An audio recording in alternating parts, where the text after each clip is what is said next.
Hello, everybody. How are you doing? Welcome to the stream. I hope your week has been going super well. I'm glad you guys are here.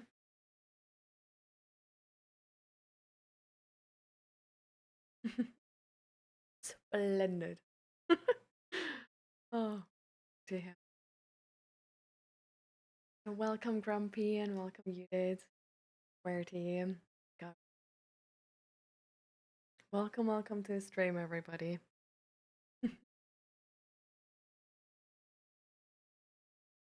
How are you all doing? How is your has your week been going since Monday?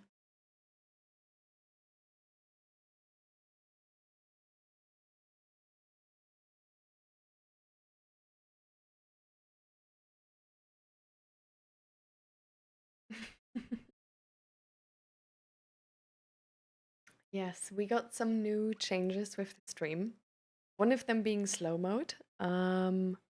We started with there's sort of like a recommended amount, which is like 30 seconds.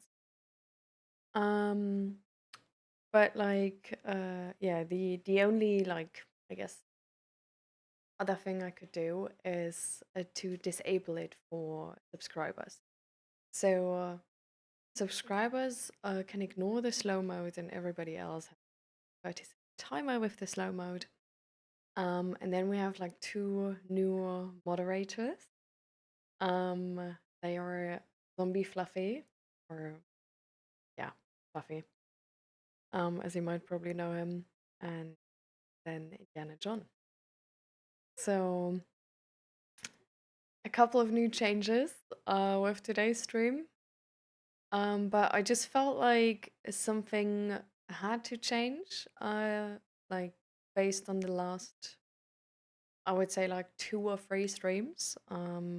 Because I did notice that they were sometimes quite um how to say that, like a bit chaotic. And like last stream we had like especially many trolls which had to be banned. So I just felt like there's like to maintain the safe space, to maintain this vulnerable vibe, we sort of try to foster in our community here. um we had to, yeah, make some adjustments to keep up with our community growing. Yeah. So this is, I don't know, my take on um yeah, on like how we can like maybe manage that better. We'll see how that's gonna work. Um and if it doesn't work, or if it's like stupid and like nobody likes it, definitely like please tell me. Because this is for sure just a thing where we need to try a few things to like find a sweet spot, and then we can go from there. Yeah. The week has been super cool, amongst the best in the last few months. Oh, that's so nice to hear. That's so nice to hear. You want to share why your week was like so amazing? Give some like good vibes. My annual leave was approved. Schengen visa was not approved. I will proceed with my plans to go on a solo trip to Vietnam. Well, we'll see how long that's gonna take still with the Schengen visa. But it's still insane to me how big of an influence um, that had in your life. Actually, I don't know. It's so odd to me that this is so, well, so like tough, I guess.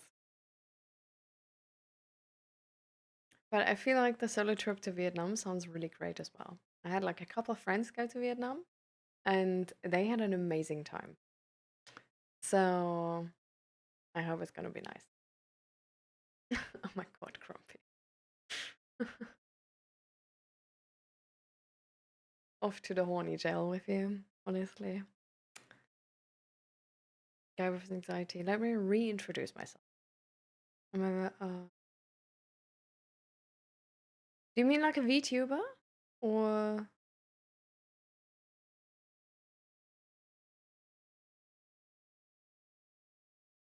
depression, overthinking, etc. And job atelier and parents problem. But if they do, they will help. Frame a lot. Oh, why did you have to tell a lot?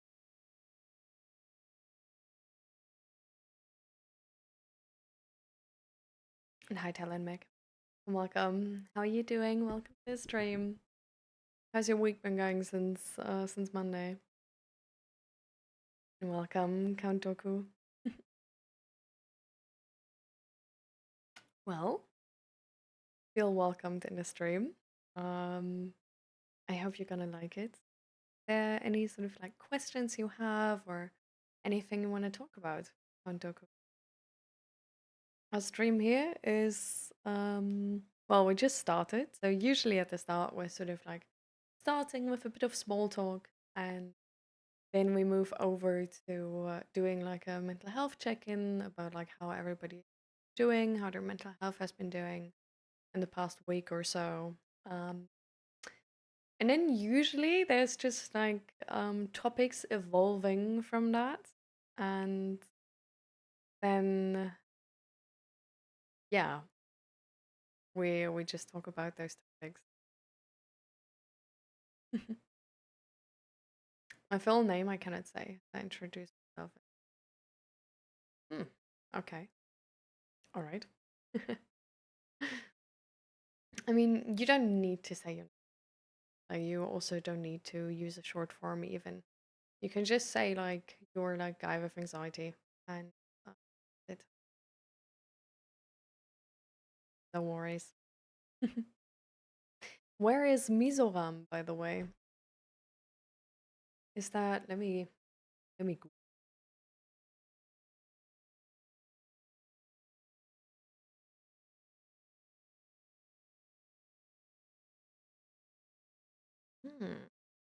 okay.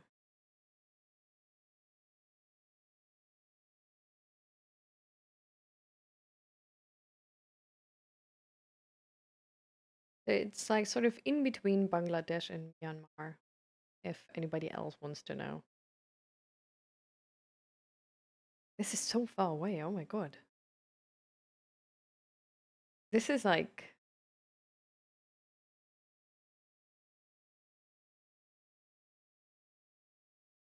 crazy. Well, welcome here. What time is it at your place? Like the time must be like super different. And right now I'm running away from work as our general manager just humiliated me and I rebel thinking about my decision. Hmm.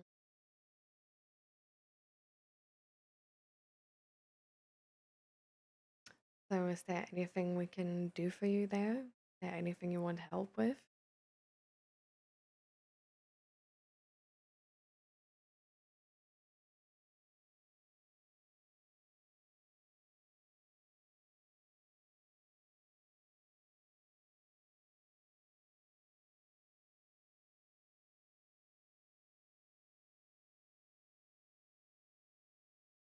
Oh, it's 4:47. Hmm. That's actually quite a nice time, yeah. Interesting. I mean, probably because of this, like we have a couple of Indians here. I think it's kind of cool. But it's probably yeah because of because the stream is quite convenient time wise, or like more convenient than for other people at least. I've heard for like some people in America, the stream is essentially like like super early in the morning.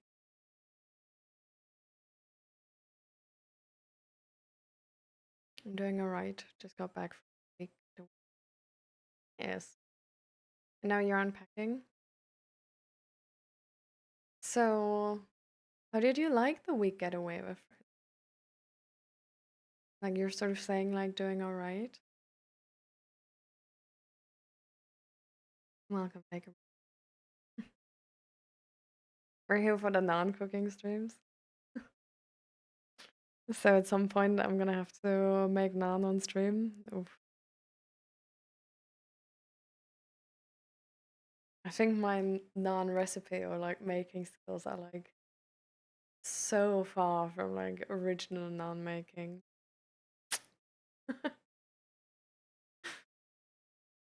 I'm scared of the judgment. Like what I know already is that I'm using like way more like the recipe I'm using is using like way more yeast than like normal naan would. But I think it's really necessary just because I don't have like um the like tandoori work and but I don't know. It needs to be fluffy. It just has to.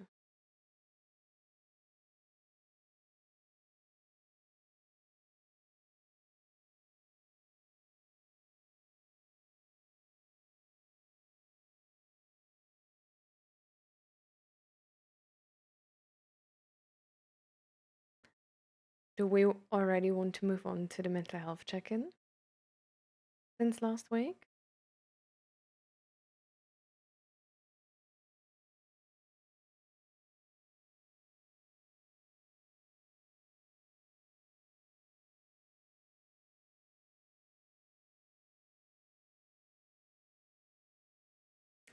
So the mental health check-in would essentially be um, just sort of taking a minute to think about how your mental health has been doing and evolving, sort of, from the past week or throughout this week.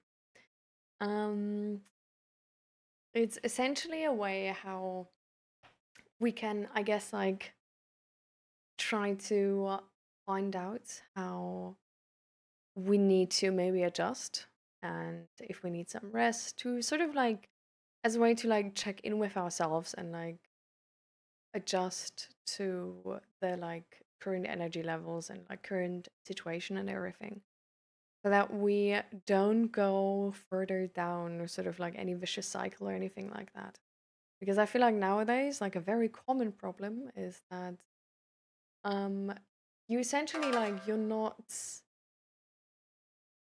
taking the time or it's like hard to be aware of how your mental health is doing throughout the week and you can easily like forget and just get like sidetracked from work and so many things which are like taking your attention, right?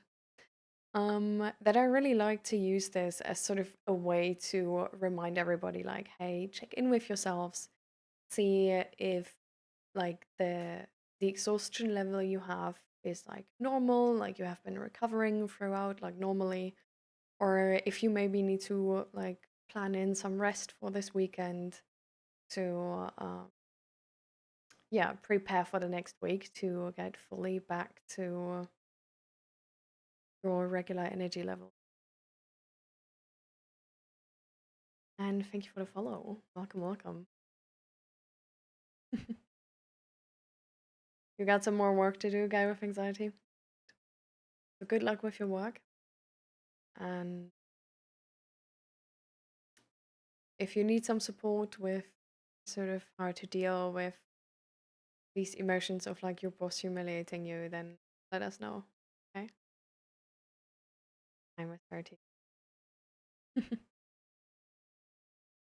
I'm not a licensed therapist. I'm essentially here as like just a survivor, you could say, of like having gone through like various mental health problems myself, having been in therapy, and now like being out of therapy, being mentally stable, and being really interested in the topic myself as well. So I'm reading a lot on mental health and mental health issues and sort of informing myself a lot about it. Um, but yeah, this is more of like a peer support situation we're in, of like, I'm just a friend, which is, I guess,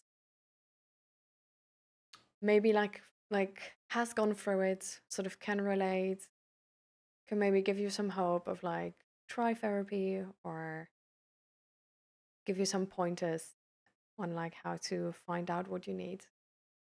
So yeah, that's the stream here. So with most things, I don't like if it's just like sort of ethical questions or like um, philosophical questions, then of course I just give my opinion, right?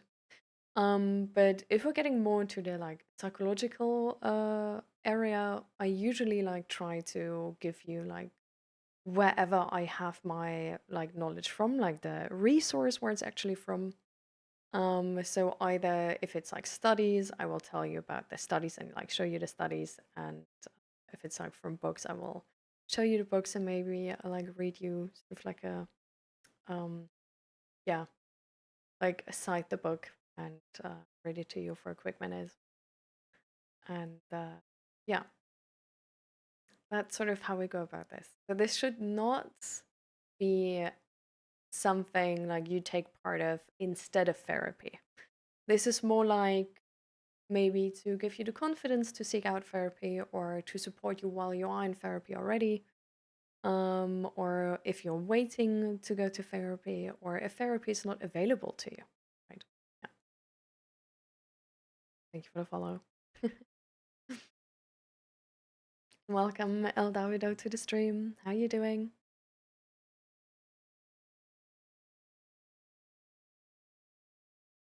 The last week was burdening. Everything is like under a thick blanket or underwater. Life is heavy. I do nice things, try to look after myself, but everything takes triple energy.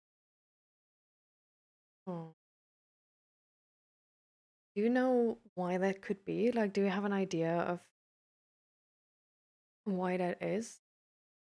Like, is it maybe you're just how your body feels? Maybe like you're getting sick or something? Or was there sort of an event which just took way more energy and like since then you're sort of like trying to keep up, but it's like super hard? Like, were you able to sort of come to a conclusion in that regard, Judith?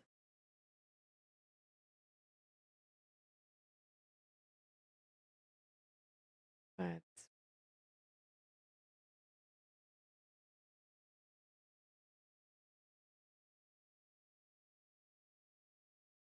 sounds tough.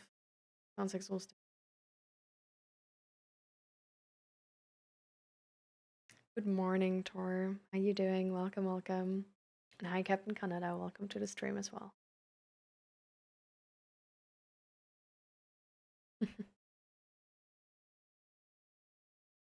You'd love to have some book recommendations.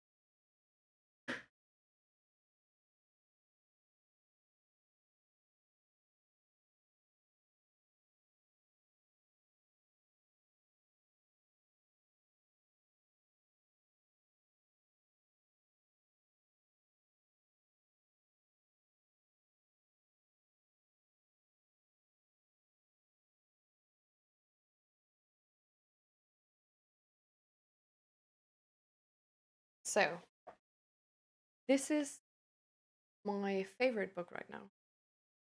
It's called whoops, called Breaking Negative Thinking Patterns. It's a schema therapy self-help book and support book. Schema therapy is really, really nice. And this book is like, it's so small. So it's like really, like you can like easily read through it. Like, even if you're like not a reader, this should be sort of more in your reach, let's say. But it strikes a really good balance between getting straight to the point and also explaining it in a way where like you can understand it if you're not very close to the topic or like have not are usually not into psychology books and have no knowledge about psychology. Um, so this book really, really nice. Then a different book, this is on fascism and humanism. This is a really nice book because I feel like it tells us a lot about the current situation in the world, and how there's sort of this like give and take. Um, so if you feel like you're sort of like overwhelmed with like the political situation, sort of like what you want to do in life and like being sort of overwhelmed with like how the future is going to look and everything. I think this book is really, really because at the same moment it's like very it's realistic in that sort of how our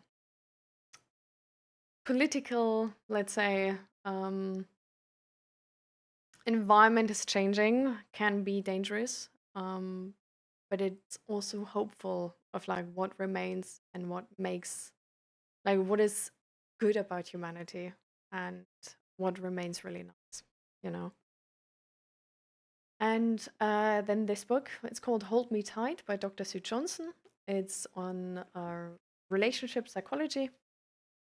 Um, and this is, I don't think I would recommend this to somebody who's only reading it educational.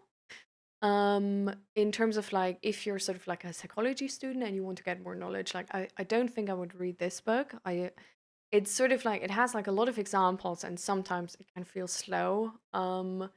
If you already have sort of like a good amount of knowledge on the topic, I guess. Um, but I do love how this book, because it has so many examples, can essentially just, inform everybody and get everybody on the same page and make this like the theoretical knowledge which is presented very, like easy to understand because you see it in practice. Um, so yeah, I think like these three books are really, really nice. A random page sentence. I mean, I don't really know how that's gonna help you, but sure. Um, in the following sessions, Ken and Mia go over their polka again and again. They discover that their spiral, as they call it, occurs specifically when attachment cues come up.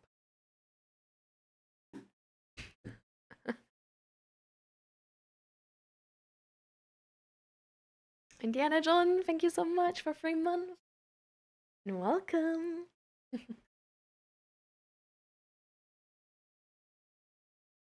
Welcome to the stream. Contents page 1. Period. Yeah. Thank you for the support. So,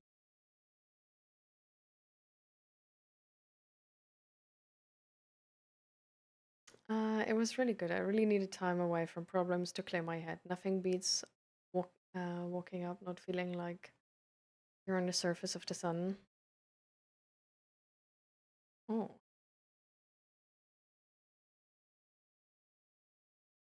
you probably mean waking up, right? Or do you actually mean walking up? Waking up, not feeling like, yeah. I'm glad you were able to like recharge, like it sounds, Talon. Maybe now you have the energy to sort of like, you know, like Captain Canada said, do the hard things. Yes, I always wanted a pretty UK girl with some strange Scottish inflection to tell me I was crazy and needed therapy. Well, the strange Scottish inflections are probably because I'm actually German. So I'm German. I moved to the Netherlands, and my accent is YouTube. So yeah, but I'm not gonna tell you you're crazy or that you need therapy. This is not like I'm not. I know. So just to set the expectations right here for a moment, like I'm not gonna try to convince you of anything really. Um. Oh my god! Thank you so much for the raid. Welcome, welcome, welcome, guys. Jeez, so many people. Hello, hello, everybody. Yeah, we literally just started. So, how was your stream and what have you been streaming, Alexander? And welcome, welcome. Thank you so much for the raid. Um, yeah, we're a mental health stream. So at the moment, we're sort of like doing mental health check-ins and just sort of seeing how the people have been doing in the last week or so, and how their mental health has sort of like has been evolving, I guess. To check in if there is maybe any adjustments which need to be made, because sometimes we can just, I don't know, get pulled into like doing too much and then doing again too much and then doing too much again, and then it's just going downhill from there.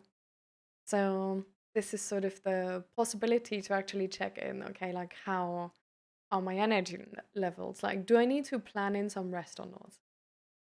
And yeah, so we're like right in the beginning. But yeah, oh my god. Literally like 254, like oh my god.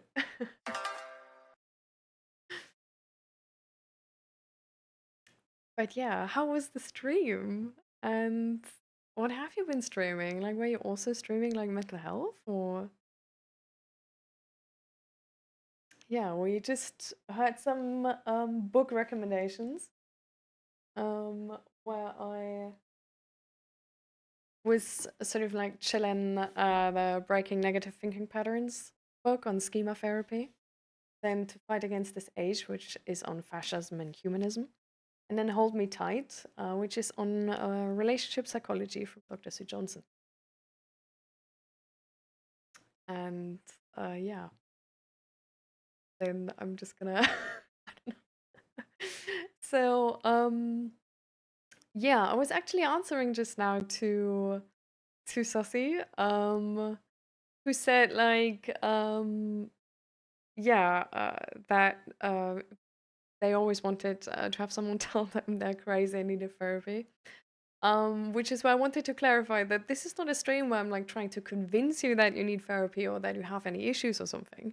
This is a stream where when you know yourself you have issues and you want to change something, we just help you the best we can and just give you maybe like any education around the topic you might need or any sort of like experience based knowledge we might have from like our struggles to yeah help you guys achieve your goals. But I'm not gonna like waste my time on like trying to convince somebody they are crazy or need therapy or something. Like it's no use trying to help somebody who doesn't want help. It's not something we do here. So in this stream, people get help who want help, and people who don't want help, well, they're usually not in the stream. But yeah. Thank you for the follows.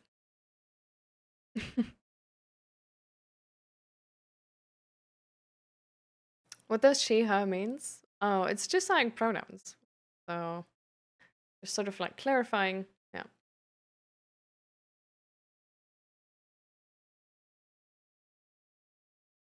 Yeah, it sounds really good, Victorian. That the stress at work is getting better. Glad.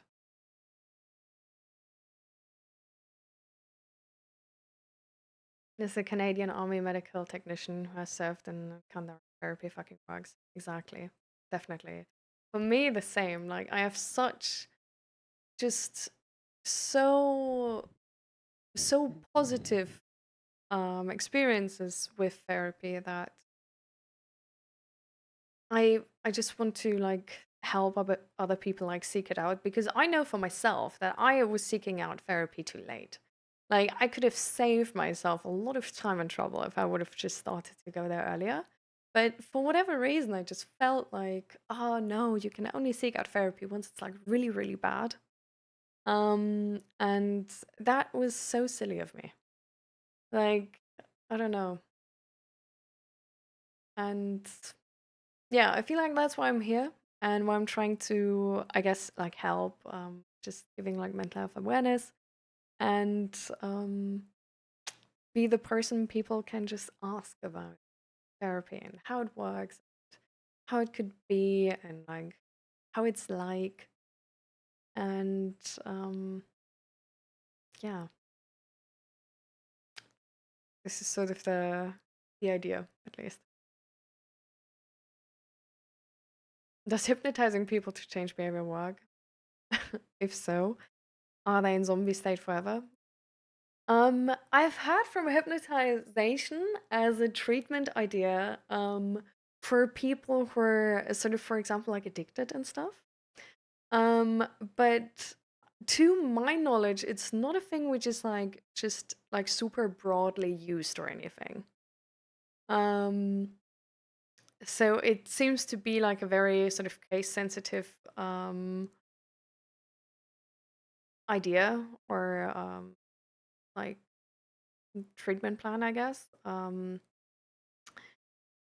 And no, they're usually like you don't leave them like hypnotized. Like that wouldn't really like help them actually change their behavior, right? It would be more like just you know it was essentially just be like hijacking your body and then like making you live like the person they intend to or something. Like I don't know. I don't feel like like this seems no. I mean, the goal of therapy is really that you achieve your goals, right? And you can live the life or like empowered to live the life you want to live. Like it's not even like you don't even go to therapy and they just like tell you how to live or something like this. Like you go there and they specifically ask you what you want to change and what goals you personally have. So there's not even like I really like honestly I was low key hoping that I would like sign up for therapy and then they would just tell me what I need to change to like be happy. But they don't do that because what makes you happy is different for everybody, right? And what your goals in life are different for everybody. So it's a thing where they literally like let you choose um what you want to change, what it seems like you tell them what seems like a problem to you, and then they just help you achieve the goals you sort of set for yourself. So it's more of like the therapist is like supporting you in the mission you have like set out um, through like different types of therapy and psychoeducation and um, like just also being that safe space where you can like make the first like changes where you can like start with baby steps, right? Yeah. Yeah.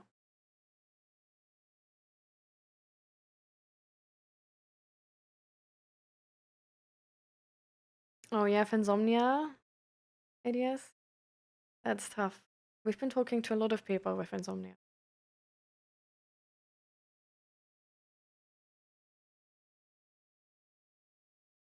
Oh, Esther. I mean, for some people, like therapy can take quite long. But we also like, because therapy is like so individual, right? Like we can never know if it like how fast it works, how long it takes. Like it could literally be that you just need to like stay strong for a little longer and then all of a sudden like things just fall into place and it makes sense, right? So for example, for me, like when I was starting with therapy, I thought like, oh my God, I'm going to be in therapy forever. Like nobody's going to tell me that I'm going to like be able to like easily get over this, right? Um and then I was in therapy now essentially for like 1 year, which was like didn't seem as helpful. And then like 2 years with a different therapist where I really clicked with. And it was hard for sure. So I definitely agree. Like therapy is a lot of effort and work, just right? Because you're like confronting the things which make you scared and which are really hard to change. Um, but at the same time, it's sort of like in the beginning it got like worse because because you start confronting all of the things which are not easy to confront, right?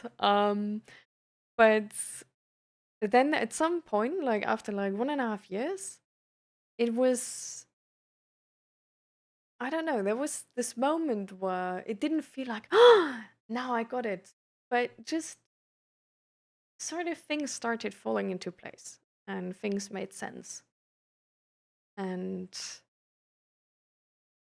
I think, I don't know, like there is a point of like where you like educate yourself to know what you have to change, how you're going to change that, how you want to change that, how the new goal looks. And then there's going to be sort of some resistance. But if once you're like over that resistance, you have like all of that knowledge, which is going to just help you even more.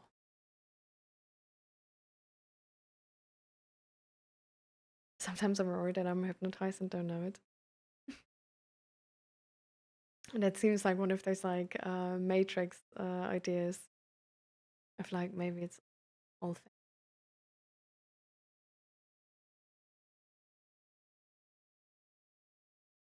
But I think, you know, if you were hypnotized, you wouldn't think about this, would you? No? Like you would have sort of like a goal from somebody else instead of yourself. I don't think you need to worry about.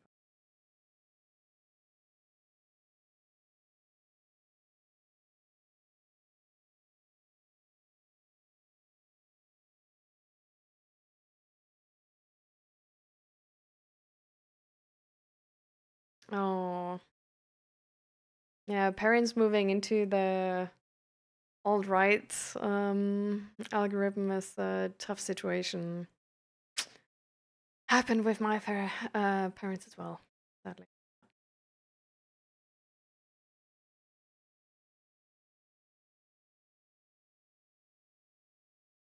No happiness is the same for everyone. Exactly, deltoid. Exactly.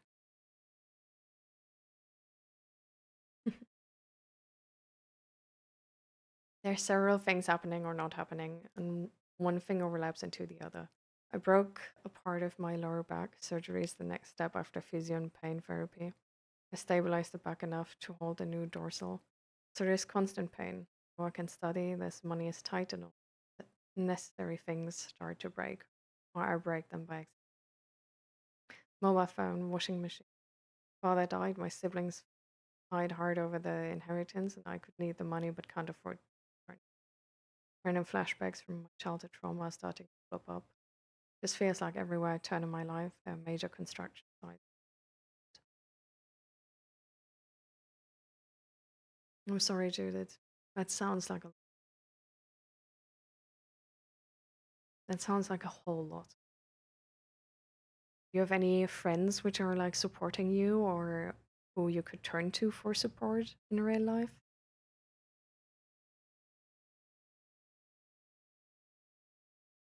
Or like you can just like, you know, you told this to and can talk about it.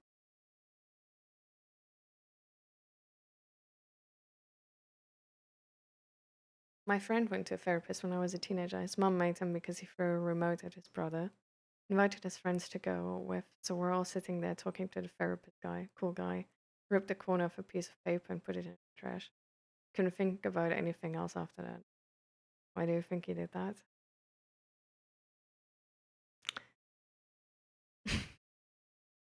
I mean,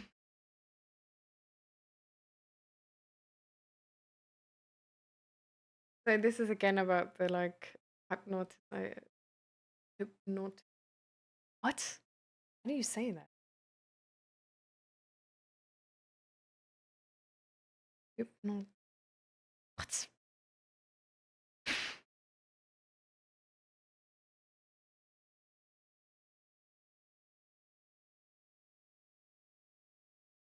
Hypnotize. Jeez. Um, I usually like this stuff is not that hard to me. So I was literally like, how can I not say this word right now? What's going on?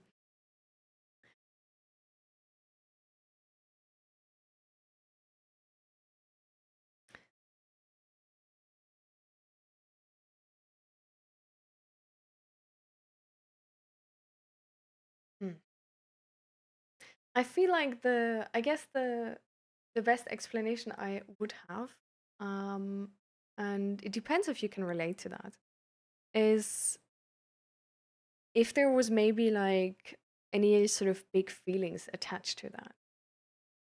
Like maybe that was just like the image where the emotions of that whole sessions are sort of connected to. because it's the like most accessible image to keep in your mind, if that makes sense. Because sometimes if things are hard, like we don't want to look at other people's faces, for example, or we just like, we just avoid what we feel like we can't take in the moment. And if there's a bunch of our friends who are like vulnerable, and or we might like fear judgment from them or whatever, it can be that we just like avoid eye contact and just looking at them and like even seeing their bodies to the point where we focus insanely much on something as irrelevant as the therapist like ripping up like a corner of a piece of paper and throwing it away. But even then, something like this can be emotionally so charged, charged still, right? Because the whole situation was like really charged. And this is just the image which is representing it because we couldn't look somewhere else.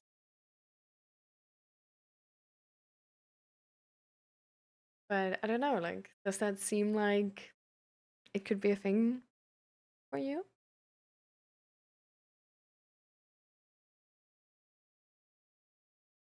Therapy is kind of hard for me. I keep freezing up and mirroring the therapist, even though I don't want to. Get incredibly anxious as soon as I walk in the office. Honestly, I think that's very normal for the beginning. Like, since how long are you in therapy? Like, did you just start? Or and have you ever tried to talk about this?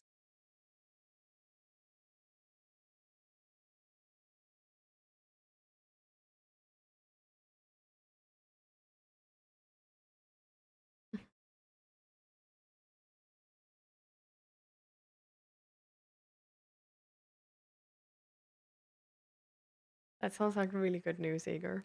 I'm so glad it turned out so well.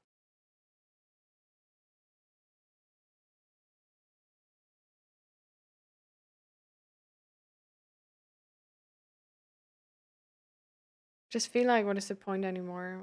I'm just not sure anymore if I want to be on this rock. There are more negative things than positive.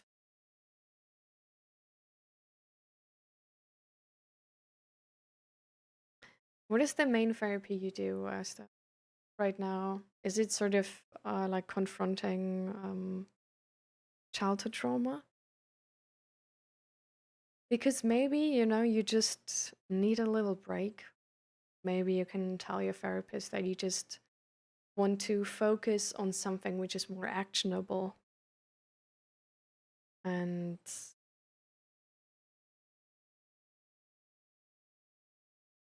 focus on sort of like a smaller problem which seems easier to confront.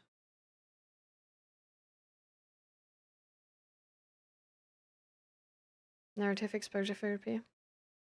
I mean, that can be like really exhausting, Esther. And I think it's like so fair to just be like, hey, I don't want to do this like every session, right?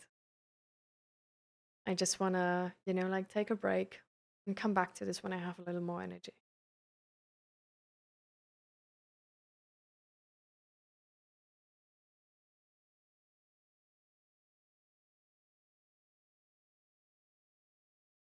Like you can always pause if something gets like too exhausting in therapy. And the other therapy is imaginary rescripting. I mean, that's a combo right there. Like that so much. So,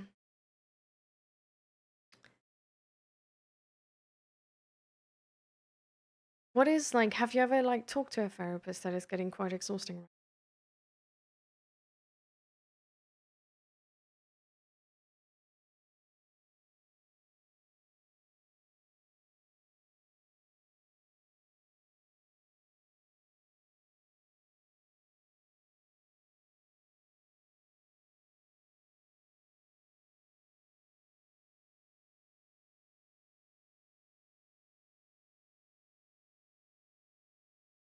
Yeah. I think, Iga, that's actually such a nice story. That like your like father actually called you that he needs help. That's so nice. Like this sort of like self-awareness is already something I feel like, some more people could need that. So I'm glad there was this like possibility that you just were able to take over this responsibility and make it work so well. Is that a therapy thing they do? Um, what do you mean? Like that they like the sort of like the thing I explained is more like um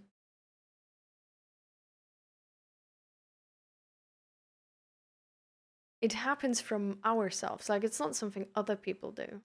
It happens from our perspective, you know.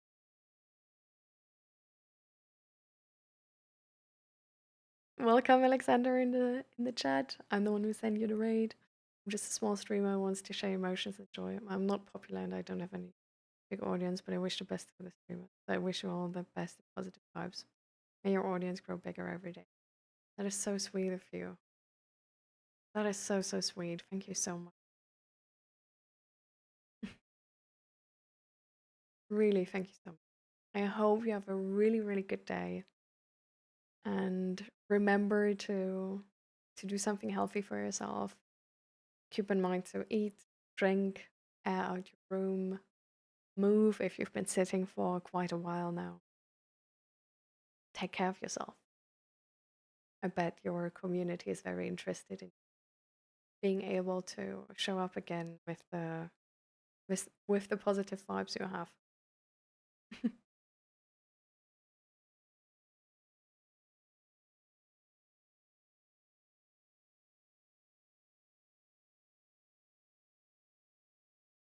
I guess my problems aren't real problems and I think about stupid things.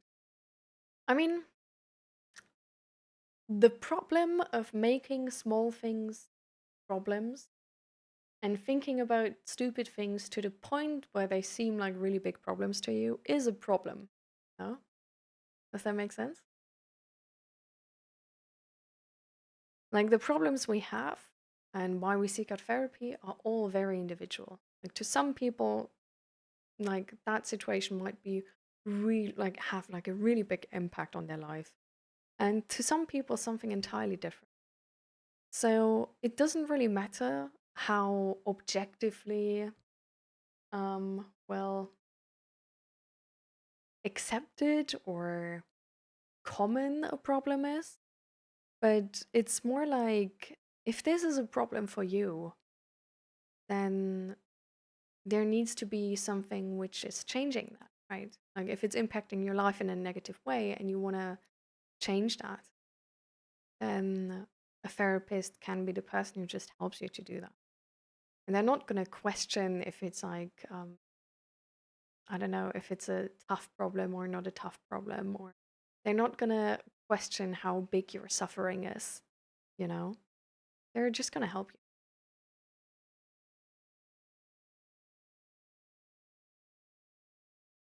There are some friends, but I can't burden anybody with all that's going on, especially my trauma and the dissociation disorder is too much for people. I try to mask as good as I can.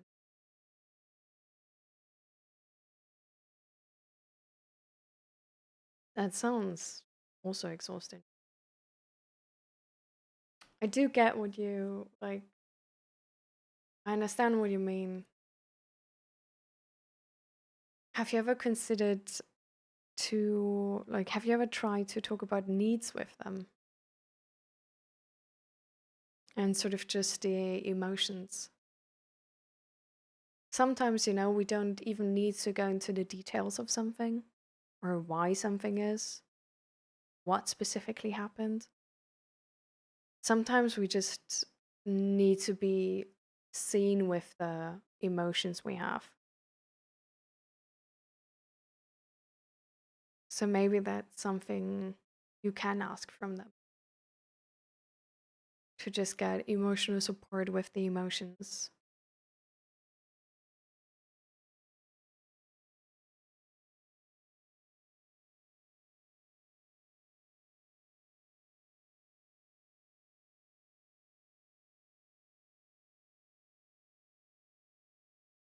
All right, Indiana John.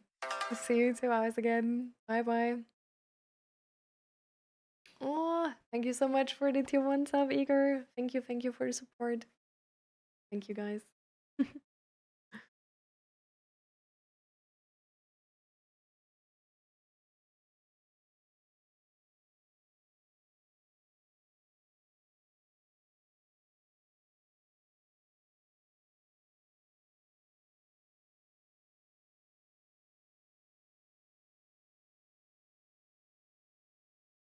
Okay, I think I'm gonna jump to the present.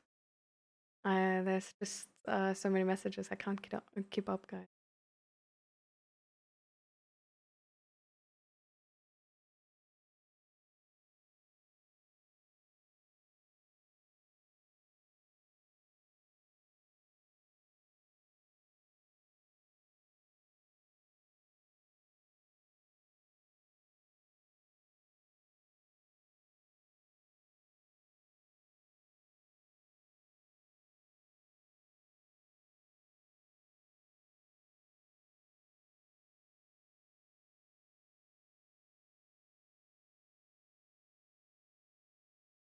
Hi to Deaf to Leopard. Welcome, welcome.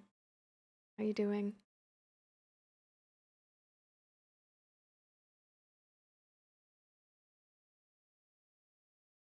Not entirely sure why I shared all of this with the trust and the tone and the acceptance. Thank you so much. I take that as a compliment.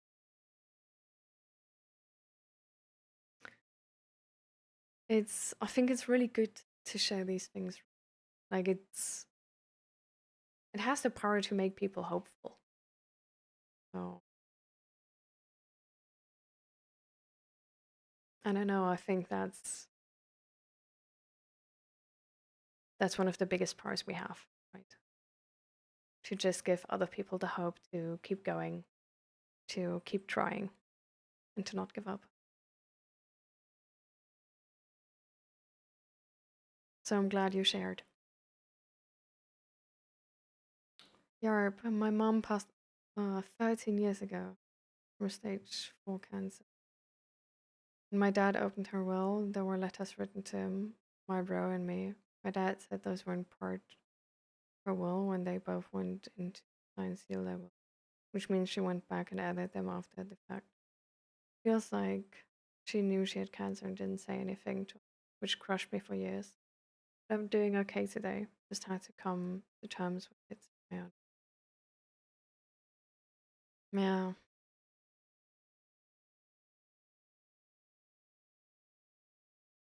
Something like this can be really, really tough to know that a loved one suffered and you were not given the possibility to be there for them, to say bye.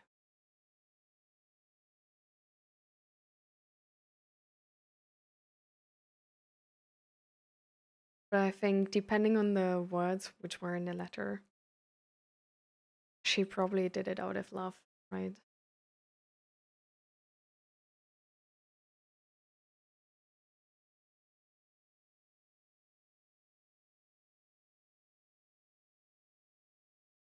But that's really tough.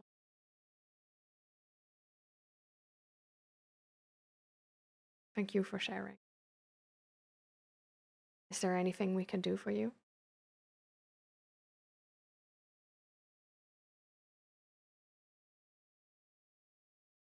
I'm going well. This year has just been a big turnaround for my grief over losing my mentor. It's a relieving feeling.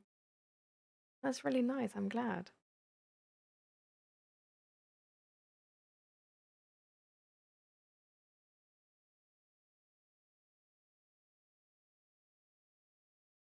I have so many things within childhood abuse. I mean, it's all connected with each other, so it's hard to find something easier. Yeah, no, I understand, Asta. I just feel like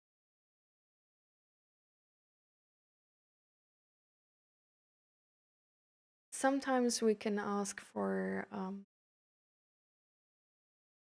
more of like regular sessions in between, right? Where our therapist essentially just helps us to take a bit of the load off were sort of going through. And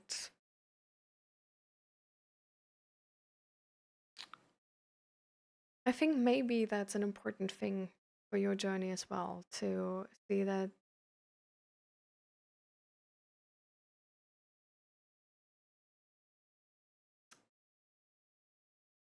on one side, you're like working towards something, right? You're working towards having like better mental health, changing your life to a life which you like, I don't know, maybe like feel like really excited about. Um, but I feel like if something like this takes longer, and therapy usually does, right? Maybe it should also be a goal to make the journey sort of nice enough, if that makes sense. To make it not too hard, so that we make sure we have enough energy to actually last through the entire journey, right? And I don't know, I think like everybody knows that you're like really committed to the therapy and to change and to get help.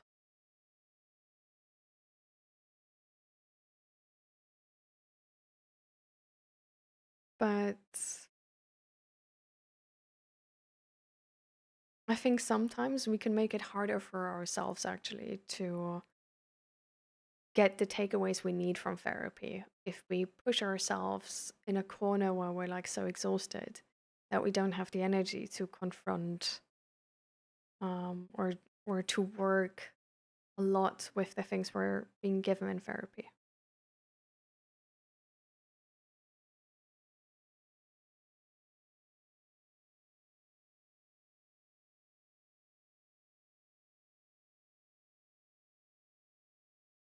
Hmm.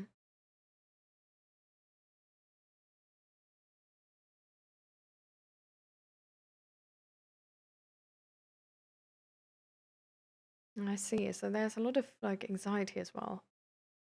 It's like it's coming to an end. And what then?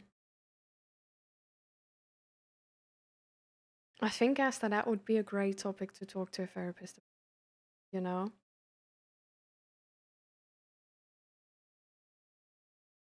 I think that would be really, really good to be like open and vulnerable about how you're sort of like connecting the dots there, because this is also like taking up the anxiety level, right?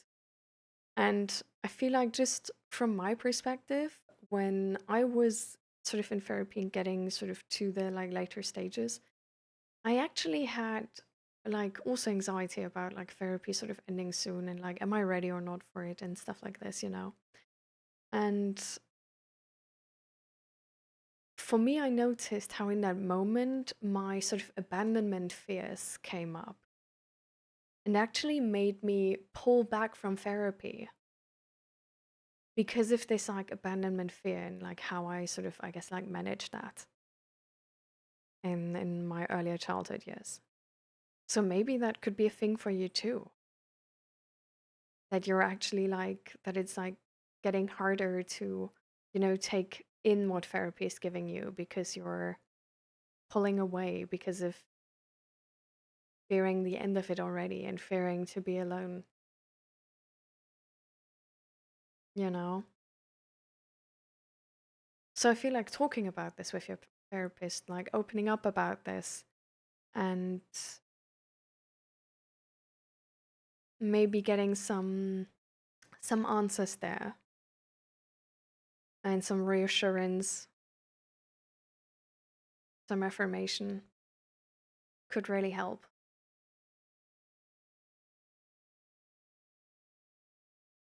Thank you, New Zealand. You're so sweet.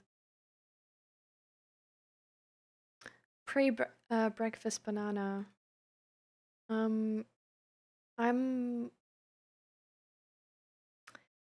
I'm unsure what to do with your messages at this point. So Like, are you like this is a very, you know, serious and vulnerable stream? And are these like real questions you have? Like, am I a real person or AI? And um,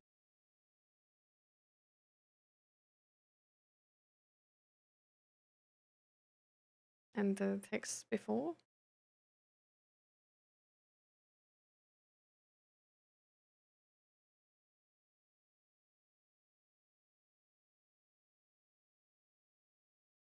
was super close to her mom and the most maternal person. She's a good person, just a lot of faults. This meant that was everything I craved from my mom, so losing her was devastating and I miss her still. I can smile at the memory that I had her rather than feel bone wearing sadness. I feel you. Damn, this is tough. I think if it's about the death of somebody we love, I really like um, this view some people were sort of describing in like some book I read. I don't know which one anymore, but it's a view of like that the people like live on in our hearts, like even if they die, sort of the way they lived and their thoughts and their logic, their world belief is still here. And a lot of that is actually like is part of a character of a person, right? Like how they react to something negative, how they react to a failure or something, right? Like there's a lot of things where like the way people approach life and the way people approach when something like, if something turns out to be like work or go wrong and how they sort of approach that, we we connect that to their character. And I think because everybody is influencing everything, it's essentially like a it's like a oh, okay, it's not really like a bee. But it's sort of like a bee like carrying all the pollen, right? From like one flower to the next, to the next, to the next. So it's just something of them stays with everybody they have met in them. So there's a lot of her living through you essentially. For the teaching she taught you, for the grace she reminds you of in a hard situation, through maybe this belief that you can do it if something goes wrong. And that might still be sort of like the echo of her voice in your head, you know? So, yeah. Oh, saying this made me tear up, but I think this is like a really, really romantic thought I like. That sort of like the echo of these people are staying with us, and we still hear them and still feel them.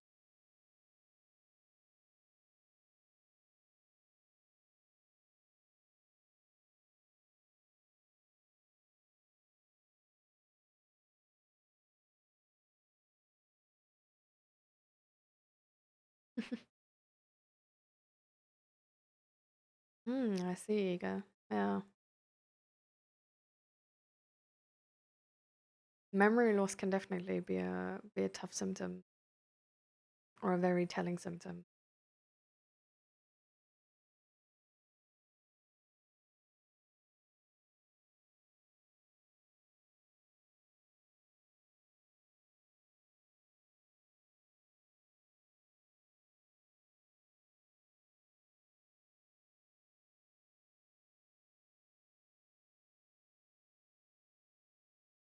So I see a pre breakfast banana.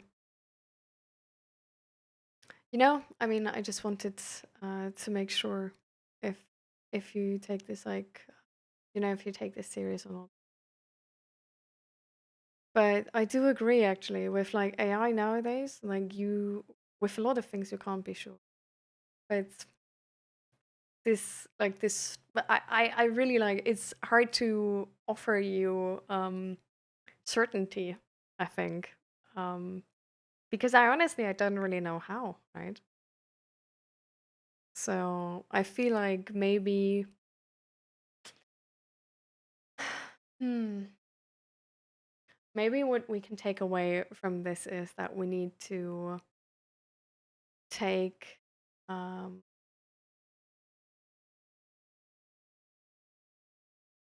take what's helpful from our surroundings, right? So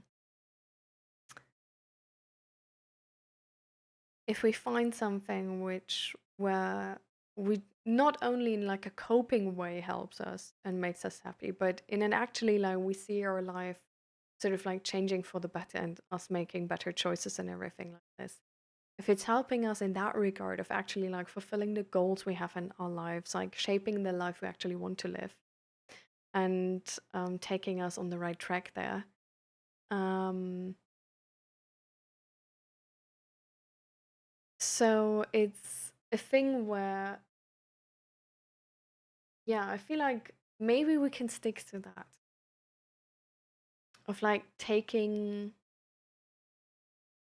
the things which just help us lead the life we want. Maybe.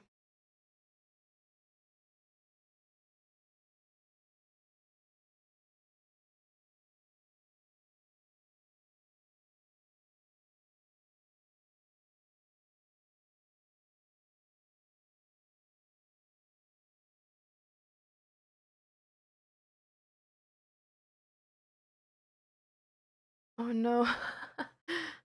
New Zealand's message got deleted because the typing was like real period 2, and then Nightbot was like, this is the link, no links.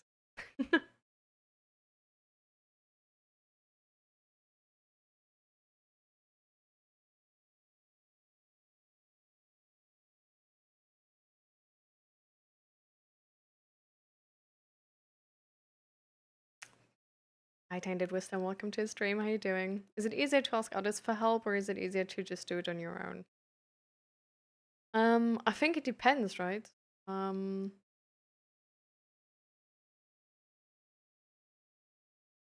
some things we can do on our own and other things we can't do on our own, right? So I feel like um I think this is honestly something which is individual for every person.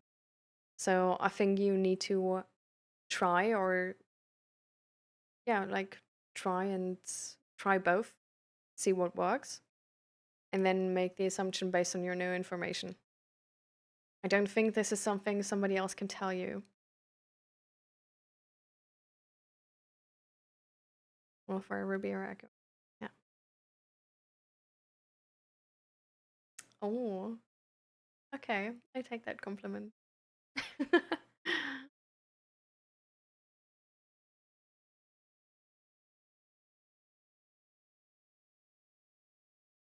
I just looked like AI because too perfect.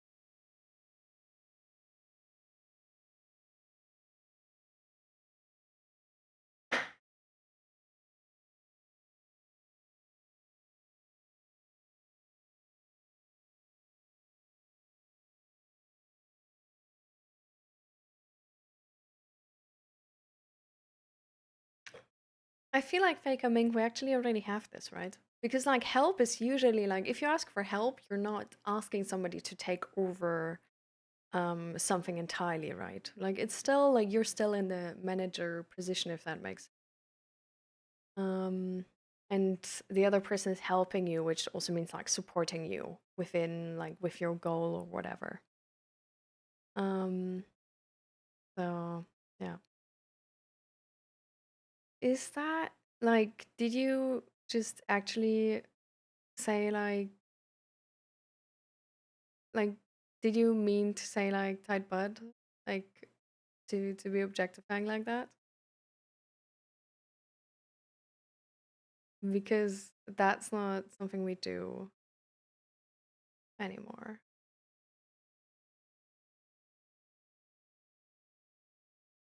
And hi, Mr. Mumbles. Welcome, welcome.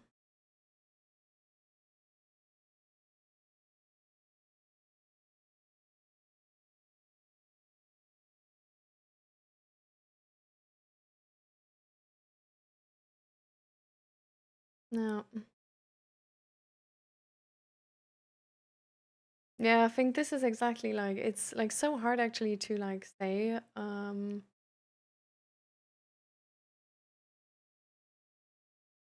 I can't even see your butt. I mean, I was just standing up, so the timing was like, sort of spot on. So that's why I'm asking, right?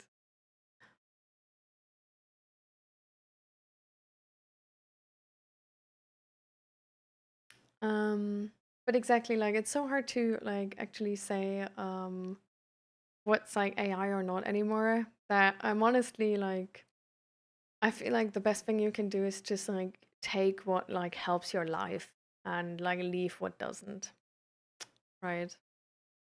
Like there's so many like fake influencers now which are just like AI essentially and um it's insane. So I think with even with like take what you need and like leave what like doesn't help you, it's like even that is like hard, right? Because sometimes like things help us short term but not long term. And then we're like short term like already so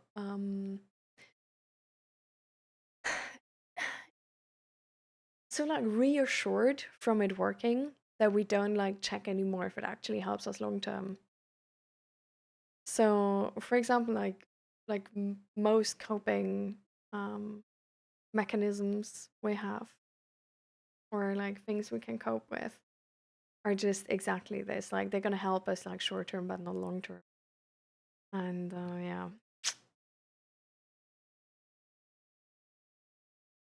Thank you, breakfast banana. Have a good night.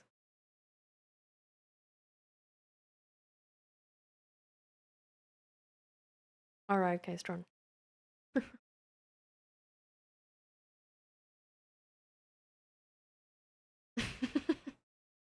What? Emos, bro. Hmm.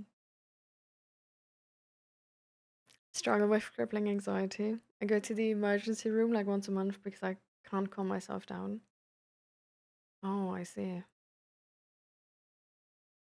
Is there like did you ever like meet somebody like a professional who like taught you some like anxiety exercises or like went to therapy or something like this?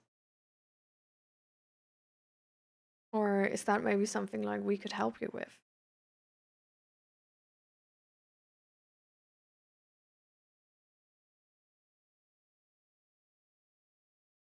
Well, that's really scary.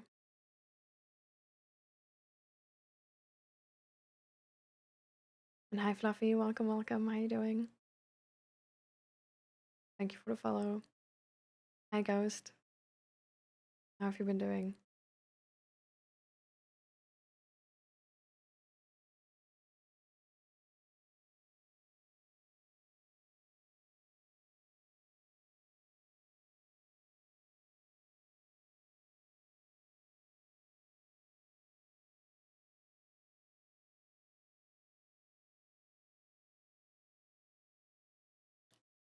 No fluff is actually I recognize that too from ChatGPT. Yeah. Who taught ChatGPT to say no fluff? Because nobody's saying that.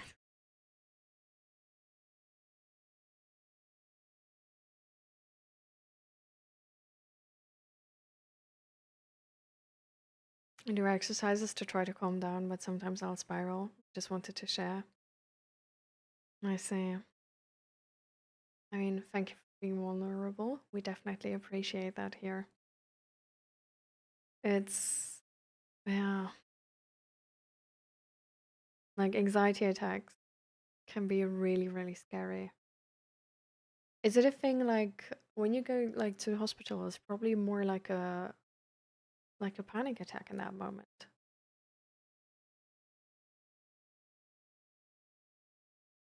So maybe there's like some different exercise as well, which will work for that or something. But this is tough. I've also heard there's like apparently there's some medication for this as well. Have you ever like looked into this?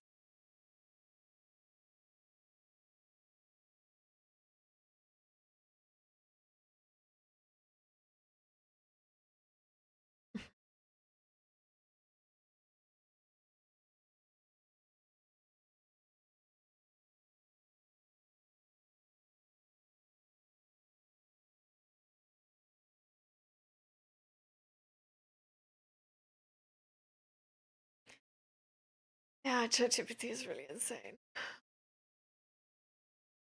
I do think ChatGPT has gotten worse, by the way. I don't know if you guys can relate, but I feel like in the last month, it's gotten significantly worse. So I don't know. Maybe they made like the free model worse because they have like enough information now, enough like training data that they were like, okay, like we're gonna try and make like people pay for the premium version because we make the like free version shittier and shittier.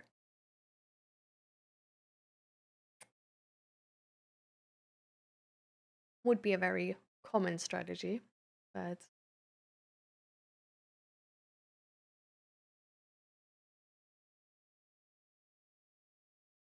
hmm. Oh, AI is wild, I think. I think it's really wild though how AI can be like so utterly useless. Like we have, I feel like based on like the amount of AI we have, and how good AI is nowadays, like technically, um, I think it's really insane actually how it's mostly being used to make profit, instead of actually helping like it could. Um, so I don't know.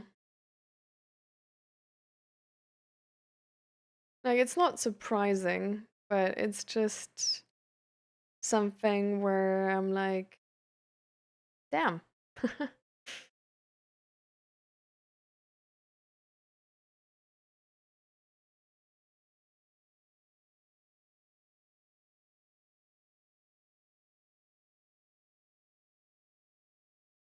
Mm. Like this is just what I think, right? Like this is my personal opinion. Like I don't know if they like made ChatGPT worse or something. It's just something where I'm like, I think this makes a lot of sense. Oh my god.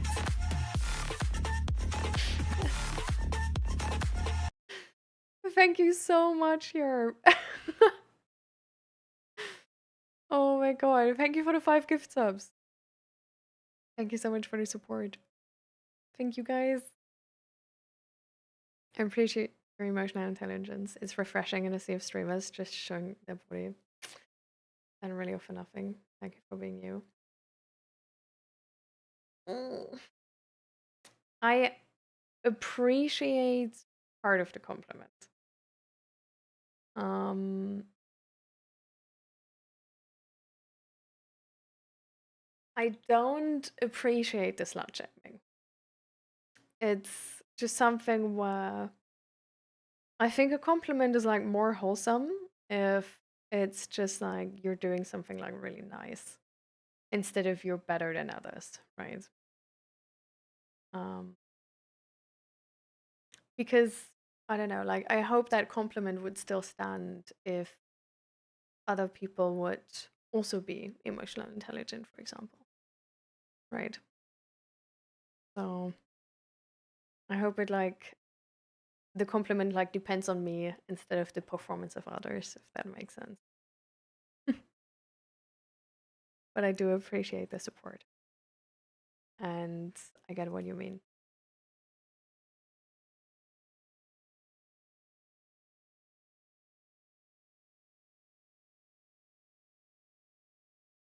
Of course, they're adding advertisements, but you're hooked on the product, and now they will intrudify it. Yeah, it's like that's honestly like the most annoying thing. I feel like um, that like once a product like the most common strategy I feel like we've sort of like seen for like big businesses in the last couple of years is like a business starts out being like really really cheap and then like building up like essentially like market dominance, and then they get like more expensive and more expensive and more expensive, and like in the beginning that makes like I get it, right? Like so they're at the beginning they take like a bunch of debt on essentially to make it like cheaper than they technically could. And then later on they try to like get that money back. But I think the the thing I'm annoyed at is that they don't stop trying it, like trying to make it more expensive. Like they don't get to a point where they're like, okay, we got all the money back we invested, and we're sort of like everybody has like a decent salary, like the product is working, you know. And now we just, you know, as long as the product doesn't get like more um you know, like better, we actually also don't make it more expensive. But no, we just like push this everything. Yeah.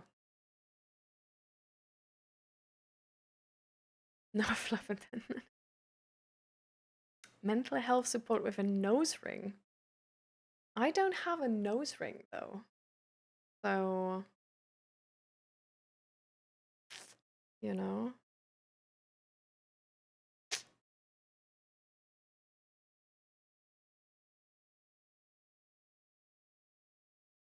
But there are therapists with nose rings, and they can be good therapists. So, I don't think that would be an argument. So,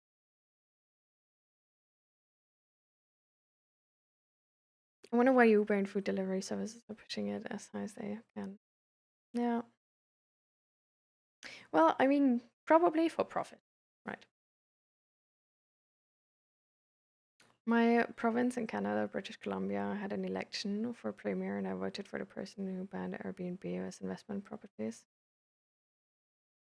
It was a legit single issue vote our last election.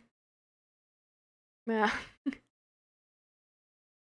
Yeah, the housing crisis is definitely also a big crisis. Sadly, not the only crisis we have, but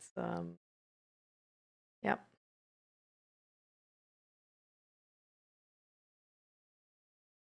really interesting right now what's going on in the world, I think.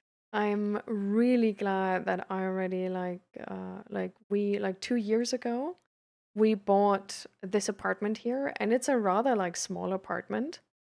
Um, but we were just like 2 years ago we were already like, damn, like rent is so crazy expensive. It's insane, right? And nowadays rent is so much more crazy expensive. And we're actually like really, really thankful that we did make that choice. And everything got like so much more expensive even. Oh, yeah.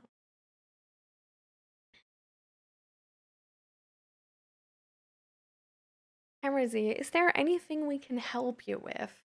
Or do you just like to make assumptions about me? Because I don't feel like I want to spend time reading text messages about assumptions about me, like unsolicited assumptions about me. So, you know, like if there's anything we can help you with, Like, we're here for you, you know? Like, we're here to help, to support, to listen to you. But yeah, there's just, listen to important things.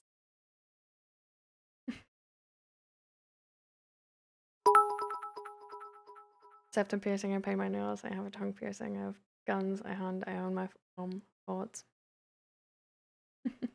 I love that. Pokey, thank you for the 100 bits. Help, I'm alive. Honestly, I think that fits so well, by the way. I feel like that fits so well because I can relate to that like so much of literally like we're living here for the first time, right? Like our parents, like it's their first life, this is our first life. And like even like if you believe, like in other religion, like this is the first life you remember, probably. Um and it's just a thing like how do we all navigate this? Like how do we do it? Like how are you supposed to do it? Like how do you find happiness? How do you live like just a good, safe life, you know? How do you find what you want to do in your life?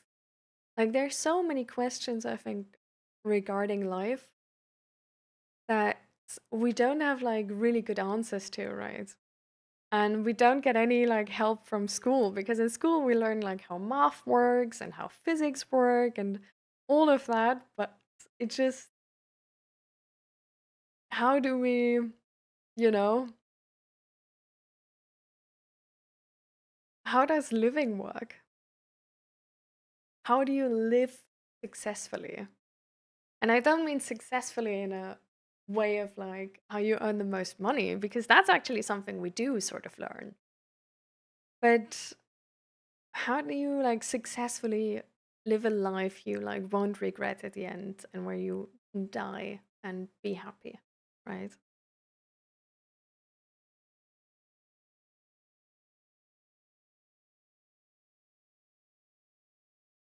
The Netherlands has a good system for renting though. Yeah, better than other countries, I guess for sure. But still, it's just like we have the same issue like anywhere else. Like the housing crisis is just strong. So yeah, there's like look on Funda. Like Funda.nl is like the website in the Netherlands where you can like look for like housing essentially, like either to buy or to um you know um and there's apartments which like in a city which like beforehand like apartments were sort of around like a couple of like 2 3 years ago apartments were like 1,300, like the same apartment now is like 1,800 1,900, so it's gotten definitely more expensive. And hi Rose Lemon, good morning and welcome. You got us up now thanks to thanks to your let's go. And hi Fuzzy Peaches, welcome, how you doing? Thanks Fluffy. Yeah, social renting is like fine, but social renting takes a while, right? Yeah.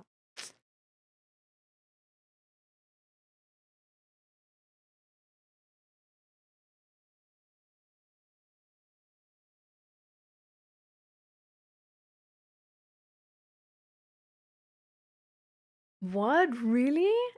Is that like private housing, Asta, or is that the social housing?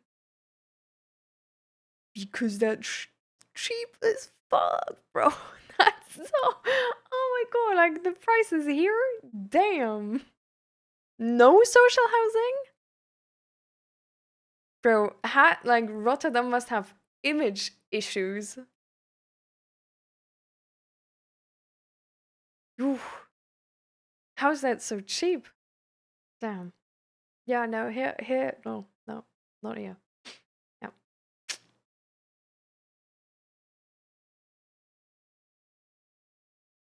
School is good for socializing, but I was never good at that. Always a loner. I was in school, I only had like a few friends, and like even with them, I was so distant. I get you. What is happiness to me? Hmm. Happiness in the question of is sort of like a happy life or happiness, because I feel like happiness is sort of like easy to understand if we're just talking about a momentary emotion of happiness, right? Because I feel like then happiness is something, yeah, just between like joy and being content, like in that spectrum, I guess. Managing money isn't really taught in schools around most of the world, so many find out once adult life hits and the scramble begins. It's a disservice, but then you go down a rabbit hole of what actually should be taught, if so. Yeah, Speedy. Yep, yep, yep, yep. Like, imagine they would teach emotional intelligence. Damn.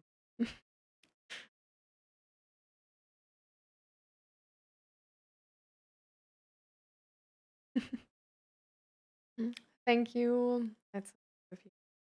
By the way, how do you say that name? I feel like I'm butchering it the entire time. Like, how do you say the Y in the beginning?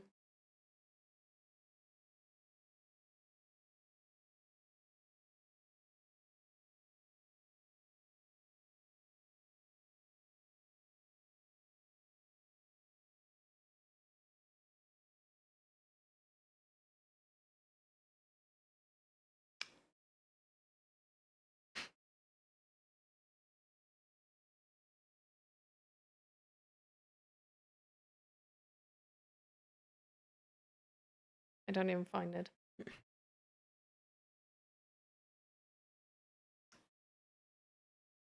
Somebody needs to tell me how to pronounce that.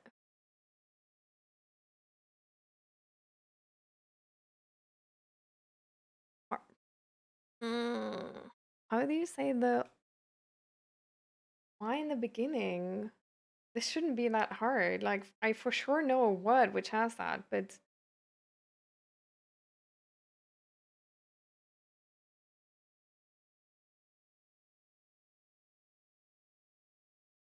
Jeb? Is that how you pronounce it? Jerb? Jab? Oh no, Yarb. Okay.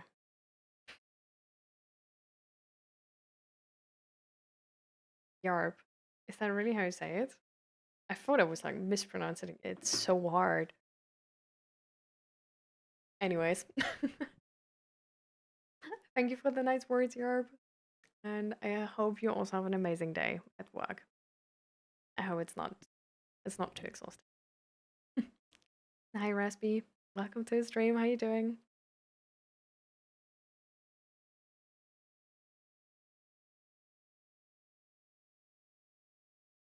Happiness in long term. Okay.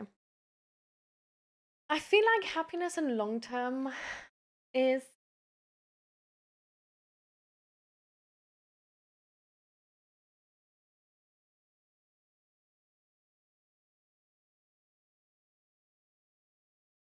oh, I think that's such a hard definition actually. Like now that I think about it, um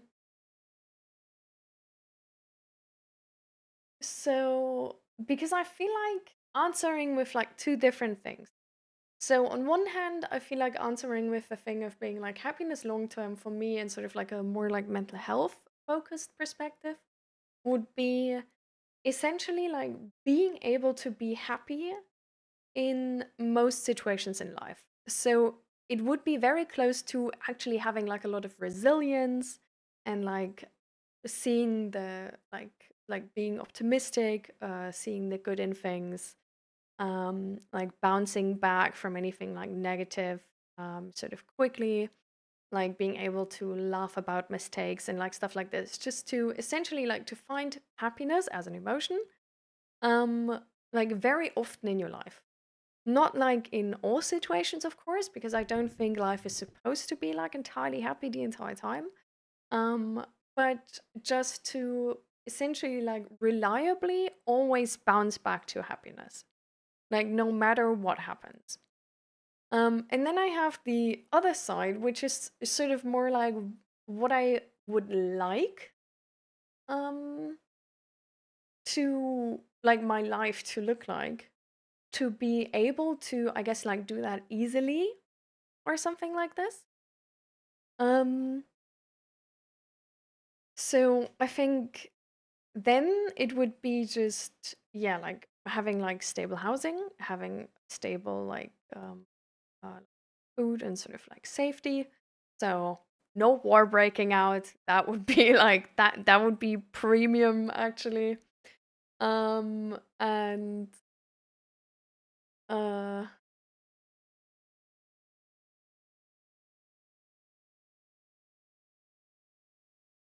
mm,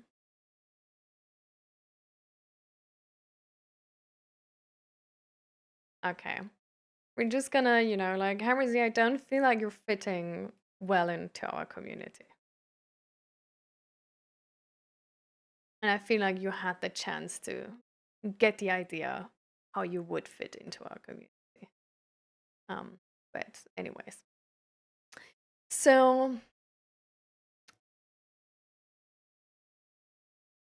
yeah, so just like having sort of like a stable, safe life, that would be like amazing. And then just, yeah, like working on the stream, like helping people, like doing something with like purpose, and then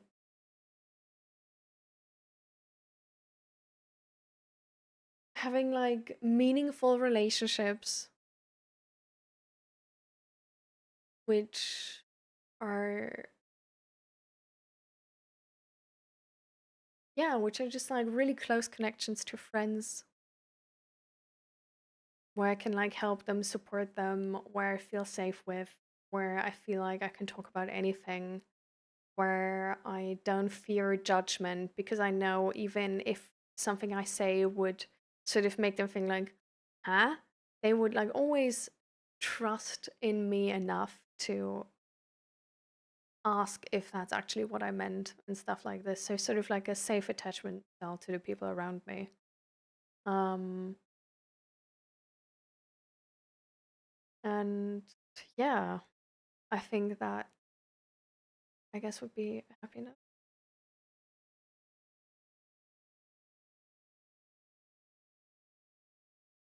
Like that would be like a really nice life, I think. Like that would be a dream life, I feel.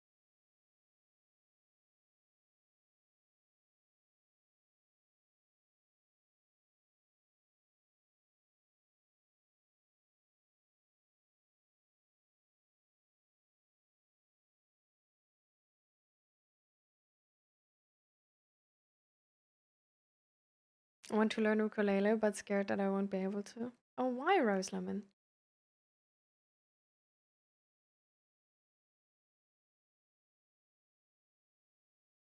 Oh, I see, Esther. Okay. So nobody wants to live in these neighborhoods. Yeah. Or with the capitalizing on like financial illiteracy, um, there was like some video I saw from like a girl in America, having like a mental breakdown because of her like student debt.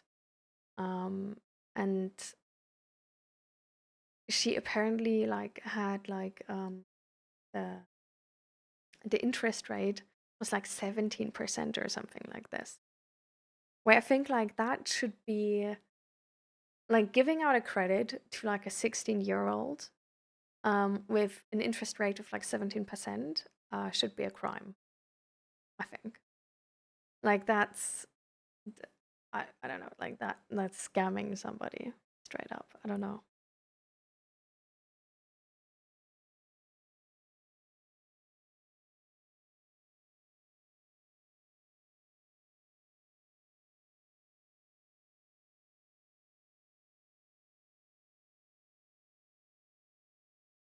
Just trying to help my mom find some online jobs to apply to. Oh, that's really nice, Raspy. I hope you two are going to be successful in finding a job for her she likes. I was too fast for you, Fluffy.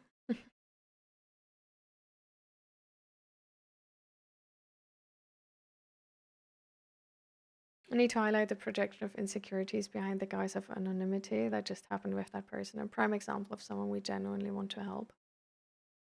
Like, for sure. At the same time, it's like we don't help people who don't want help, right? Like, you can't forcibly help somebody. That's not something we can do in this stream. And I think that like would rather like probably end up in sort of like some type of negative experience. And also there's like enough people who look for help like and like who want help, you know. So I don't know, like it's not something which is even like commonly done in like therapy. Like even there, like if you don't have goals and you don't want help to like change yourself or adjust yourself, but for example, like you only want like the world to change and like everybody else has the accountability, but not you. Um, there's not much they can help you with because they can't change the world, right? So yeah, exactly. Like there needs to be this possibility of accepting help. And well, the easiest way to make sure somebody is accepting help is if they ask for help. Yeah. So you're completely right. Like with that person, like who just got banned, I already forgot the name. Anyways, but I completely agree with you that I don't think they're like actually happy in their life just because of that, like essentially bullying other people is their hobby, right? Like trying to. Um, because usually what we see, right, when people like bully others or like are sort of like reject them if they get out of certain like boundaries, is that this box system applies to themselves as well. And it's a restricting system, right? Like it's a box system and like it's in just like naturally restricting. So it would be like really, really nice um, for them maybe to break out of that box system and um, make the free choice, right, to do something or don't do something, and like be able to make friends with everybody and not like reject people sort of like superficially. Because if you reject people superficially, right, like the chance that you actually find a friend who you match with is just lower than if you wouldn't reject somebody superficially, right? So, in essence, you're just taking away chances. But yeah,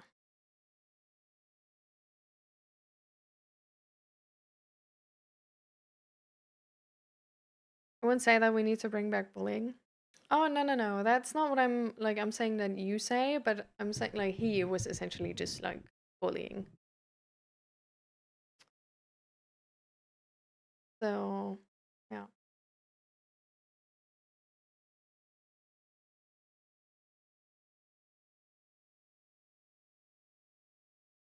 But it's like explaining their faults will still not help if they're not open to other people's opinions. We asked them if there's anything we can help them with, and there was no answer. Yeah.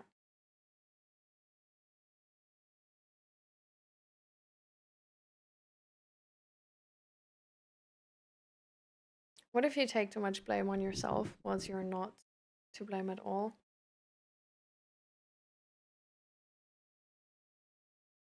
I mean, I feel like blame is usually not as helpful. Um, because it's not the same as accountability to me. I feel like blame is a very negative feeling and it goes very close together with, for example, like shaming yourself for something or sort of like these, like essentially like nearly all emotions like on the negative spectrum, right? Like also just being angry at yourself and stuff like that. Whereas I feel like taking accountability um, can can actually sort of be a positive thing because it can mean that you have the control and that you like chose something or something or you know in that regard and that you like take accountability to shape your future relationships different or something like this. And so it can put the control like back in your hands. um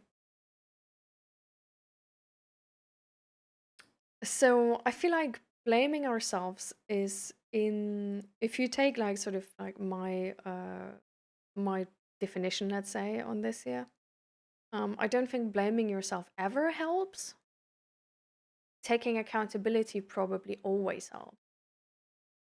Because taking accountability, for example, can also just be that like after somebody hurt you, if you take accountability for your pain, it's you who's gonna like heal yourself and build yourself up again and step forward, right? And that's just something like we can always rely on ourselves. We cannot always rely on others. And it's always nice to be able to reach out for support from the people we can rely on. But especially like people who like did us wrong or something, like there might not be um any support to gain, right? Um, and even just like asking for support is also like then our accountability, right? So I guess like taking accountability always positive, blaming yourself in that like way of like just shaming yourself, being angry at yourself, cursing yourself out essentially like is it's not helping you because it doesn't really shape like hope for like something better or how to change something or whatever, right? But it's more like in the area of like despair and just wasting your energy on like bullying yourself. I would describe it as. Hi Navandro, how you doing? Welcome, welcome.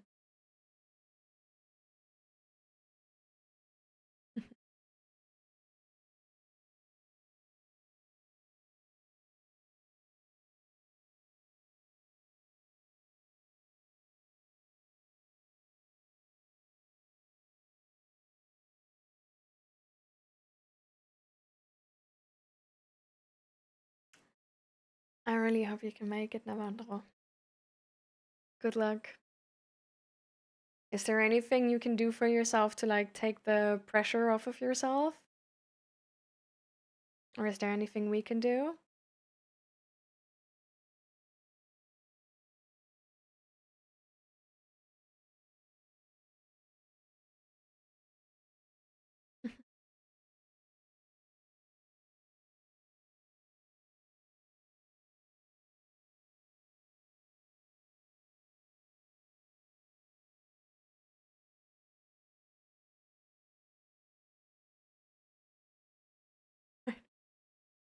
What is what does buttered jaggery in your mouth mean? I've never heard this before. So,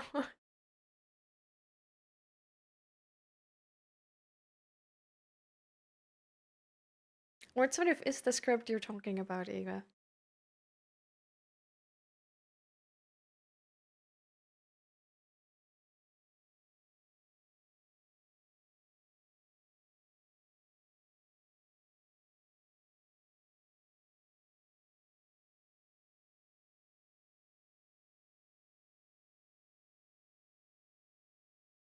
Oh, you lost the stream streak? I can build it up again.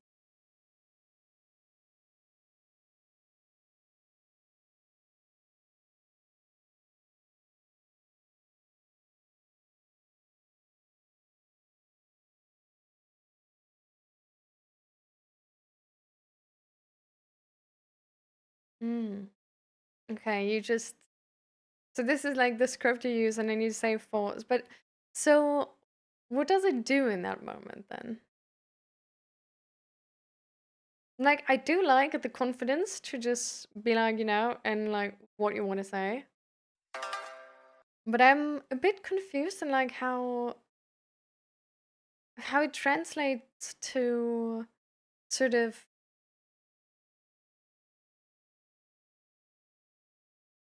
like um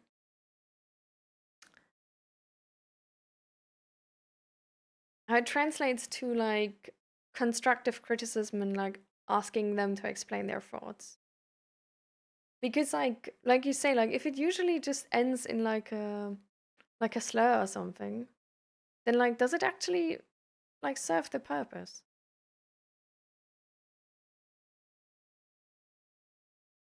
Thank you for the follow and welcome, welcome. How you doing?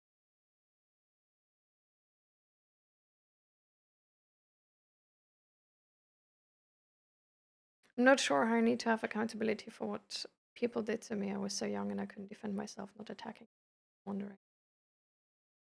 It's not so with kids and like childhood abuse. That's like definitely still something else, right? But it's we always have accountability for our own life, right? So it's not really something where you need to like take accountability for like what they did to you, but it's taking accountability for like how you move now forward in life and what the future is going to hold. And I think you do that, right? So, for example, the way I see you taking accountability is that you go to therapy, like that you did the how's it like the addiction anti-addiction clinic, like getting out of addiction, and how you're, for example, like rehab exactly, and how you, if you like see that like you're getting angry or something, then you take a break from stream and you go back, right? And how you I don't know, for example, when you notice like your emotions, like you could need a walk or something, that you go for a walk. So I think you take a lot of accountability in like how to heal from what you lived through and how to move forward. And I think this is exactly sort of the difference, I guess I mean, because you don't need to blame yourself for what happened. Like it was not something you could have avoided or anything, or you were at fault for putting yourself in that position. It's like it's also something where like nobody would like choose this sort of actively, right?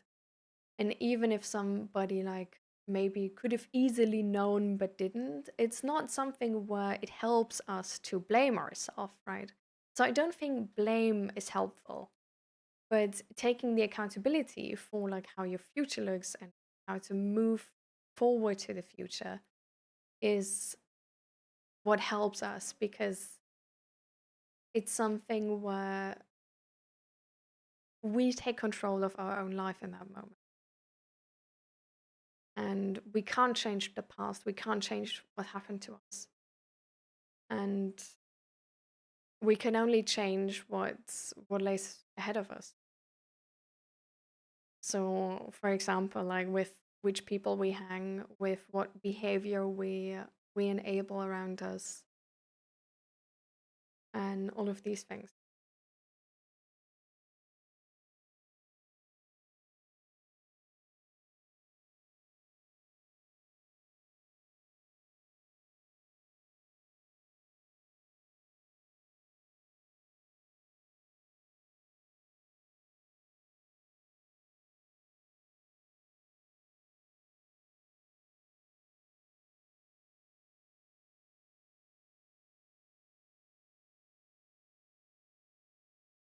Think of like rule.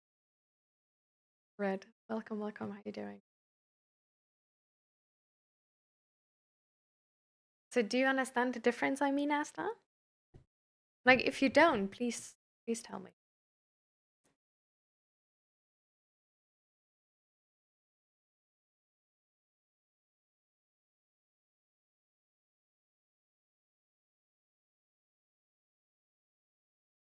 Sí, Navandra.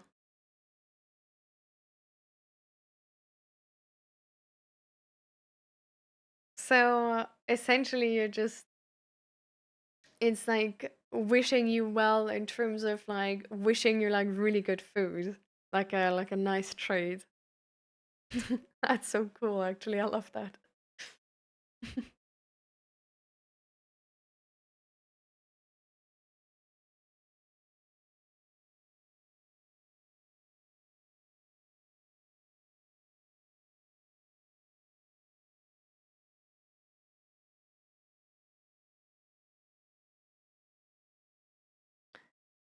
Um,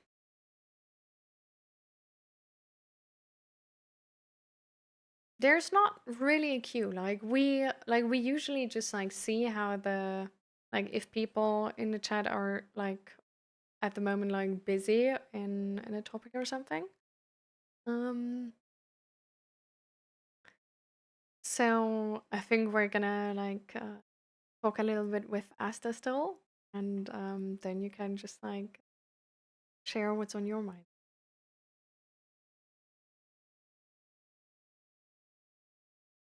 But yeah.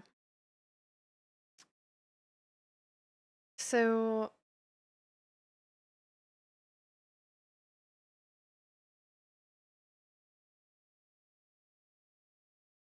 no, I think you're good with the interpretation, Speedy. Yeah, and exactly, sort of like that is the accountability we have, right? So that's where the accountability comes in, like that we sort of like protect ourselves from like future harm,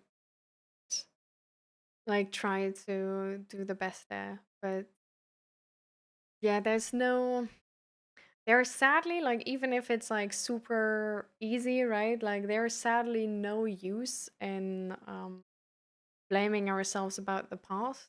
Like as long as we learn from the past, that's something we definitely should do. That's the only thing which actually is going to help us in the future. Like blaming ourselves for the past is not going to help us. Learning from our past, taking accountability based on what we learned from our past is helping us in the future. Um, and I feel like for me personally, and I don't know if that's the same for you, Asta, just making sure um, to clarify that. But maybe you can relate to that. When I was in therapy, um, I I also definitely blamed myself for the past for sure. It's a very common thing, right? I've been there. But the way I actually got out of it, or like how I sort of like was able to let go of it, is because I noticed how it's me blaming myself for the past was actually very connected to me not being over the fact that I felt like I lost a possibility of a life there. And that I was sort of not able to like properly grieve for the life I could have had if that never happened to me. And because I couldn't let go of that like alternative universe life I would have had if that never happened, I blamed myself for that happening because I so wished I would have this alternative life. So in that moment where I grieved and mourned for this alternative life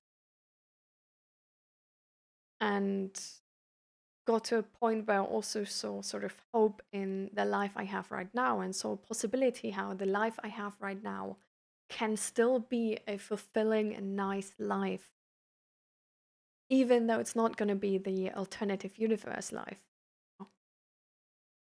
It helped me to let go of that blame because I essentially didn't need to hope anymore for that alternative life universe because I had something to look forward for in this life. And I was finished mourning what I had lost or what I thought I had lost and find something new I look forward to.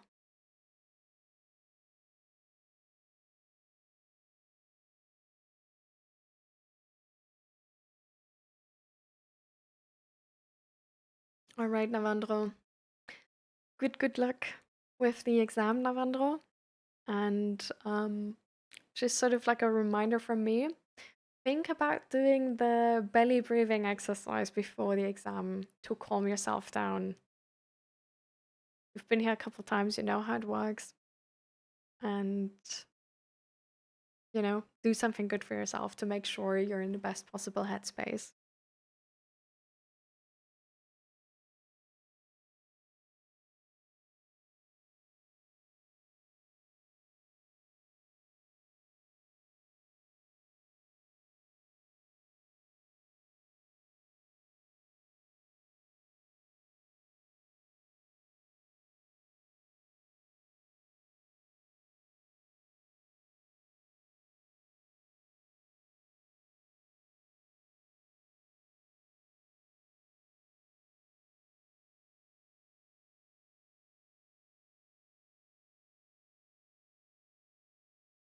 Yeah.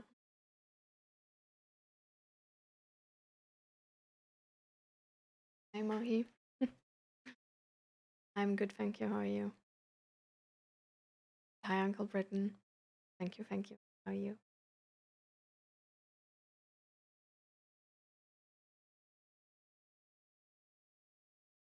And hi, Lucan. Welcome to the stream as well. How are you? But do you see what I mean, Esther? Like, have you ever, like, do you think you can, like, relate to that? Of, like, that you maybe hold on to this alternative life still? And that's why you sort of blame yourself for not getting that because you're still so attached to it?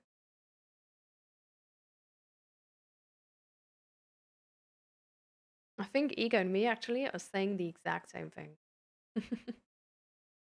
Not blaming yourself for the past, but acknowledging it is important.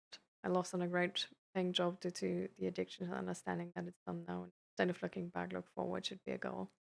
Yeah. Like for me, this is exactly the same thing. Like I was able to let go and like sort of grieve fully this life I had lost and then start looking for the future for the life I can still build.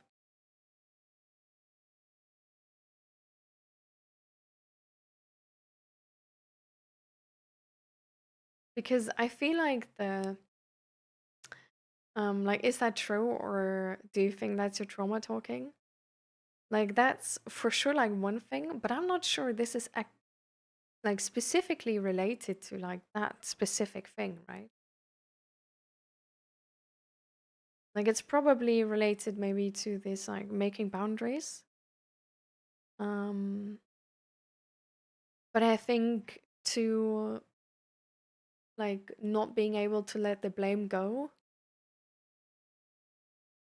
maybe you just really need to grieve this version of your life where you would have gotten to a different type of family and they would have been different, or to the same family but they would have listened to you and changed, you know.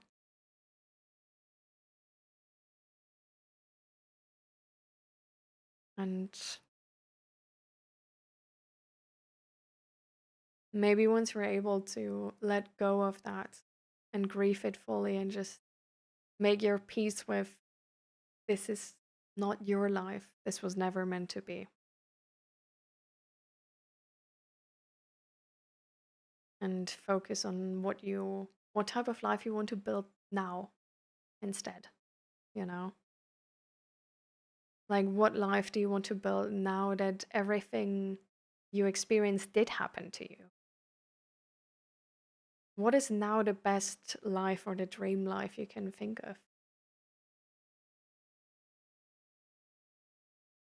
I have to go now, kind of sad that I have to work now. Zero motivation. Sorry for you, Fluffy. I hope work is gonna be not as exhausting and the co-work is gonna be nice.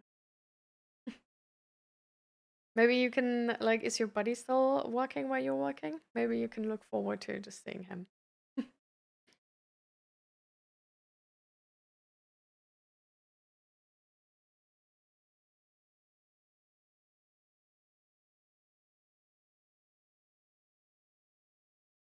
No more how I see the world and how I react to things that make me no. But what do you mean with no more? And that's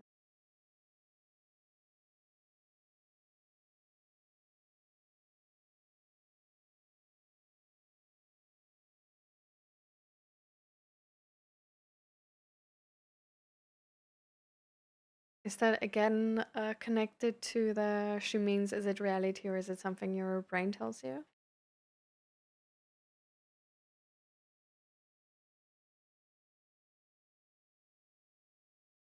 It's tough because my relationship with my dad and mom never together. Last name. Set some boundaries and help. Boundaries can be really amazing. Like they're hard to set and it can be really scary to set boundaries. But I think it's actually so important and it makes safe attachment possible at all. I feel like if we never set like healthy boundaries, safe attachment can be so hard. Because even if we're with a good person, right? If we don't tell them what we like or what we don't like, they will overstep our boundaries at some point because we don't have the same boundaries as other people, right? So we need to work together with the other person to have a safe attachment style in that we will tell them if there's boundaries being crossed and they will listen and take that into account the next time.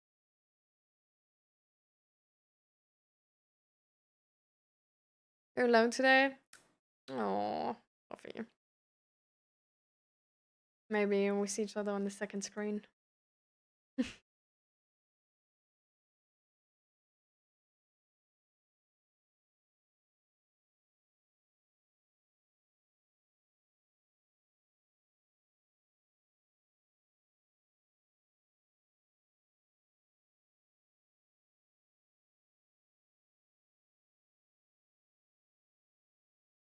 See you, Fluffy. Thank you for coming by.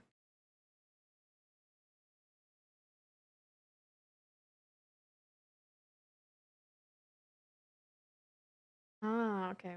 So,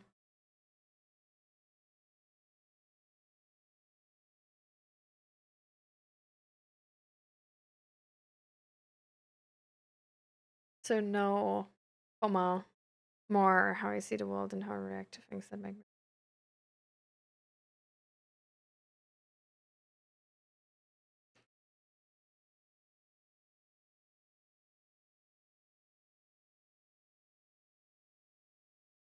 Question was quite long ago. Let me. Hmm.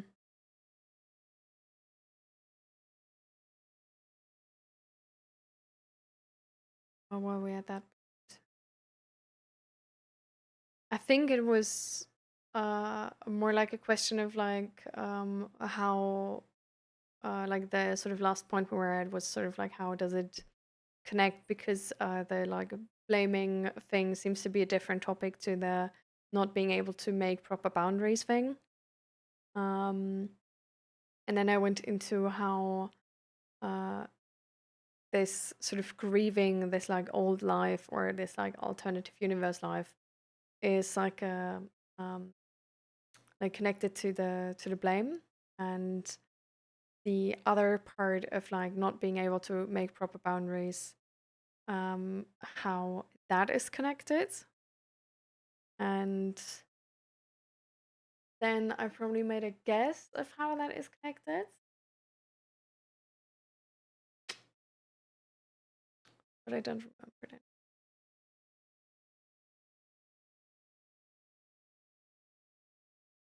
But I think how you see the world and how to react to things that make me like that make you like really insecure is exactly just one of those things where like this is going to be part of like the new life you want to build, which is like possible for you like right now once you let go of um this if nothing like this would have ever happened.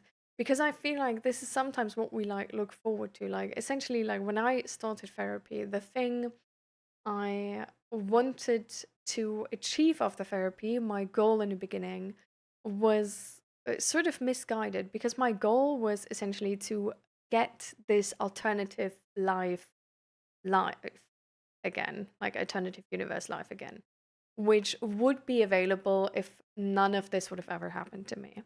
And I wanted to get that, and that was my goal. Instead of shaping and trying to see what now, with having gone through all of this, with having these anxieties, having these traumas, is my new dream life, because that would be different from this alternative universe type life.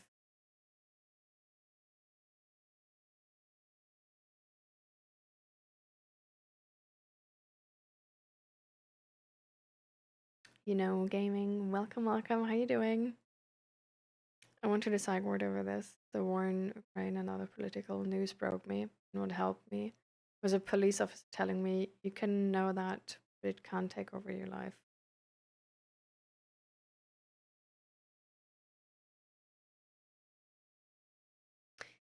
Yeah, I'm there with you again, Ega. I just see myself agreeing with you over and over again.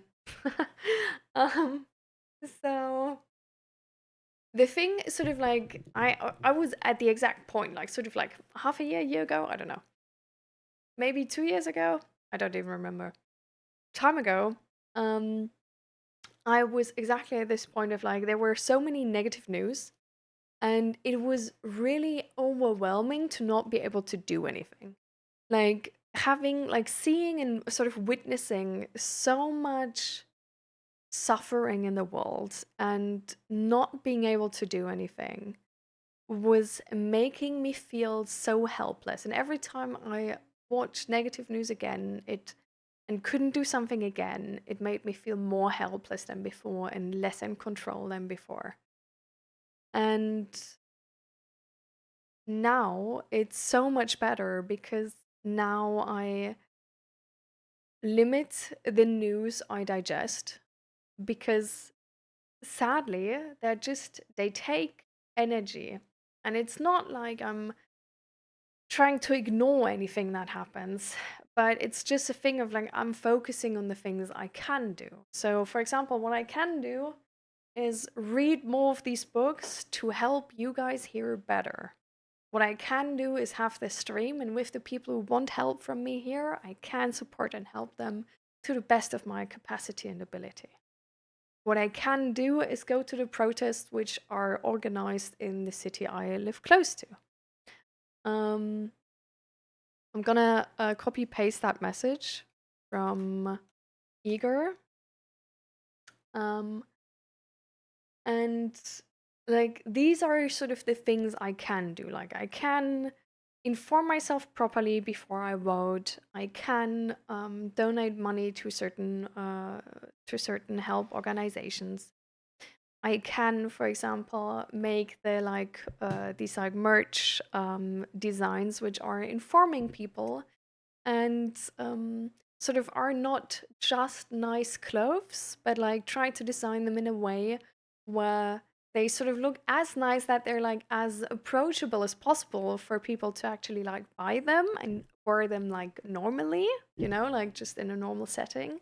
But at the same time, actually hold meaning and inform people of maybe certain studies or what's important in life and uh, how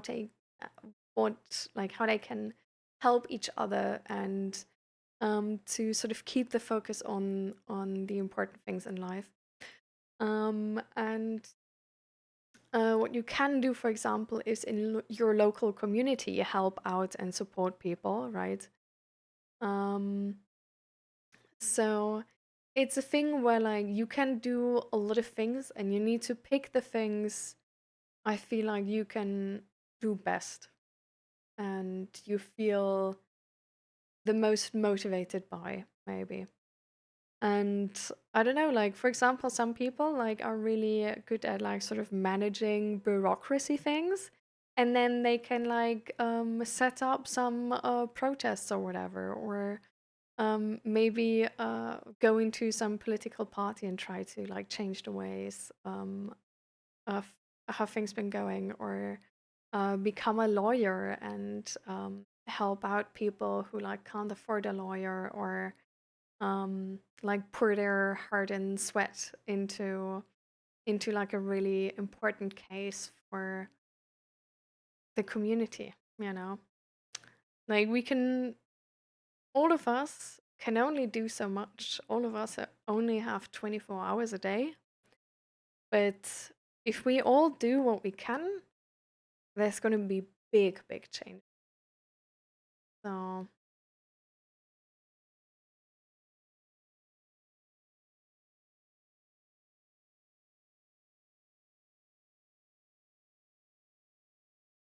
I feel like the internet is like definitely also important. So for example, there's some people who can be like really good influencers and make like so like informative and educational content to make it like as easy as possible for people, for example, to vote the party they actually do support, right? Or like to give like political education and stuff like this. And it definitely also can make a difference if there's like if we support somebody against like negative comments for sure.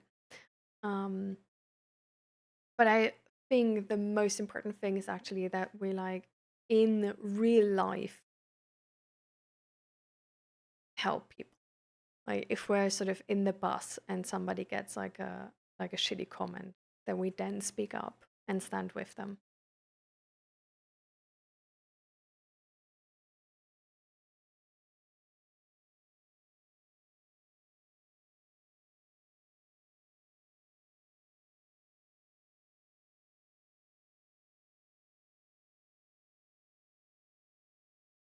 I'm really working hard on improving my life. It is just not that easy, and I forget to give myself the grace for that because I want too much too fast, and it just doesn't work like that. This is sort of exactly what I've seen in myself as well. But it was very much also motivated by wanting that like alternative universe life actually.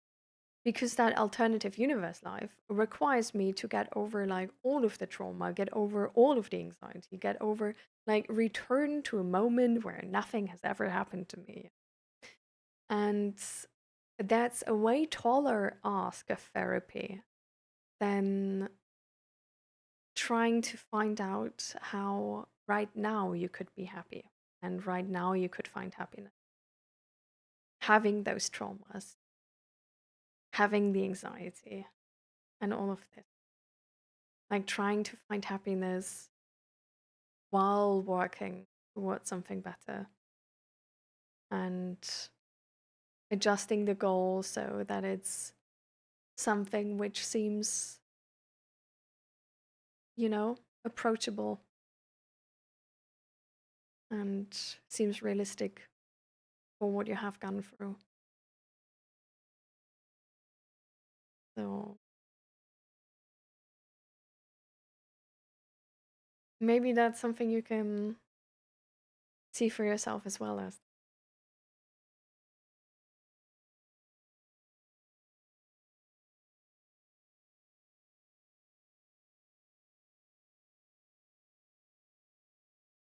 I think reading books doesn't affect a person's hearing levels.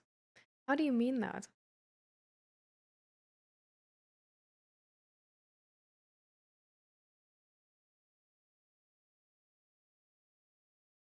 Even rewarding yourself in small ways often can help, especially if your plan is over a longer period of time. Reminding yourself, even the progress is slow, it's another step in the right direction, and acknowledging that. Yeah.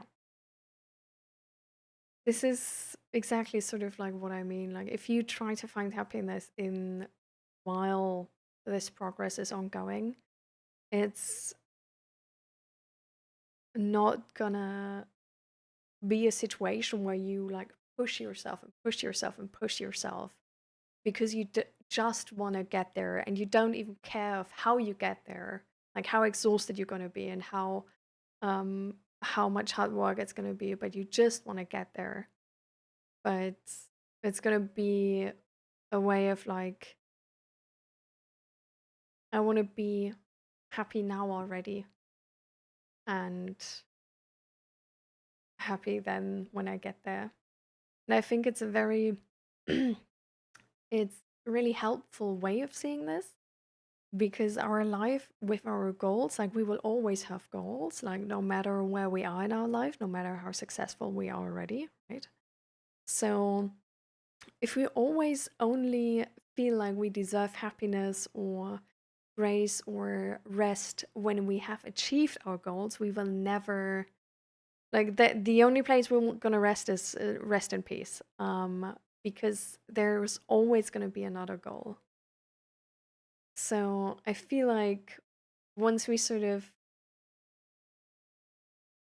try to work on something better, but are also trying to find our peace with going through the progress and putting the effort in and trying to find sort of a way how we can enjoy today's day, but also work towards our goals. I think that's probably pretty balanced and nice.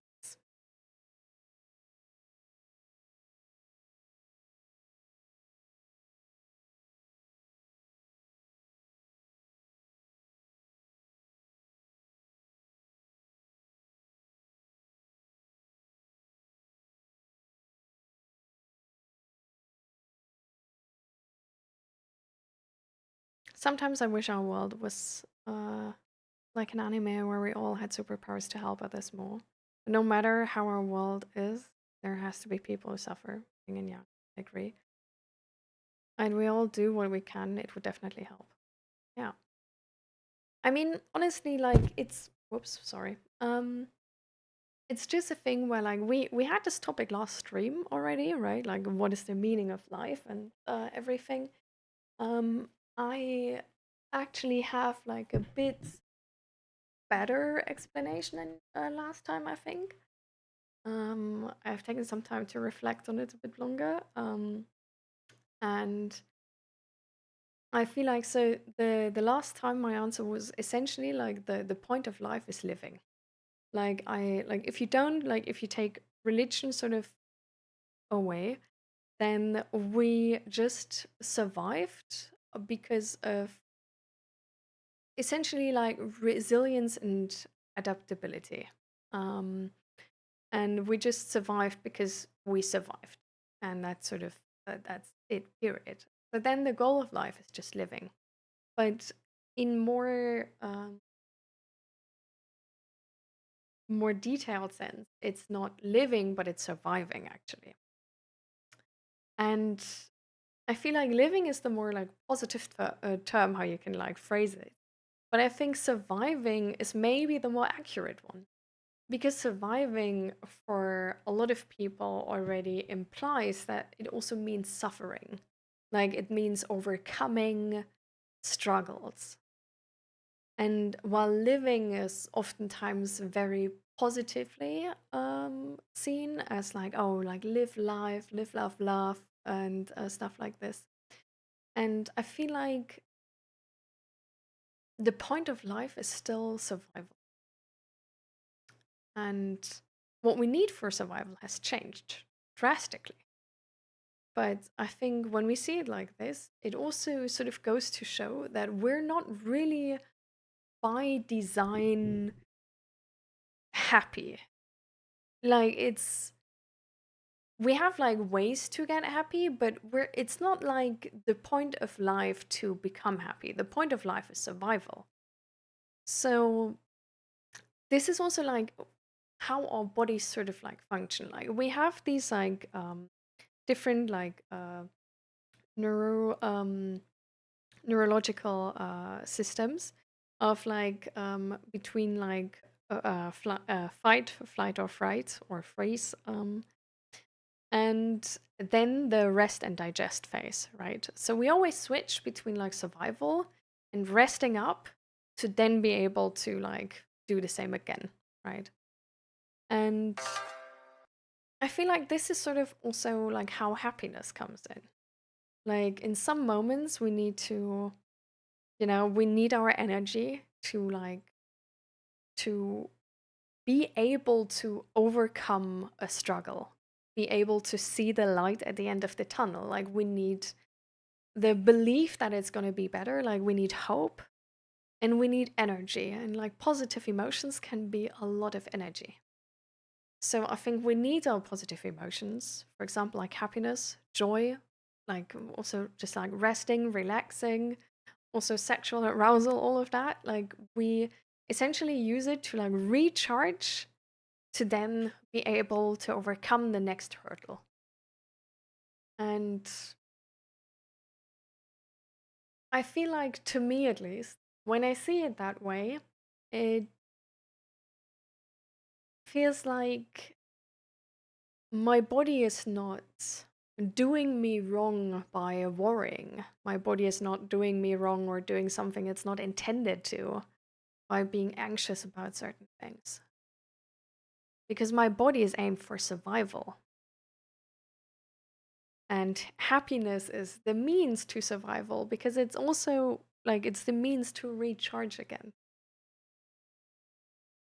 But it's only a thing which sort of, which comes in to then be able to overcome the next thing. And I feel like what it then all of a sudden turns really obvious is that resilience and adaptability is really important, actually. And should be like one of our most trained skills, right? Because resilience literally means bouncing back and trying again and not giving up and not being able to be pulled down, but still keep going. And in that regard, it's actually very much like an anime. Because if that is our superpower, if the resilience is our superpower, it all makes sense. It all makes sense how people who've lived through torture are now just having their normal house and life in Australia and giving interviews and trying to help other survivors. Like it makes sense all of a sudden how much we are able to overcome actually. But also how much struggling is actually part of our life. But then resilience is not something where we're like annoyed at like, oh, this like skill I have to learn. And like nobody told me I had to. And what a drag, like I was like everybody told me like life should be happy and I would have this perfect family and then would own a house, get a perfect family and everything is perfect, and like now I have like all these struggles and it's such a drag. Like once you see it from that survival standpoint, it's like, okay, like we've actually gotten pretty good at enjoying life. Like we've actually been pretty good at surviving. Like knowing it's like even with all the wars, it's like we've overcome so many struggles as a society. We've also built new ones for sure because it's like trial and error, and we're not perfect, for sure not. And there's still much to get better at.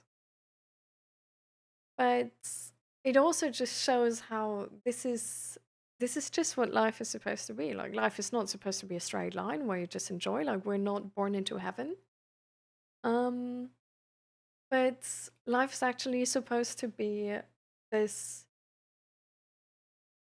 like just surviving and trying to make the best out of it while doing so, you know. But yeah, like our bodies are built for survival, and our minds and souls, or however you want to like illustrate that, um, we can just try to make the best out of it. And then it's not this difference of like, no matter how the world is, like some people are going to suffer and some people not. But it's actually everybody suffers. But this doesn't necessarily mean that it's not worth living. Suffering is a not a faulty life or living wrong or a disappointing life, but it's actually just how life is intended. Like we're intended to learn, overcome, struggle, research, understand, find better solutions, find solutions to problems. And yeah, I think that's sort of like how I feel about it.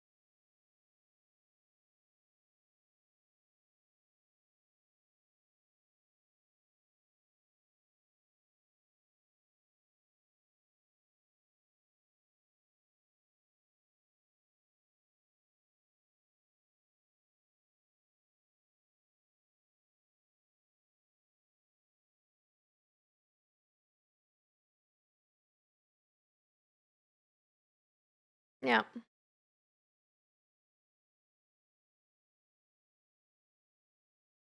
In that regard, I definitely also like often connected to like the healthy game IGG's sort of view and philosophy.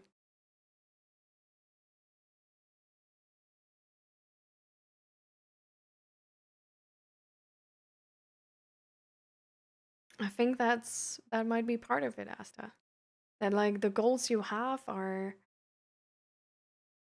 maybe not for you right now. No.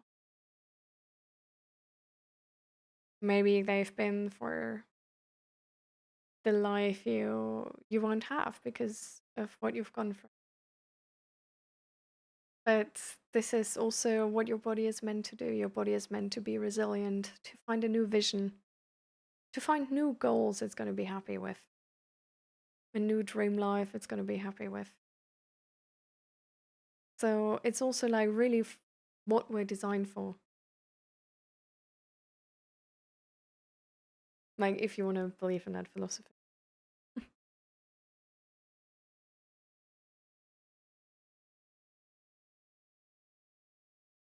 Thank you for the follow and welcome. Longy.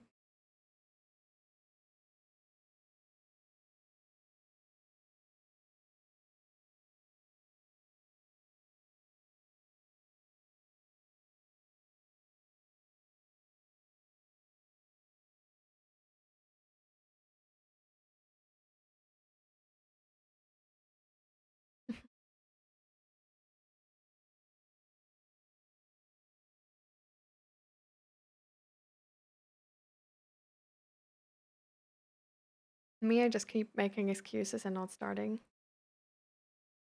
Like, see, this is the thing where we talked about goals already as well, right?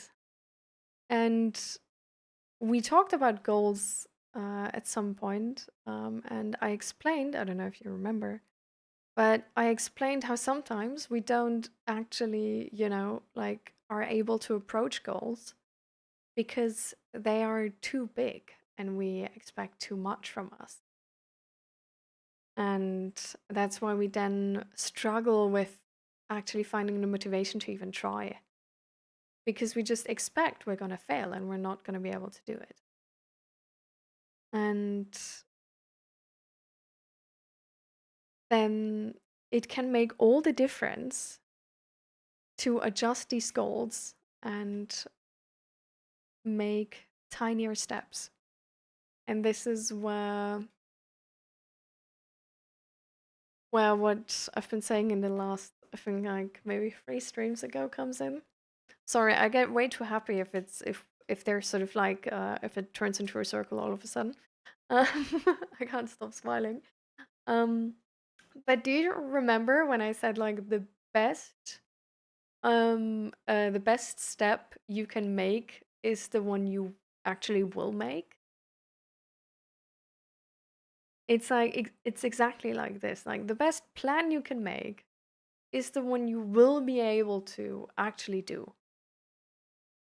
Because like no matter how great your plan is to like go to the gym 4 times a week and have all of this like dietary whatever visions and whatever, it's like if you don't do it, it's useless, right? Because you don't do it. Like it's not like there's no progress because you don't do it. So the best thing you can do is, even if it's so small, even if you say like you don't even go in the gym, you just go to the gym, to the front door essentially, touch the handle and then go back home again. If that's something you can actually do that first, and it might be the best goal you can make for yourself in that moment, because it's the only goal maybe you can actually do. But if you're able to do that, you're already on like a smidge higher step. And then you might be actually able to get to the step you had planned in the beginning. And then this is how you sort of progress to the bigger things. But not all goals are just like that available to us. Sometimes we need to put ourselves in a position first to then be able to actually achieve the goal. Like if we have like a big goal in mind.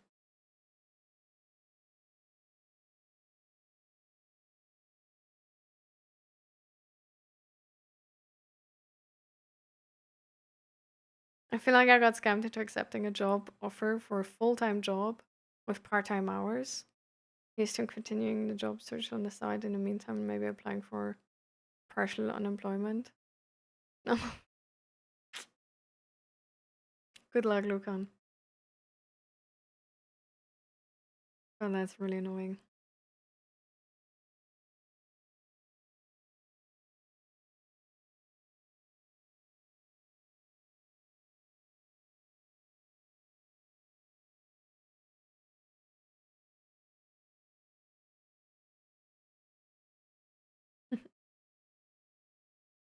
Oh,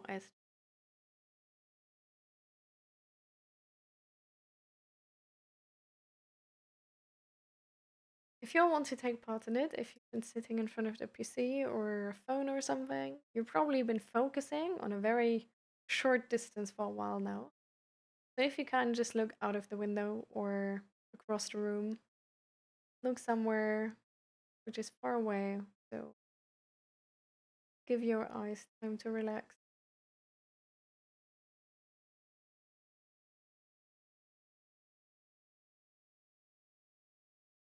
Also remember to blink. You have.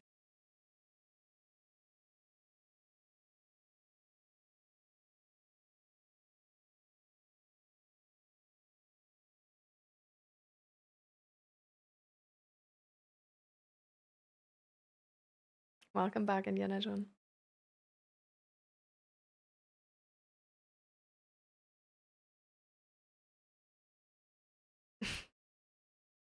Damn, pandas.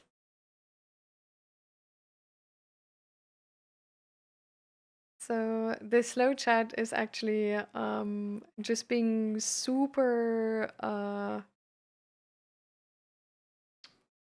how do you say that? Affirmed by the situation right now because I'm so far back in the chat. I just like I can't give up otherwise.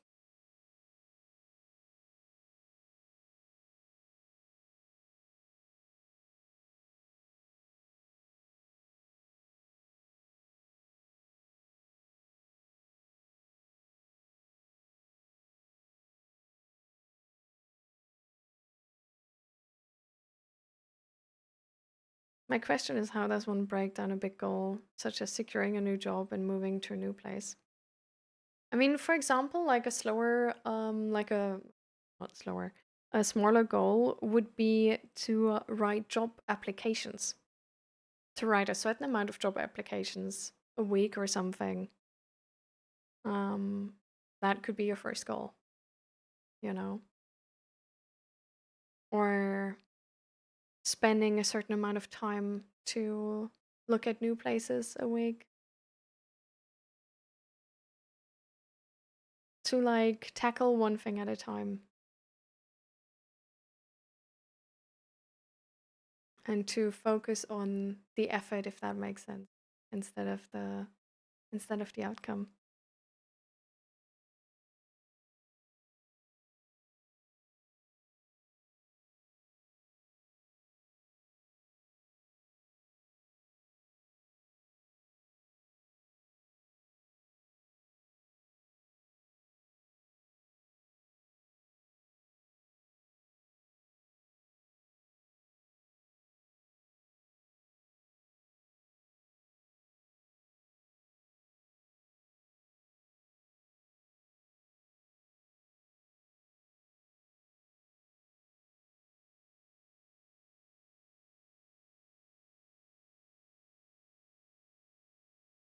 So with the like, even if you only have like activities like jobs applied to or like resumes tailored, for example, like you could start with like for the first week, like only write like a good resume, and then for the second week be like apply to one job, and then for the next week be like apply for two jobs and stuff. It's like sort of like you like it depends on like how the goal is big to you, right? Like if it's for example maybe the time you spent on it, then you try to make the time you spent or you have to spend on it like smaller and smaller. If it's the energy you spent on it, you try to make the energy have to spend on it lower and lower. You know, like it's a thing where like you need to see like in what way the goal is like that big to you, and then try to lower that down to an amount you can do and feel like you can sustainably keep doing.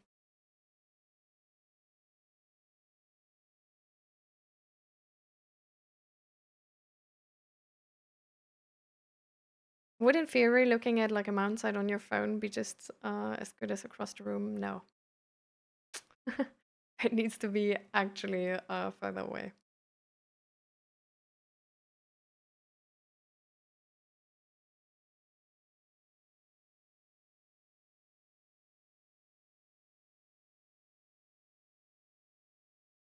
Exactly, Speedy.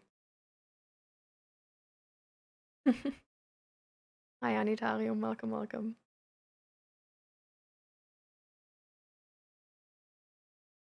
Do that, Asta. Have fun.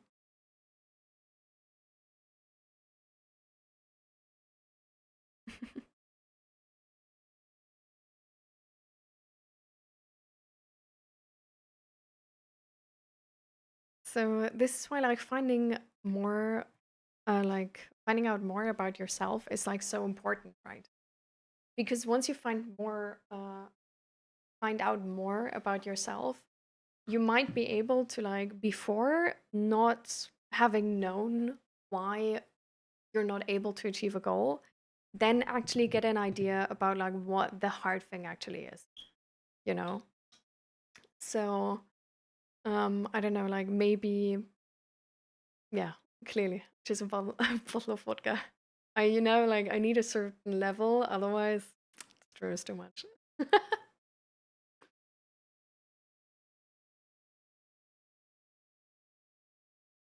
No, no, just water.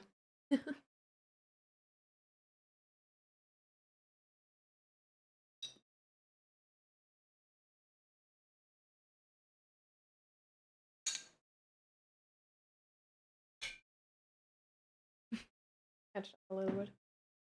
Um, so for example, with like going to the gym, for some people it could be like a lot of social anxiety. For some people it could honestly just be that they're like they can't achieve a goal because their goal is, for example, that they would go like 2 hours to the gym and they don't feel like they have the energy to actually go like do the work of 2 hours worth in the gym, and then come back and like properly care for themselves and stuff, like still make food and like clean the apartment and all of that, right?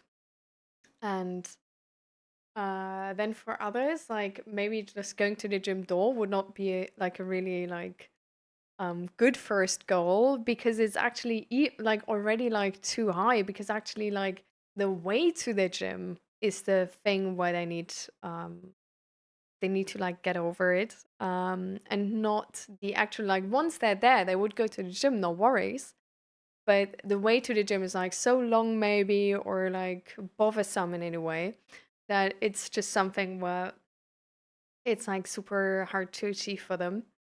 Or maybe that they would have to like go back when it's dark and they feel like uncomfortable with that, and then they could like change their time of day they go there instead. Um, or just the length they go there, so they like can go home already when it's like light outside. For the people where it's like just away and it's like it's such a sort of, it's just like it feels like such a big amount of time. They could maybe start with home workouts instead, or they could make it easier, because they could sign up for a gym which is closer, even maybe if it's like more expensive. Um, or they could uh,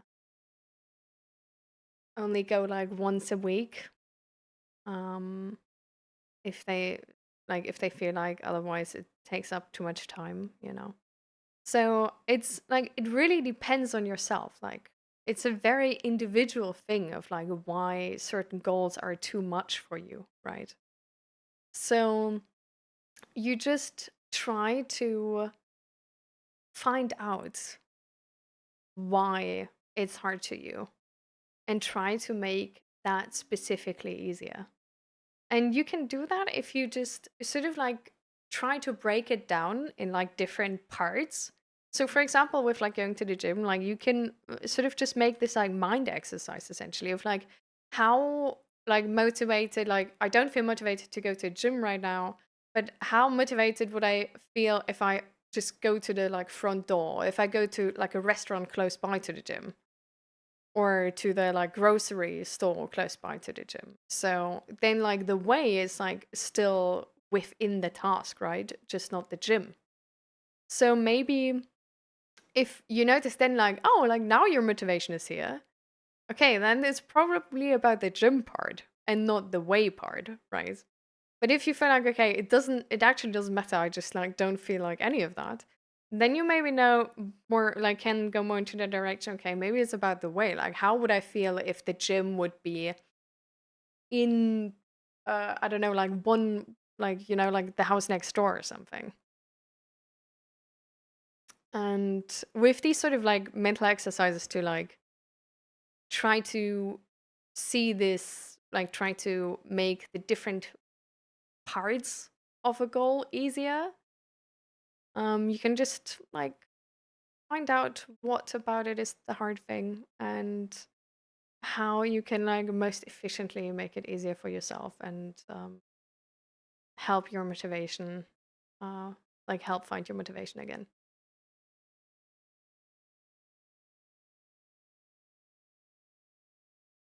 Also, just go to a gym is such a loaded thing, as it just expected that you know what to do. Yeah. Watch Canada beat Korea at curling. All right.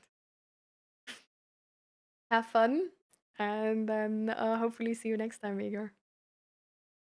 99% how you react to the 1% that happens at the work starts working up. Seek help, ask for help. You're important or worth. Take care and be patient. Yes, that's a very nice. Thank you, Iga.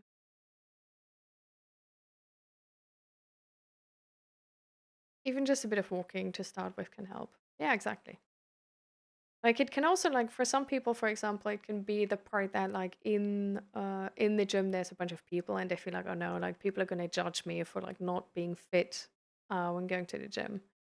And then if they make the exercise, okay, what if like nobody would be there? Would I then go? And they would be like, yeah, like then I would like instantly go. Like if it would be my private gym, like for sure. And then they know like, okay, so I need to, it doesn't necessarily mean to like give up on the initial goal, but it just means to like start slow. Like give yourself time to warm up to it.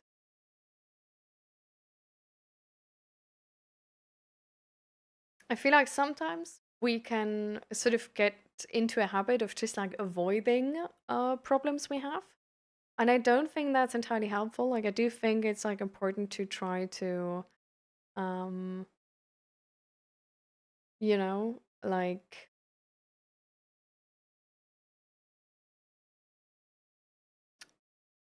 confront what we fear and maybe are uncomfortable with. Um to be able to stay open and approach everything. So I would maintain the like the end goal, I guess, of the first thing, or like try to. Um, but just like start slow and like warm up to it, you know? If like that's hard to you, like it doesn't matter if it's not hard to anybody else, but it's hard to you and that's a fact. And we just need to respect that for ourselves. And then like start with something which is easier and like slowly warm up to it. And sometimes like something like this where we just go these like tiny steps towards the big goal, we can actually then just achieve the big goal we had in mind the entire time. And sometimes we notice along the way like, wow, this is actually like this is just not getting easier for me. And this is such a drag and I think that's just not something for me, you know. And then we adjust our goals. And that's also completely nice, as like completely fair. I always struggle with exercise for the sake of exercise. I need to do it for a reason. I like riding motorcycles lots, and being fit means I can do more of what I enjoy. Yeah, that's like, for me, that's like sort of the same thing. Like, I like to do sports just because, or like, I want to do sports and I want to go to the gym just because I want to be able to do all of the things I just want to do, you know? Like, I want to be able to cycle to places spontaneously just because I was like, oh, like, yeah, sure. And like have the time to actually do that as well. And yeah, that's just why I started, but it also makes the goal of going to the gym way different, right? Because it doesn't need for me, for example, to adjust my nutrition that much. Like I guess like I should eat like some protein for sure, but I don't need to try and like cut or whatever because it's not about the looks, it's just about like the outcome essentially and like the health outcome. Um, but also what I help with like just not feeling like just exercising, it's actually like you yourself, like you ride motorcycles a lot, for example. So we started to play tennis. And for example, I absolutely like in the gym, nobody could make me like start doing cardio. I hate cardio so much. It's something I'm so bad at. And I just hate it. It's boring, it's annoying, it's it's so annoying. But playing tennis, then it's all of a sudden entirely fine. It's completely fine.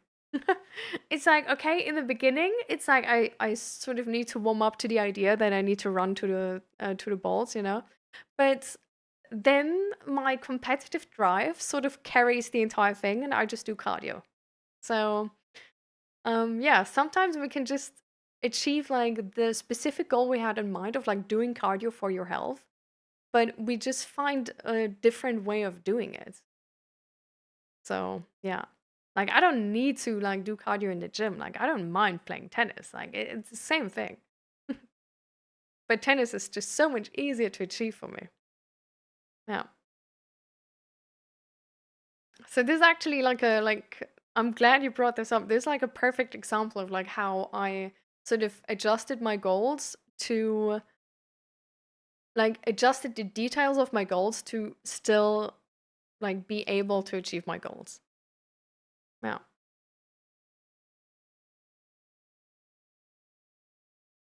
And thank you for the lurk, G-Force. Welcome, welcome. I don't think anyone that does something for the sake of doing it for no reason actually exists. Yeah. I think definitely for sure. Like we always do something for something. Like it might be very close to the thing why we do it, right? Like it might just be for the feeling we get while we do it and like not have sort of any like long-term effect, but just be like, I don't know, like I like to do meditation because it relaxes me or something, you know. So for example, I like to go to the sauna because it's super relaxing. It's really nice. It maybe has some like long-term like health positive health effects as well, but exactly. It's like there's definitely a reason. I think most people have reasons. Like I feel like this, but also I feel like reasons are not really the difference from us to people who don't achieve their goals. Like I feel like everybody always has reasons or excuses. But yeah.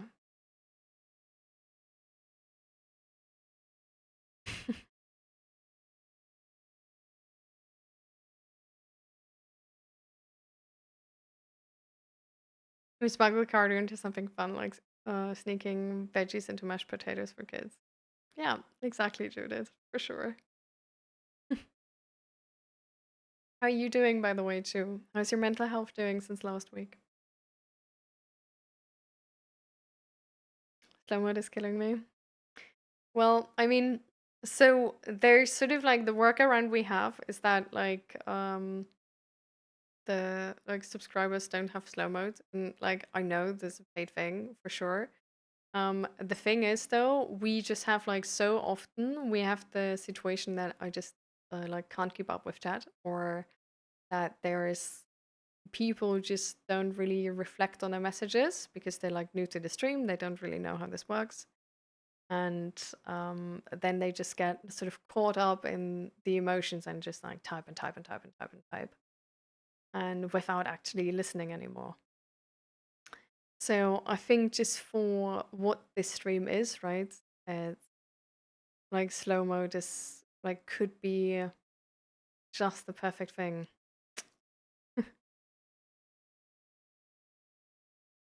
Yeah, I understand. I personally, I'm not a really great fan of slow modes. I also was very hesitant to put it in, but I just don't really know how to otherwise achieve it. Like sometimes like now it's like I can easily keep up with chat, and then other times there's like so much going on that I like absolutely can't keep up, and I don't know, like the other option would be that I'm essentially just like when it like that I just read the newest messages. But I feel like that would be annoying as well, right? No? Or would that be a better solution? Like how would you guys feel about that?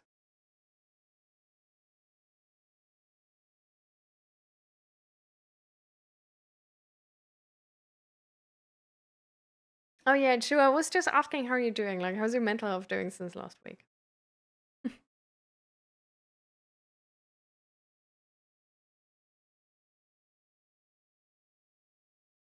Yeah.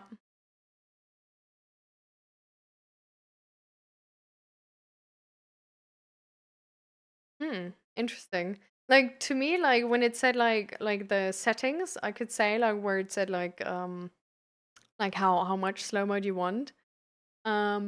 Like 30 seconds was the like normal, like sort of said like this the what did it say? I don't know, like the common average normal amount, whatever.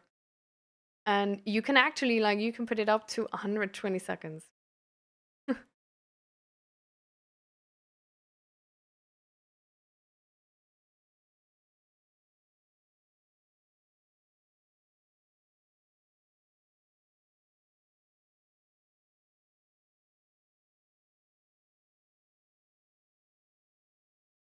Yeah. I think actually, Speedy, you're like, this is for most people, right? Like, it's so much easier to find motivation if sort of the result is in vision. So, I think this is why actually breaking down goals in smaller goals is like so beneficial for most people. Like it works so well. And that's probably just because it's like so much easier to see the result of um you're like walking towards to.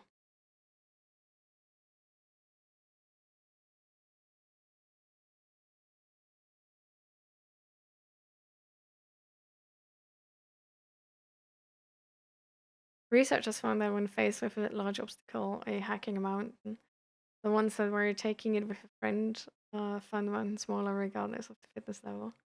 Oh my god, that's so cute actually. I love that. Do you have the paper or anything?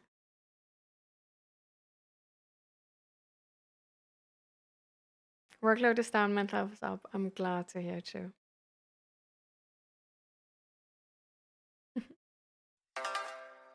Thank you for the follow. Welcome.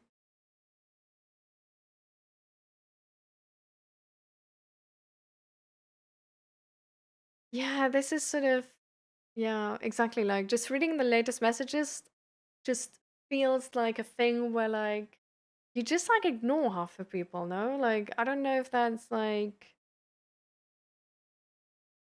would that be like also like a lot of the time like I'm like talking to a specific person, right, about like a mental health problem. Like if I then just like don't read through their answers, like that's a bit weird, no?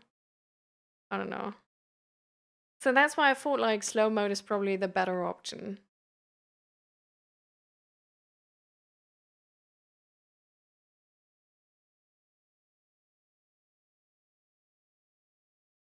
Slow mode is good? Okay.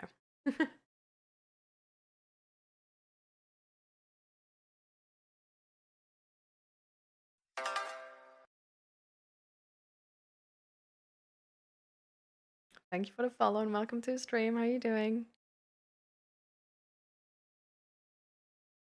Can you be friends with someone you think is boring? I usually don't associate with someone I'm not interested in. Yeah.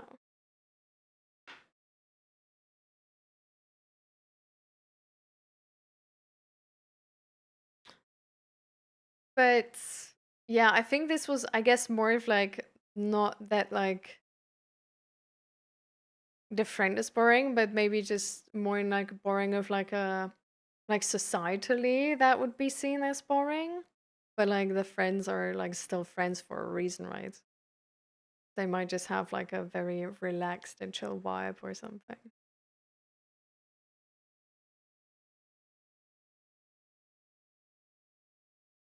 Certainly for the patient who can endure the harsh wait for the dopamine, only true chatters remain. Exactly. This is a test. Yeah, for sure.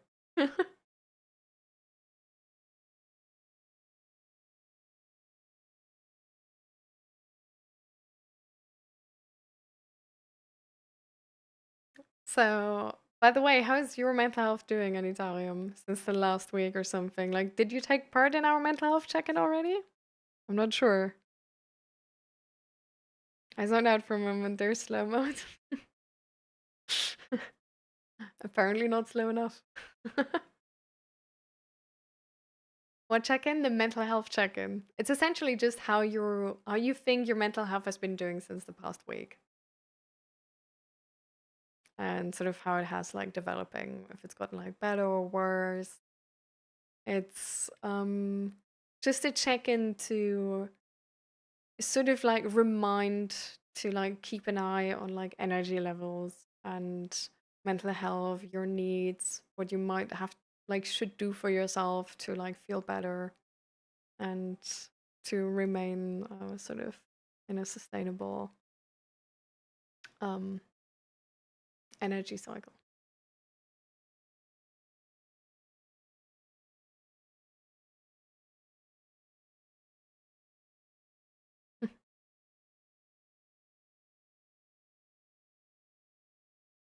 And first stream here was on Tuesday.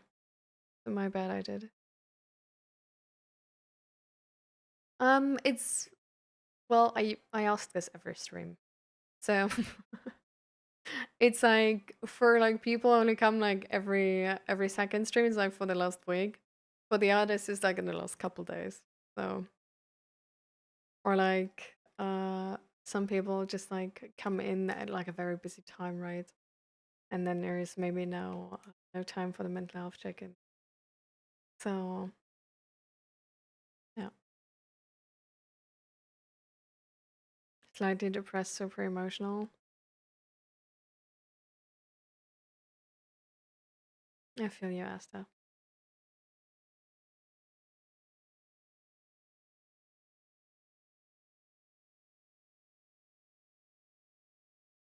Is there like how are you handling the emotions right now? Like, do you have the space with your with cuddling your dog to just sort of experience them? And you just had a really tough therapy session. I see. I hope you're gonna be able to give yourself grace and the space to just go through these emotions.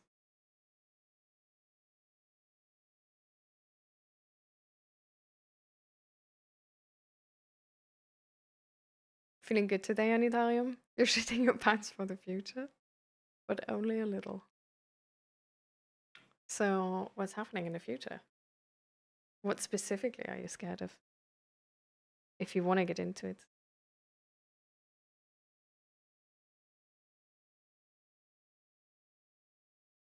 Working on that giving grace is something I'm not used to. I know. But this is exactly why you have to build that skill, right? It's important to balance being able to push yourself and being able to give yourself the space to rest and recover. It's like this fight, flight, or fright, and rest and digest. We need both systems to work really well.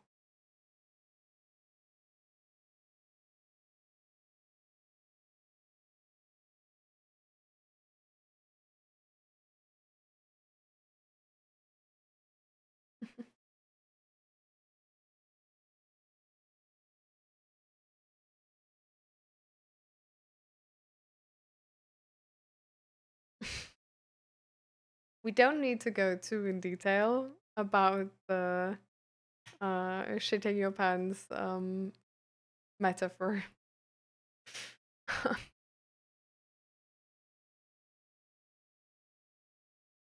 But you're starting your internship in March, I see. Okay. I bet you're gonna be able to do it.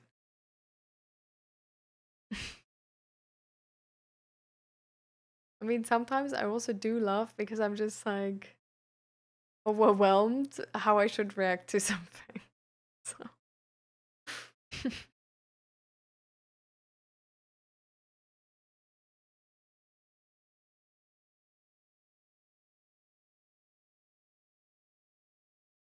and I also don't like I do want to make sure it's like it's not coming across as like mean or anything. It's just a thing where like we don't, you know.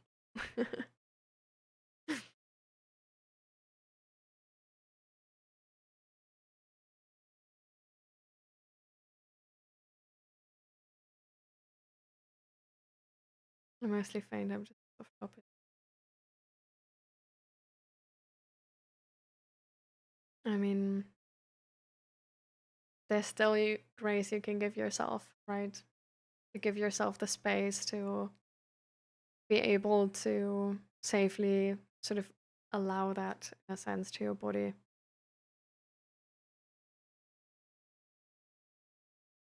and to not blame yourself for fainting, but just understand why this is happening because there's been a very tough therapy session.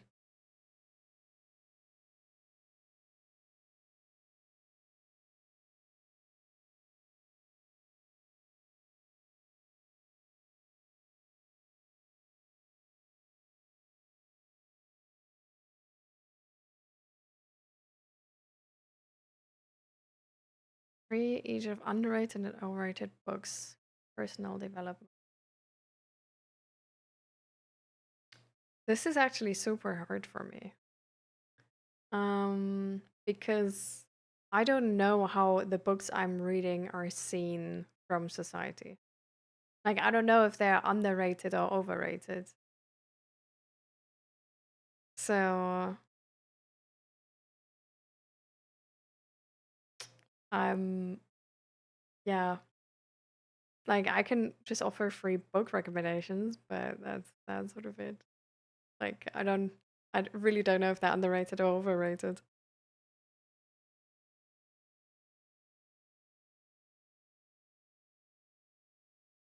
How's the stream going? I think it's going good. No?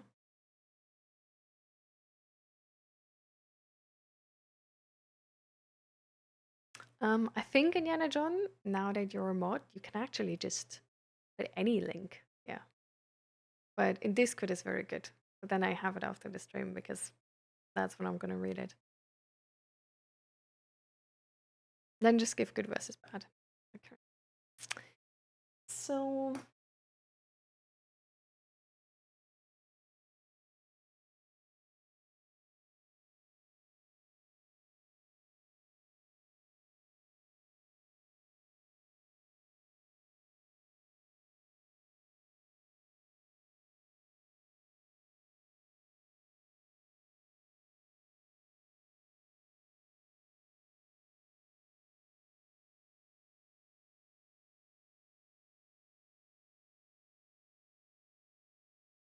I do have to say, I usually don't read bad books, right? So like it's not good versus bad book. It's like best versus not as good as I thought book. Um so I read both of these relationship psychology books. One of them is called Getting the Love You Want, and the other one is called Hold Me Tight. And I found Hold Me Tight definitely better than Getting the Love You Want. And this one had this like New York Times bestseller, more than 4 million copies sold, and blah blah blah whatever. But I personally just uh seen that like I didn't think it was like a bad book, but when Zach read it, he was not really able to like connect to this book very good. Um while I feel like this book is in that regard like way better. Um Then Breaking Negative Thinking Patterns, a Schema Therapy Help book. It's a really good book. It's really small, and it's amazing. Like I understand why my therapist was like, if you want to read a book, that's really good. Then To Fight Against This Age is a really amazing book. I love how it's written. The Drama of the Gifted Child is a book where I thought it would be better. Like depending on the reviews, I thought it would be better. It's it's honestly it's a good book. I just don't really like how it's written very definitively. Um like it's sort of written in a way where there's not too much space for other explanations and just very sure of themselves, if that makes sense. And I found that for some like sort of some moments in that book, I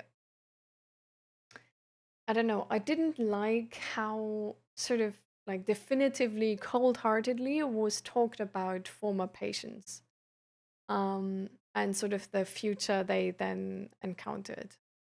Like I thought that was a thing where I just sort of got like a bit of like I don't like that. Um it was still a good book.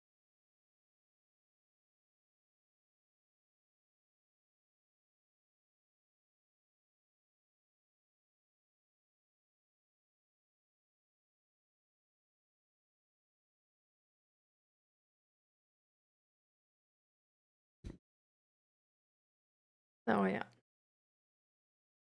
I cried so much the last 24 hours. It's just the amount of emotion hard to regulate, so I just cry. I mean, that's not bad, Asta, right? I think sometimes the fastest way to emotional regulate is actually to cry. So just have grace with yourself.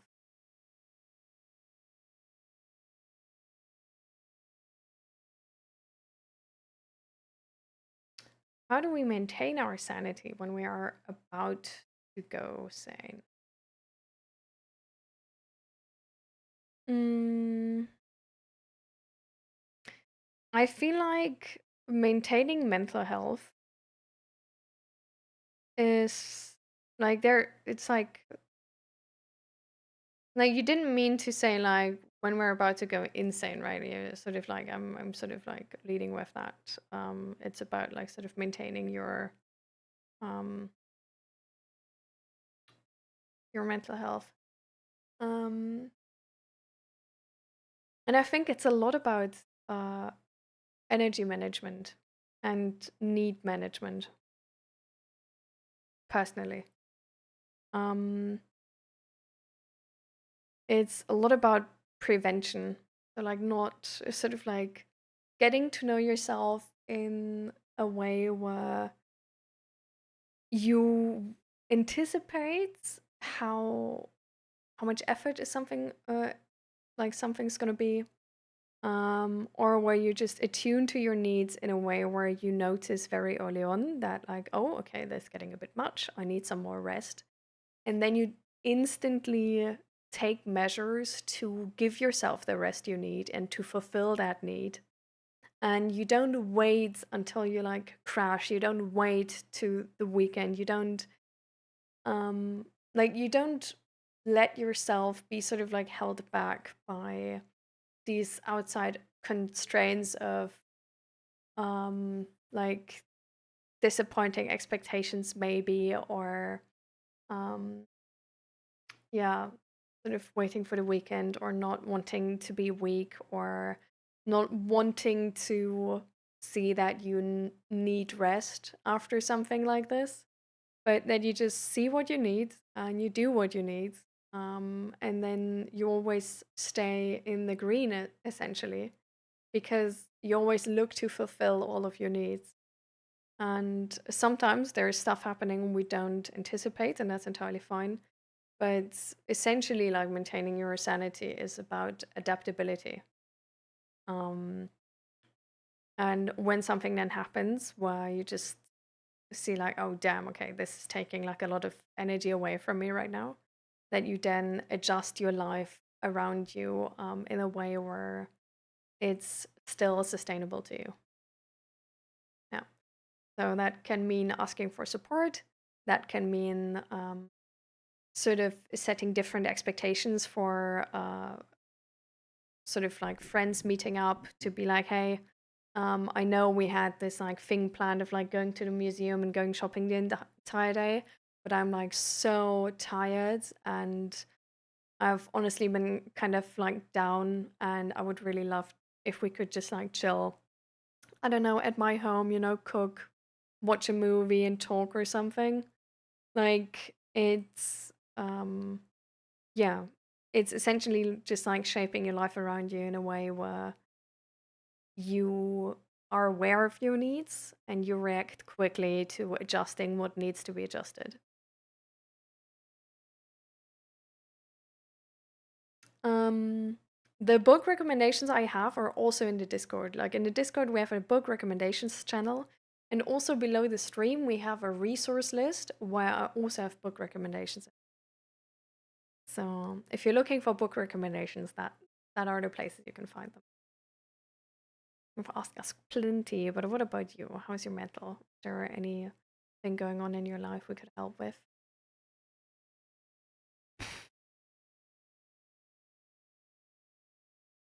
Let me think. I think it's really sweet that you asked me, so thank you for asking. Um, so my last weekend was pretty exhausting. Like I noticed that like the last stream was very exhausting, and then there was like so much going on that it just yeah, I needed to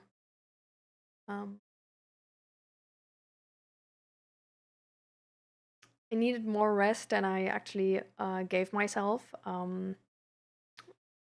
because there were some sort of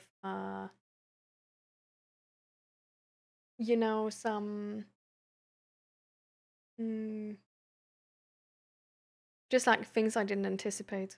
Um, and then, but now on like Tuesday and Wednesday, I was able to like properly rest. We went to the sauna on Tuesday. Um, thanks to the anonymous person who gifted me like a sauna entry from my wish list. So I just was like, you know what, that's a perfect opportunity. So we just went to the sauna, and that was really, really nice. And um, then I was just taking it slow, mm, to, yeah, fulfill all of my needs again, to be ready for the next stream, uh, to stay mentally in the green. And then I also, like, I noticed I was a bit frustrated because um, of how I noticed that I sort of need to change something with the stream to make it easier to like follow chat, but also um, like moderate chat.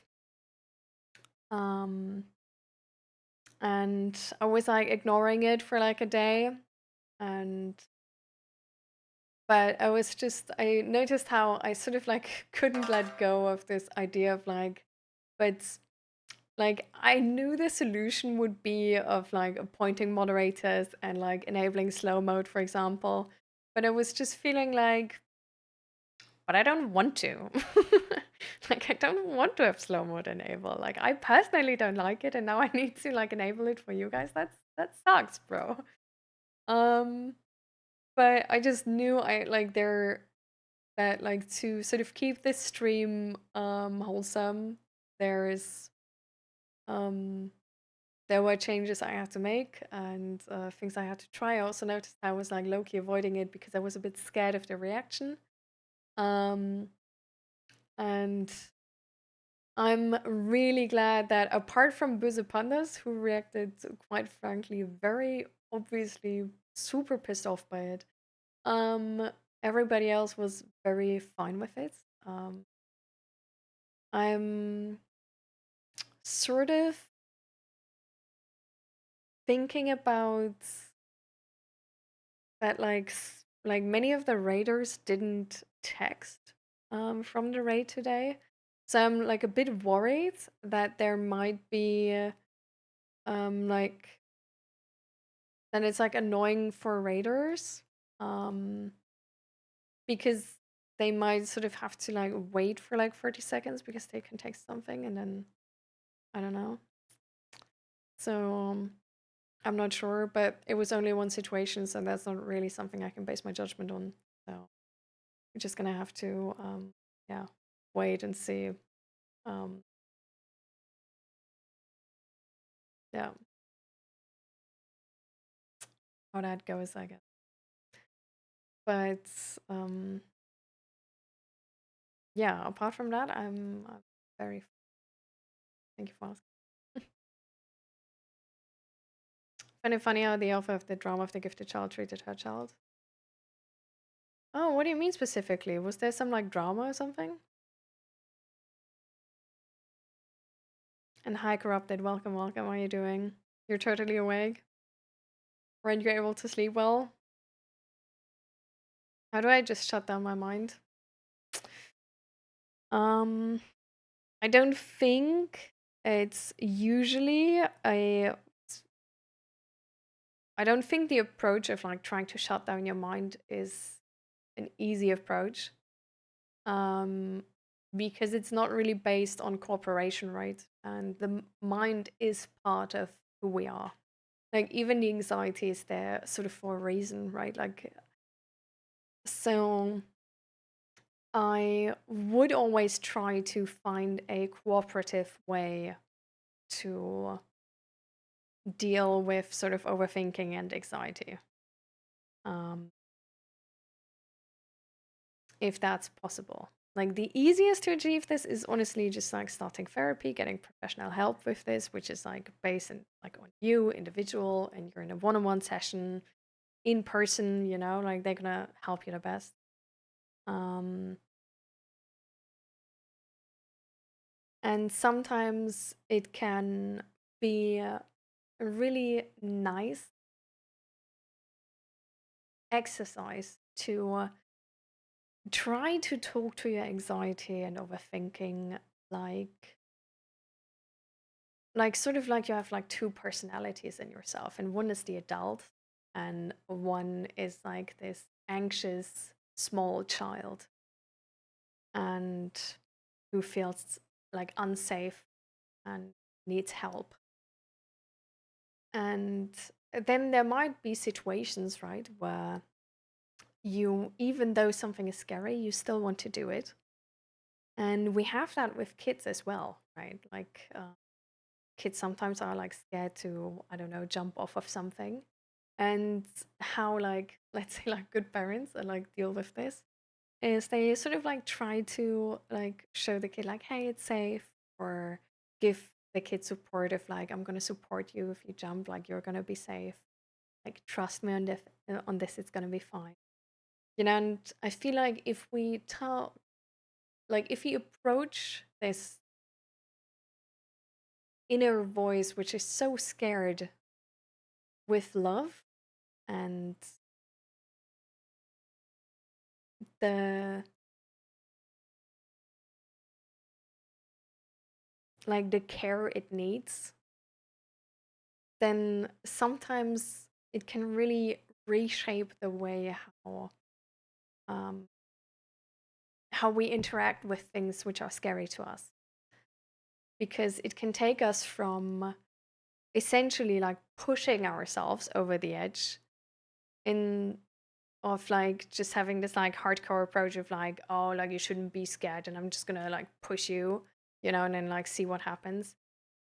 It can take us to like be able to acknowledge our feelings and be able to be like, okay, this is scary, but logically I know like there's other people doing this, it's probably gonna be fine. And I think like even if it goes wrong, I'm gonna be able to handle it. Like we're able to approach it in a safer way, so the feelings are not staying scary and are sort of like trying to revolt more and more and more because they think like we're gonna fucking die if we do this.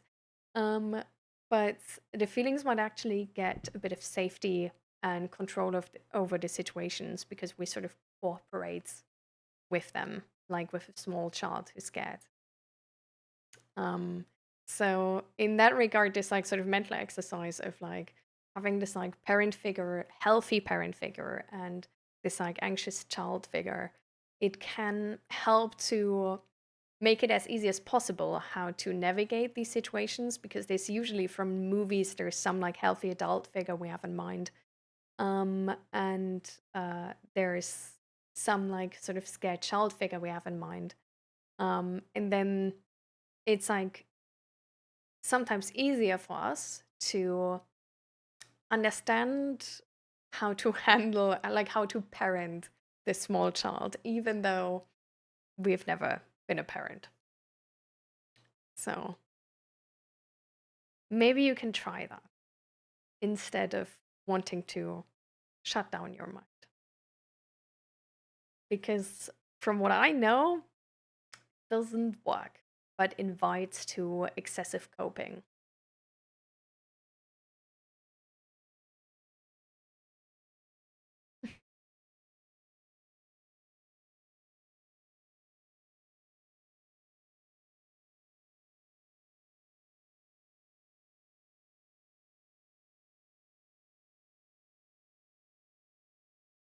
Maybe Indiana Jones, I don't know.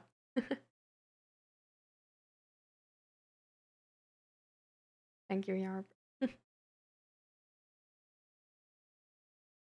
Thank you, Dom. Thank you guys for letting me know that you actually like the slow mode. I'm like, it's not really like the sad thing is I'm still not keeping up with chat. So I don't know.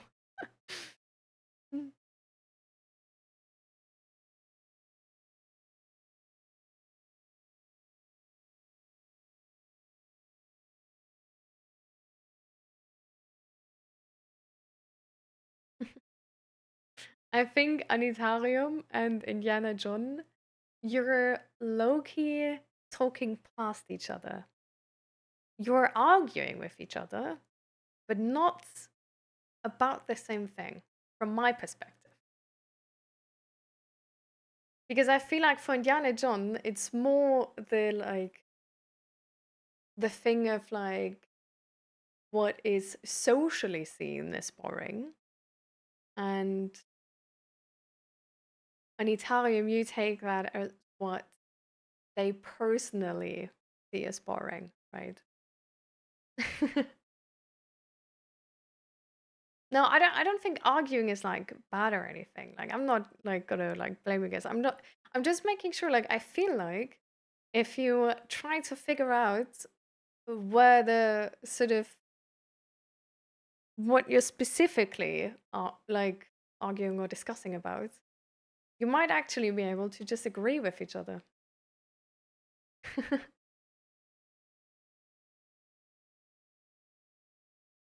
Chat speed is the biggest of my life. I've endured having to leave two of my favorite streamers because chat got so fast that I was no longer able to chat with them. Comes with the domain though. The more interesting you are, the popular you get, the faster chat gets. It's inevitable.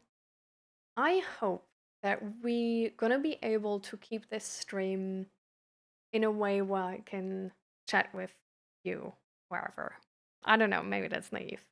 But we're gonna like that's at least what I'm gonna try.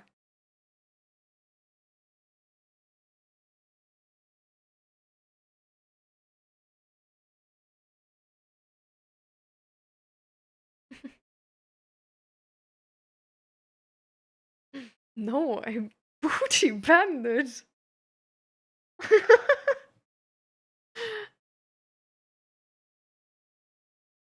Are they like the the profile picture? Welcome to the stream, booty bandit.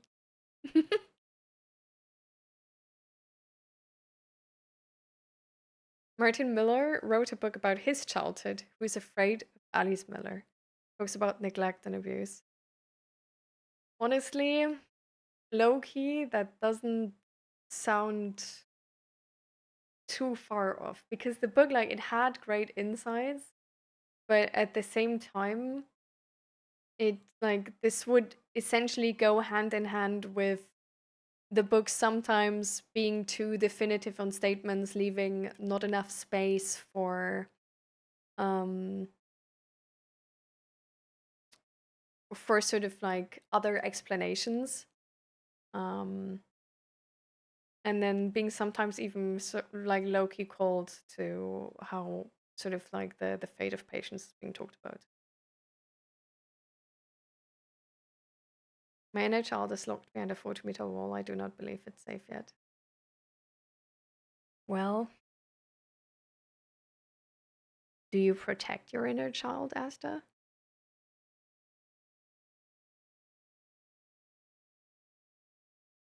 Because I'm just gonna put this out there as like sort of like think about it. But when I started therapy, I didn't protect my inner child. Like all these expectations I had were essentially like all this anger I had why I didn't achieve my goals faster and why it's so hard was anger essentially low key directed towards my inner child of like, why can't you heal faster? Why can't you just get over it? Why is this so fucking hard to you? Why are you ruining my life? I wasn't protecting my inner child. I wasn't treating my inner child as a loving mother who has a traumatized child in front of her and now just tries to keep it safe, because that sometimes means that not arguing is taking care better of the child than arguing.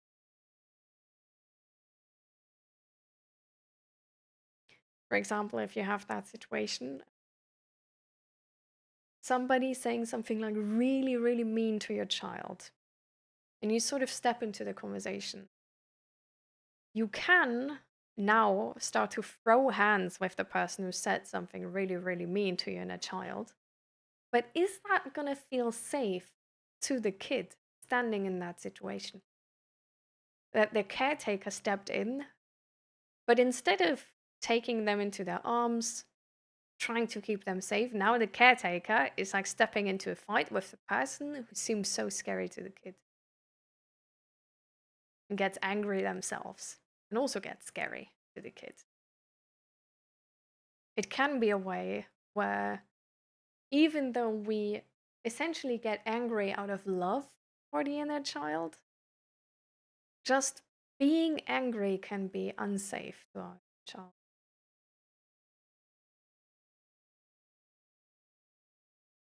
And then sometimes it's better to step in and say, that's not how you talk to my kids. Pick up your kid and go, you know? Hug it. Explain to them what just happened. That some people sometimes say mean things, but it's really not about them, and that they're great kids. And that you see them trying, and that you would never say this, and you don't agree with them. And if there's something you can do for it now, if it maybe wants ice cream, no.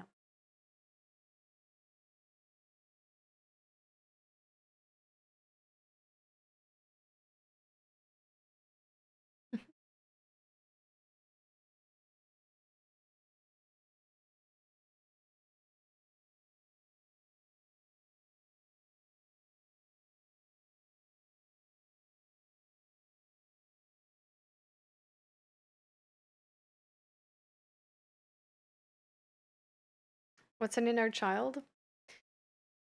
Um, it's it's a very common perspective, um, which is being used sort of by the mental health community, because there is a lot of like the struggles we have in adulthood, a lot of the maybe trauma we carry are from childhood, and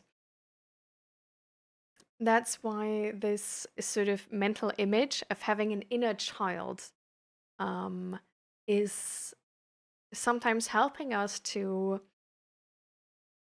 form a understandable picture of our emotions, because it's sometimes hard for people to accept that like sadness and anger and jealousy and also being hurt by something very little is something which is part of being an adult as well. Like it's not something we leave behind. But because these characteristics are so easily attributed to children, it's a sort of a mental image which can help make it easier for people to deal with their emotions and to properly take care of themselves and to properly respect emotions as well. Because it's more unlikely for people to be like, I would treat a child who feels hurt by something like this with the same harshness as I would treat myself if I see myself as an adult. And so when we use this mental image, it can make it so much easier to understand and to sort of respect our vulnerable feelings and not question them, not argue about get over it or whatever, but just to see our feelings for what they are.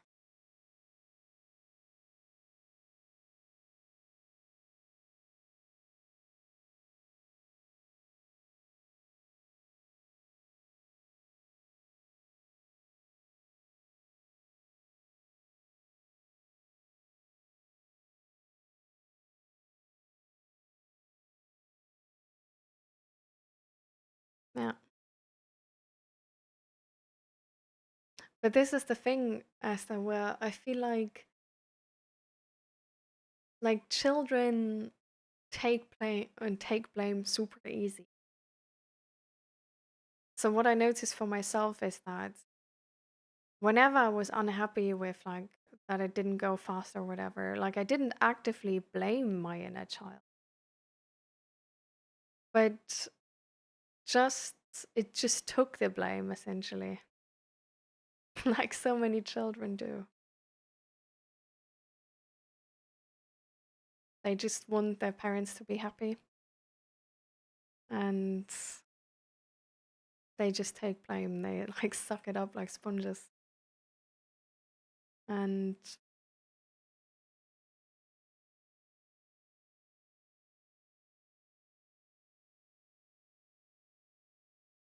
I don't know, I feel like maybe that's something you can work on as well. To like have grace with yourself because you really imagine that inner child and how the parents this child never had, now you can be that parent as to like you can give that inner child the parental experience it never had, but it always deserved.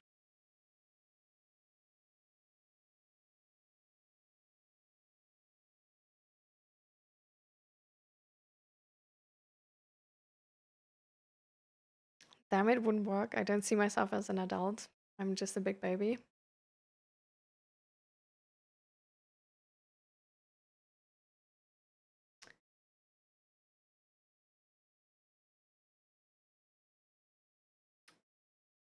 Would like the term big baby is something though we say to an adult where we think like they should behave more like an adult.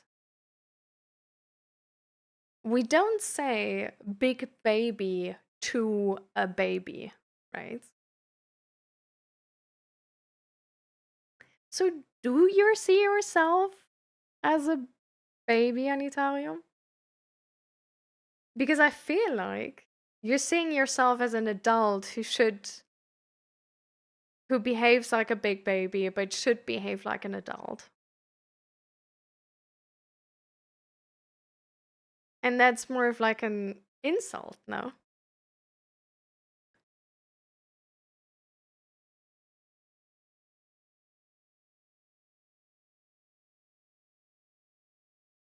Yeah. So then this is exactly what would work.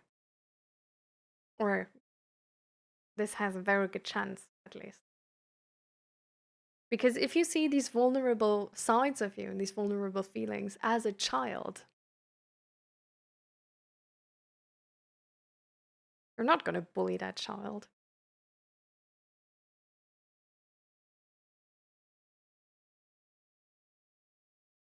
Hmm.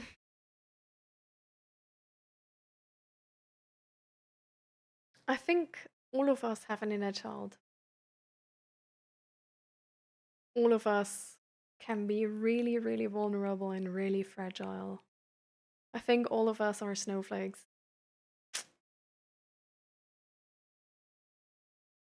You know?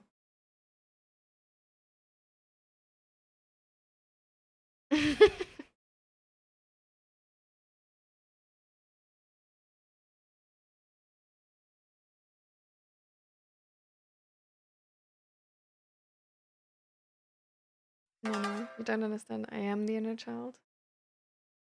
I mean, of course. Okay, no, I actually don't understand because what I'm saying is also you are the inner child, right? So, so go in depth a bit more. And thank you so much, Corrupted, for the 2-1 sub. Thank you for 2 months. I appreciate your support so much. Thank you, love. I'm gonna just use this opportunity to go pee real quick.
What you're saying is that we have an inner child, which means you're not the child. On the other hand, I'm the inner child. I don't just have him. Hmm. You don't think you have like adult qualities?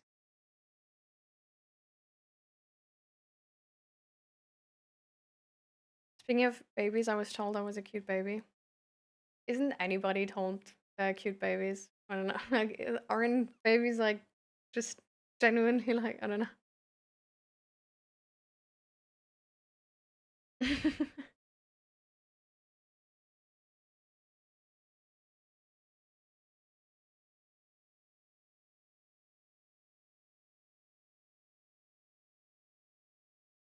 Damn.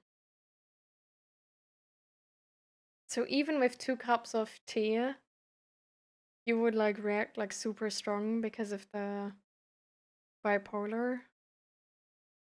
Damn, bipolar influences so much. It's crazy.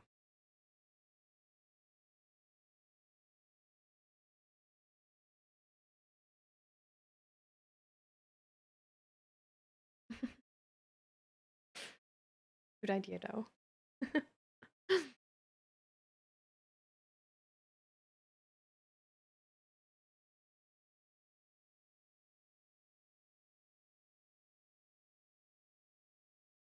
Maybe some adult qualities, but predominantly in child qualities. Even children have adult qualities though.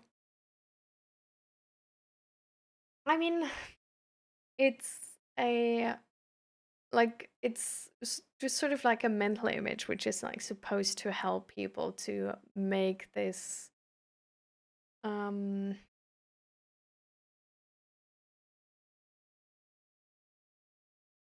to be better at like knowing what to do, right? I guess. So it's definitely like, I mean, of course, we are the inner child in that moment. So, like, for example, when your inner child gets triggered, you usually get like very emotional. Um, and then this mental image helps you to, I guess, like regain control. But it's not really like that.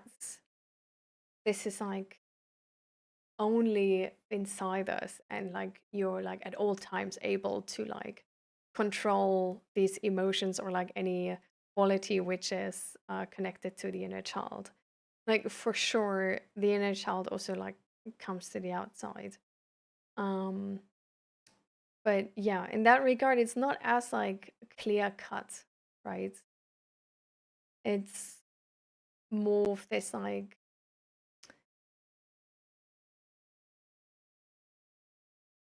mental imagery to make people understand easier how they're supposed to, I guess, like work through emotional times and how to approach fear or like these more vulnerable childlike qualities, and that we like don't just try to like avoid them or suppress them or blame ourselves and shame ourselves for them, but that we approach them with love. So I don't think you can see it as like, I don't think it's helpful to see it as clear cut as like, okay, well, I just like I also have some adult qualities, but like children also have adult qualities. And like therefore like I don't have an inner child, but I am the inner child. Like I think it's like, I mean, we're like only one person, right? Like we don't really have like, it's not a thing of like where, oh, you have like multiple personality disorder, you know, like one of them is your inner child. It's like a thing of like, of course this is us still, but it's just like in some moments your inner child is sort of like getting like so emotional that it like takes over control for some people, and then they, for example, like do something they regret, or they get like really really anxious, and like to sort of regulate themselves and regulate their emotions they need like an adult in that moment, right? Sort of this like adult um persona, I guess, to be able to stand with these emotions, not suppress them, but at the same time don't get sucked into like a panic attack or anxiety attack.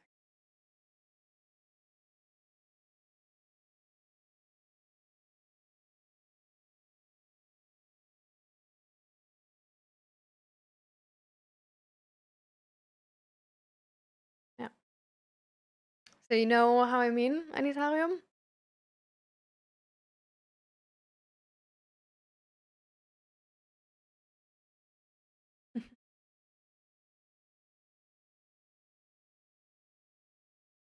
Never meow was a good baby.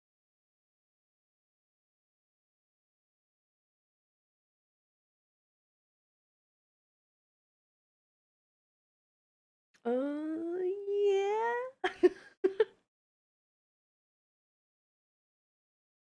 I mean, if you have any questions, just let me know.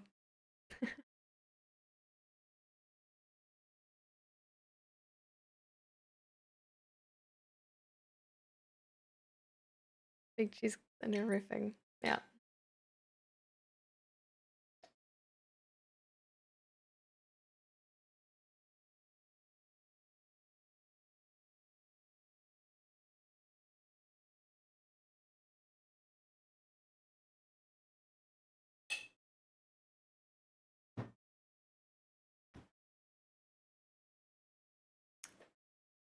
So it's 4, and today I have the goal to actually end sort of on time. So let's just sort of to like warn everybody. We're gonna have like I guess like one topic or something, and then at around like 4:30, I think it would make sense to start with our ending of stream ritual. And hi Raj, welcome, welcome. How you doing? Yeah, I mean we do our best to give mental health support here. Is there anything we can do for you?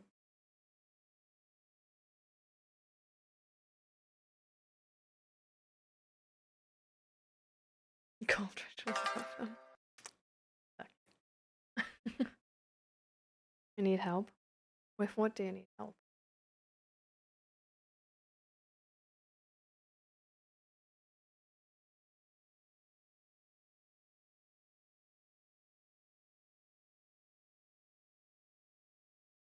And thank you for the follow.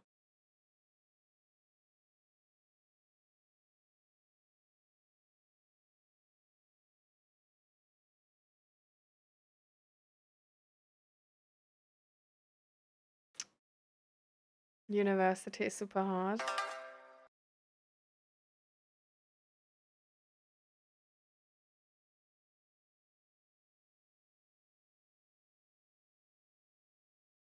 I mean, is there something you can do for yourself to make it easier? Like, are there maybe friends you can get help from or parents you can talk to about it? Like, sometimes we don't even need to change the situation we're in, but we just need some people to share it with, and then it's like so much easier to go through. Mm. Okay. I mean, it's more about the like, the emotional um burden we carry, we need help with. So I feel like that feeling of maybe being overwhelmed or stressed out from so much learning or whatever is like making university like super hard. But I think that's probably something like also they encounter in their lives, no?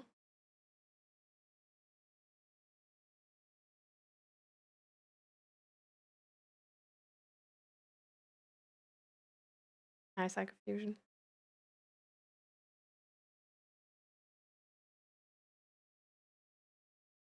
I told them I'm feeling depressed and stressed, and bro said bro's on his period. Well, that's really helpful. Um,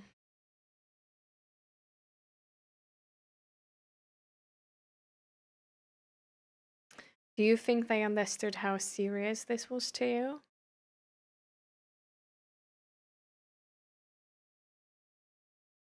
Because sometimes people are like really, bad at like understanding the seriousness of something we say. And then maybe even if they sort of do understand, like rather try to avoid it because it's an uncomfortable situation. And then they need it like, I don't know, they need us to say it like very clear.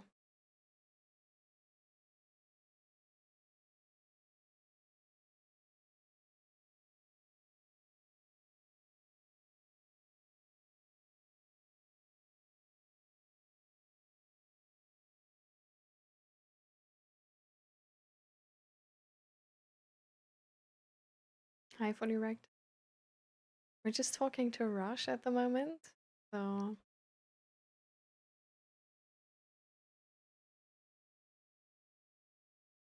maybe like after this talk. But otherwise, we're a place here to help. So maybe not vent, but like if there's anything we can help you with your current situation, um,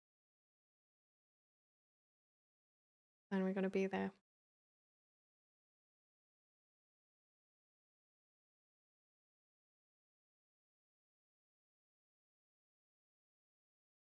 But yeah, it seems like you're really frustrated with your friends. I mean, also in the moment when you call them like dumb, which is like not a nice thing to say, right? But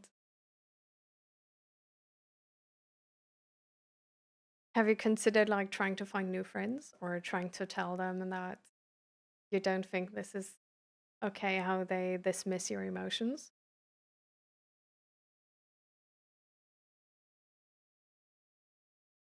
Because it seems like you're looking for friends who would support you.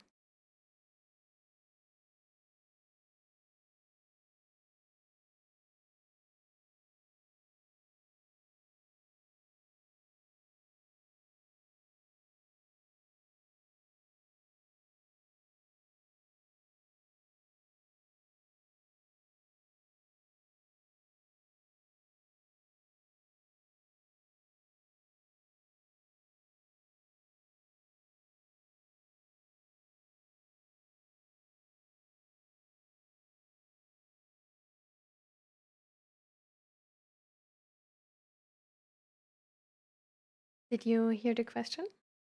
Oh. Yeah, I mean, I feel relaxed when I have friends who have same interests as mine. I mean, how about like did you try to make friends in your university? Like in the um, you know, like in the classes you're in? Because those people like probably have the same interests as you, know? Like maybe this is your time to start seeking out those friendships.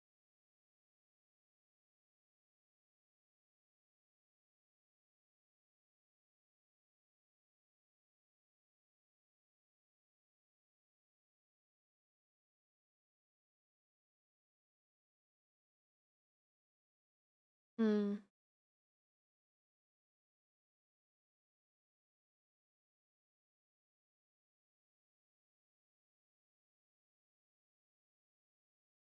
Have you tried finding any in your class? Because unless we try, we don't know, right?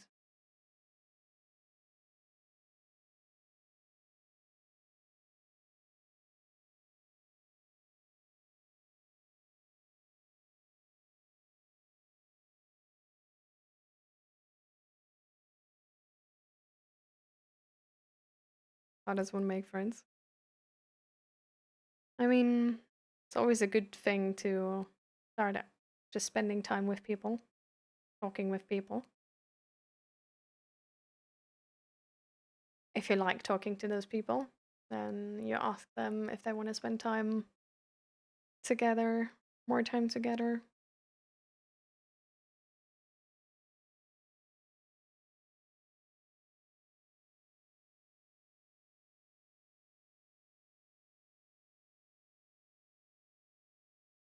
More than half of them are doing the degree for social reputation. I mean, that means there's still half left, right?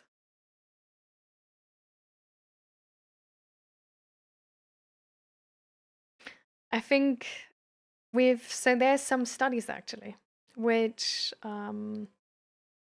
showed us that if you know people in your studies and if you found friends in your studies, that you're like more likely to actually like finish your studies, because the most common reason to drop out of university is actually a lack of social connection.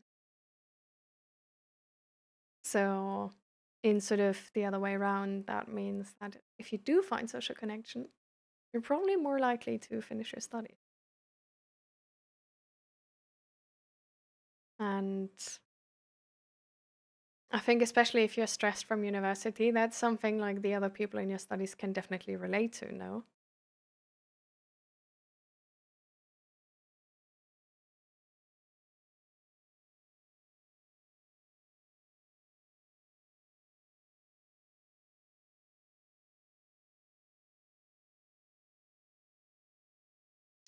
But apart from that, I think if you don't want to spend the time and effort to make new friends, but you want to stick with the friends you do have, then you will have to talk to them about how you need support from them and try and make it work and try to make them understand that you're being serious when you ask for support because you're depressed and stressed, and that you don't appreciate any sort of like fun haha responses, but that you expect them to be there for you and to support you.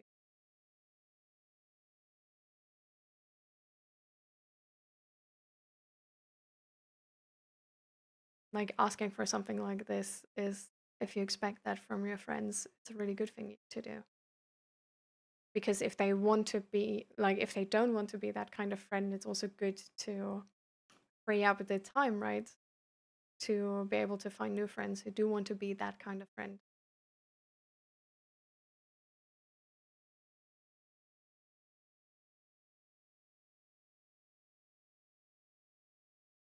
Hmm.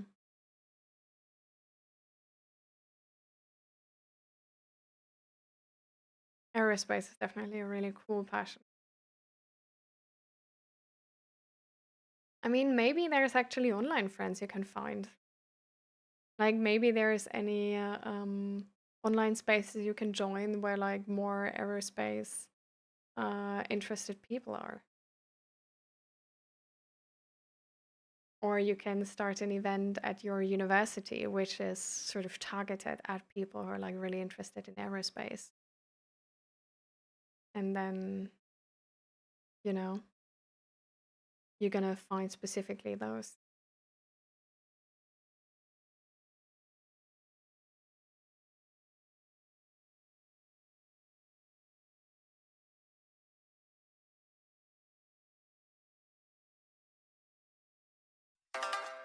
Fully wrecked. I'm really sorry, but I'm gonna like put your messages on hold until we're sort of are finished talking to Rush, like I said. I hope that's okay for you. And hi, Fire Shark, welcome. I'm gonna do the exercise later, okay?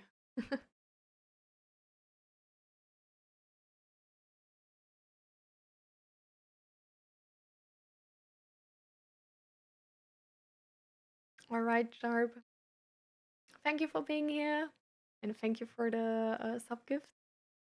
And have fun at your work meeting. And see you in the next stream. See you on Monday. Don't don't worry, fully wrecked. I just wanted to make sure you know that's why I'm sort of like ignoring you. I'm not really socially active these days. I just prefer to work on myself and do the stuff which pleases my mind and passion. Hmm. Well, I mean, if you don't spend time and effort into being socially active and finding friends who would support you if you're depressed and stressed, then you also need to deal with being depressed and stressed alone. Like that's sort of the the result of that choice, right?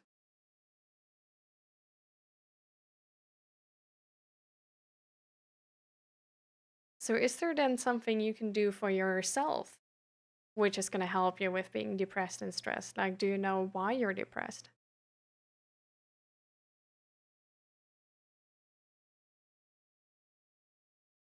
And is there a way how you can sort of like avoid getting more stressed and sort of de-stress yourself by, for example, like resting more, planning in more rest times, planning in more times where you do something which is recharging to you, which can, for example, be the gym, which can, for example, be like a fun side project you do. But it sort of like depends on your character, right? Feels recharging to you. But you can also try to like find things which are recharging to you on your own and then plan more of these in.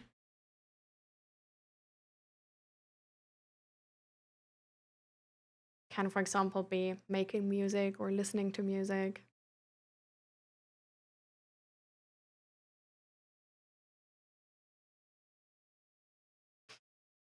I kind of got into philosophy and I'm slowly starting to enjoy it, especially the existential crisis. So that is fun for me right now and a lot of what if scenarios related to space. I see. I mean, maybe you can do that. Like, if that's actually like recharging to you, like maybe you can do it in a way which is recharging to you. Like, there's probably also like multiple ways you could interact with these topics. Um, but I feel like if you say like you're like depressed and stressed, so if you think your depression is not something which is going to go away from like de-stressing yourself, um, because it's maybe like been there for a couple of years or something. Um, I think it would make a lot of sense to maybe seek help from like a mental health professional who's gonna like meet you in like one-on-one sessions personally, to work on this. But otherwise, if you think you're just like sort of like a little bit depressed, maybe it will literally just help you to de-stress yourself because stress can really make our mental health like so much worse. So then I think just focusing on de-stressing yourself in the capacity you like. And like if you find out that like it's not like properly working on your own and you actually do want social contact and you do want friends which are sort of matching the interests you have and also are able to like support you with like mental health, then I think you will do have to like go out and try to make friends, right? But until then, you can definitely like try to just de-stress on your own. Like there's a lot of ways. Like yoga can de-stress, meditation can de-stress. There's like very active de-stressing exercises, for example, like diaphragmatic breathing or belly breathing it's called as well. Or yeah, just recharging by like doing the stuff you really like and feel a sort of like sense of drive and purpose for. Can also be exercising or taking a walk in nature. It can be just sleeping enough and taking the time to actually get like 8 hours of proper sleep every night. It can be making sure that you eat properly. Because, for example, if we like just lack nutrition the entire time, that's also really stressing for our body.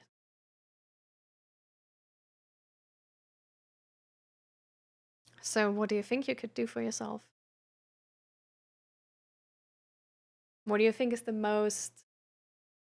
um, the most approachable you could just like try and see if it works?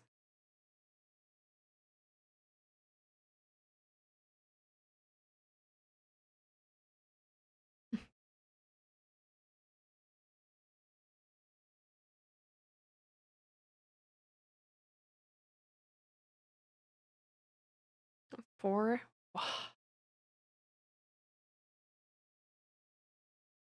I'm really glad I get 8 hours of sleep.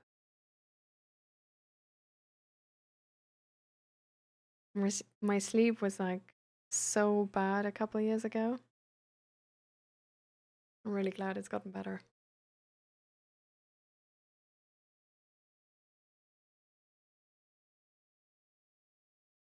Hmm.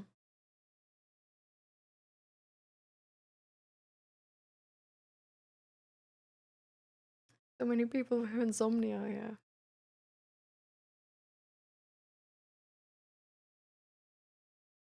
Insomnia is a very common side effect actually of mental health problems.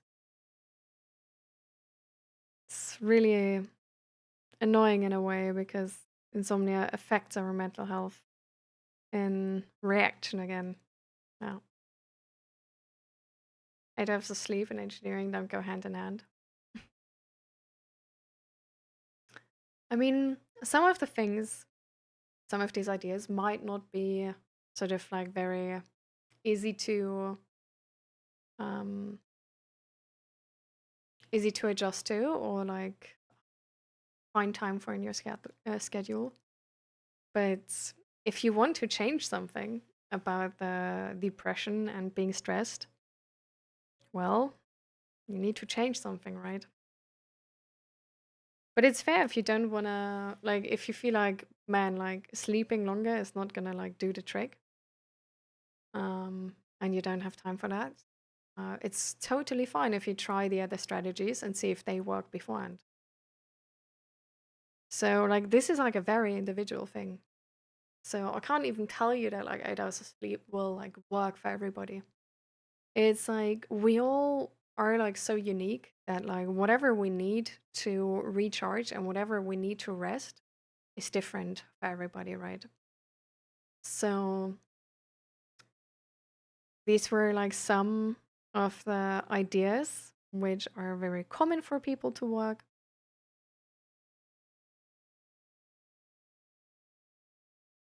But I think it's already very good that you sort of try to change university and try to give it another shot at a different university. And hopefully you're going to find some like passionate people there. And I think apart from that, you can always try to find passionate people online in the topic you're interested in. Like there's usually like YouTube channels and Twitch streams about any topic. So maybe that could be a way how to find a community or to like use Reddit and try and find a community there, right? Um so but it doesn't hurt to try multiple things and have multiple things in your backhand. Like it's really important actually to find out how we ourselves the like what the most efficient recharge activities are and the most efficient rest activities are. So while you're waiting for the sort of application to like change university, you might just want to try like to just spend your days a little bit different and try to reduce your workloads. And this doesn't need to mean like objective workloads, but just how exhausted you feel at the end of the day. And that can, for example, already be when you like don't have like a very specific schedule with what you want to do when. But for example, some people work better when they sort of see what they like doing on the day and then just go with that because then they like go with their passions and doing something with passion is like less exhausting, right, than doing something where you don't have a passion and need to like push yourself to do it. Um, so it doesn't necessarily need to mean that you like work less. It can also just mean that you work different on things. But the fact that you're getting stressed definitely is a signal from your body, and I hope you do take it serious and try to change something. There's sadly no like easy switch like that. It's just trial and error and trying to find the way we ourselves live the best, right? And work the best.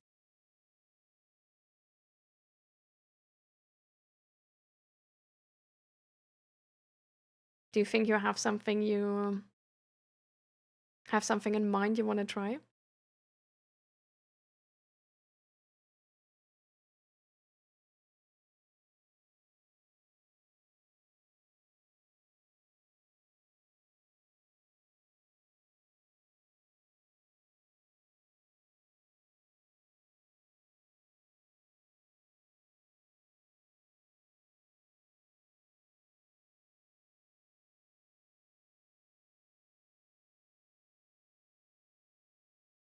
When I was little, I slept for 2 to 3 hours.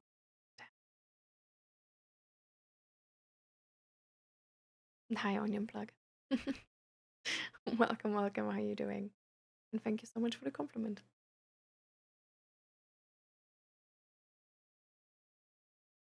I'm gonna read through what Fully Erect was sending. I've become somewhat of a hermit sort of these past 8 years. Mm.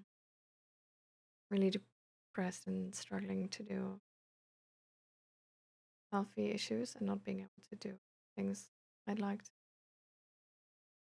I would like to get out more and meet some new people and maybe go on some dates, but I feel like I'm too busy working on myself and trying to get around my limitations and fatigue. Just feels like a lot to try and bring someone else into the situation. That can sometimes be a lot. Yeah. Most of my time is trying to live around my disabilities, and finding people to accept me for that feels like a daunting task. I say, definitely scary.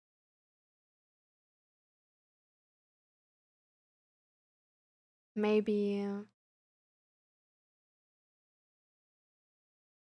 maybe you can find somebody like doing the things you love, and maybe somebody you're close to already, which you like, which accepted you as a friend already, is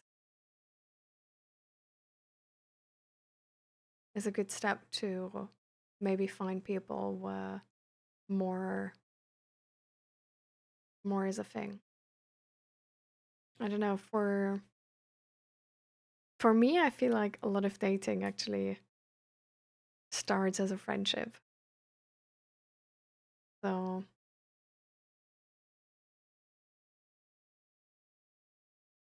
but why do you want to find somebody to like date? Because on one hand, you say like you would like to get to know new people and date, and on the other hand, you're like, oh, it seems like so exhausting. And it feels like too much right now, and I rather sort of like work on myself. So, what is the reason why you still want to go on dates, fully wrecked?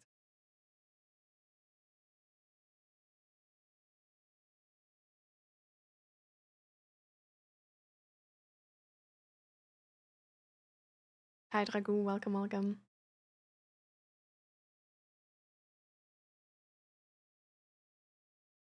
Had trial and error here too, and got my Propulsion Lab PTSD. But this small talk has been good too, since I'm here to find people who are interested in stuff.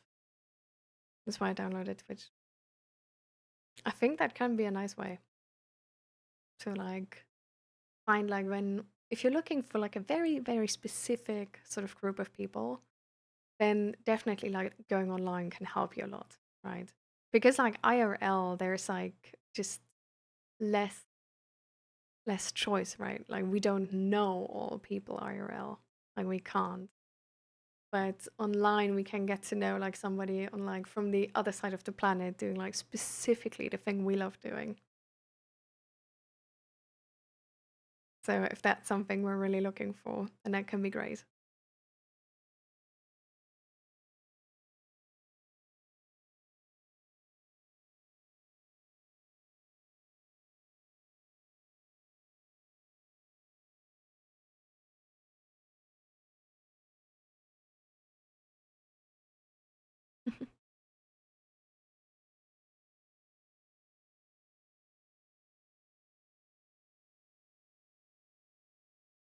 Any word is so painful, though. I want to talk deep topics. I understand what you're saying, though. Also, generally pretty isolated.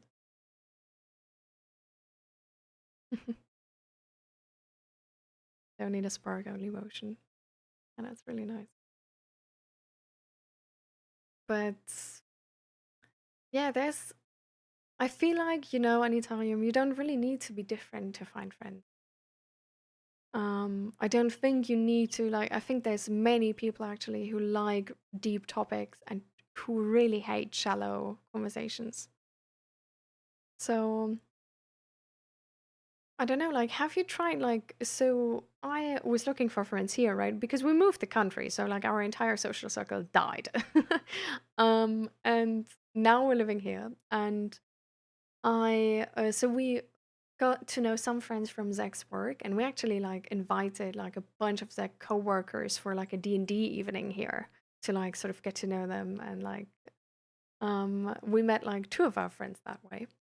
And then the other friends we have actually, like some of the other friends we have, us again two, no, well, three or four, I guess, um, are actually from where we live. So they were just like neighbors, and they had something like outside of like, hey, this is like we like selling this like for free if like anybody wants it, and then we just like sort of came over, and we saw they had like a lot of board games and stuff. And then we were like, "Hey, like you're into board games? Like, like you seem like a nerd." And yeah, just sort of like started talking about what was essentially like right in front of our eyes. And then we just met up sometime to like play board games, and that's how it all started. And we got to know them. And now we have like a Cosmere RPG, sort of like a D&D like system campaign.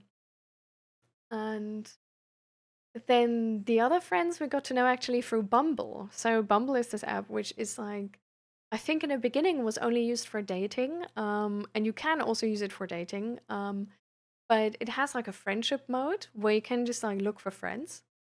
And I just made a profile there and was like, essentially like on the profile, just trying to be as much me as possible and like showing the like not this societal polished me, but actually trying to show the everyday me, like the me I'm right now. So I sort of like said how like I, for example, like I like in one of them like there's some questions you can add, and in one of those questions I just cited like a mental health study. So I wasn't shallow. I was like instantly going like, yeah, like this is what you can expect from me. So I'm gonna show you right now. And if you don't like it, then just don't swipe right on me. So I don't need to waste time on this. And I think it's like, I don't know. I think it's really, really nice actually. And then yeah, I just had like some pictures there, and uh, just sort of said what I'm looking for, what type of friendship I'm looking for. So I had that I'm looking for like friends who are like sort of willing to come over to me because I really like hosting, but I don't like going places. Like I'm really lazy with that. And I want my friends to match my curiosity because that's really important to me. Like I don't really mind if they're like stupid or smart, but they just need to be curious, because I'm curious about anything. And if they're not curious, then they're going to be like so annoyed by me because I'm always talking about the most random things because I'm curious. Um, and then I just say like what all the topics are I'm interested in, and I'm sort of like doing on a more like regular basis. And yeah, then just started to get to know people. And it was the most successful with meeting people that I liked. I was when I was essentially like writing the actually like funnily enough the most narrow description um I could. So like before in the beginning I tried to be like more socially polished and be like, oh yeah, I like this and that, and yeah, I'm here to look for friends, period, sort of. And then later on I was literally like, yeah, I'm looking for a friend who's like gonna be ready with like coming to my place because I don't like to coming to other places. And who's like curious, who's looking for like sort of like a committed friendship. So not only meeting once a month, but like multiple times a week, even maybe, but definitely once a week. And who are living close by, like a 3 kilometer sort of like, well, not 3 kilometers, but like a very small radius. And then we got to know this like super cute couple which lives in the same city as we do. And yeah, this like, and then we got to know like another cute couple. And now we have those. Like it's like really cool. Like I can only recommend it.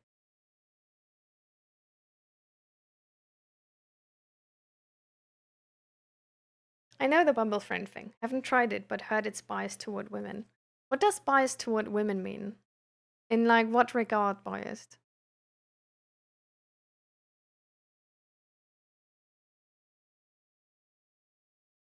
Exactly. Like, if you don't show yourself to the outside, it's going to be so hard actually to filter through the right people.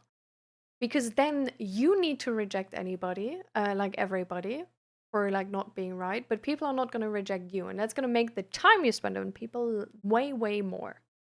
Like, if you show yourself to the outside, there's going to be so many people not even approaching you and not wasting your time with speaking to them. And only the people approaching you would actually feel like they really like you and they really fit to you. And then you don't even need to reject as many people. Like, it's a hack, guys. Honestly, it's like, don't try to not be rejected. It's easier if people reject you. Saves time. Trust me.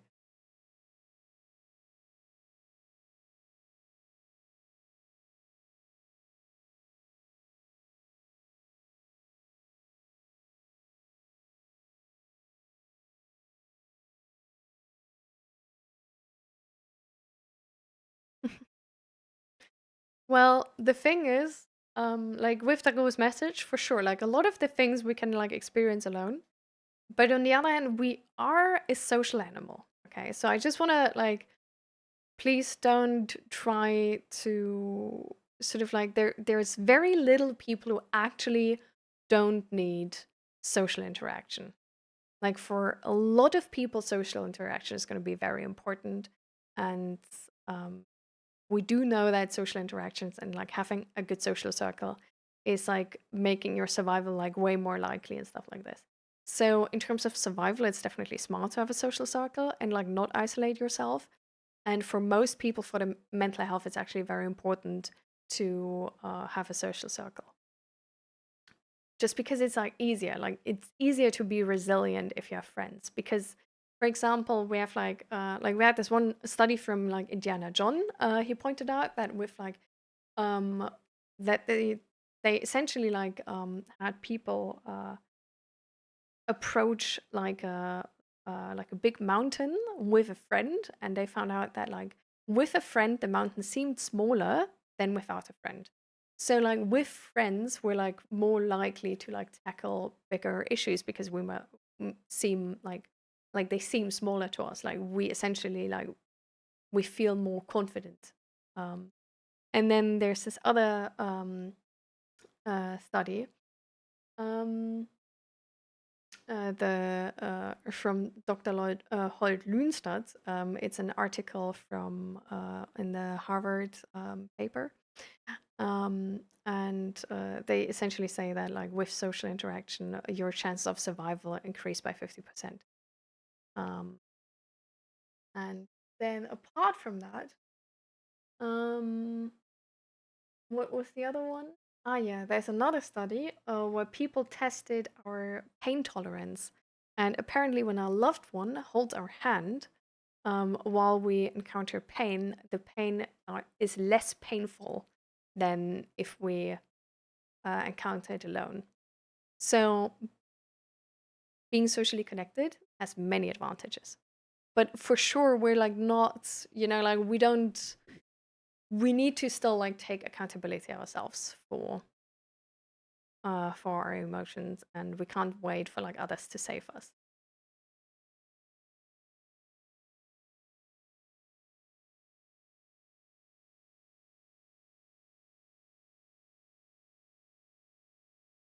When I have no context about the other person.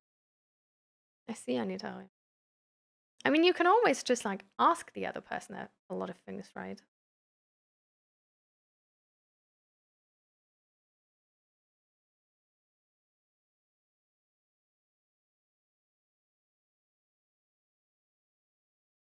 What if they were 4 kilometers away, but they liked running? I mean, they can still like swipe right on me, right? It's just like I'm probably not like they're gonna like be shown to me like after I've like exhausted like all the people who live close. So. Hmm.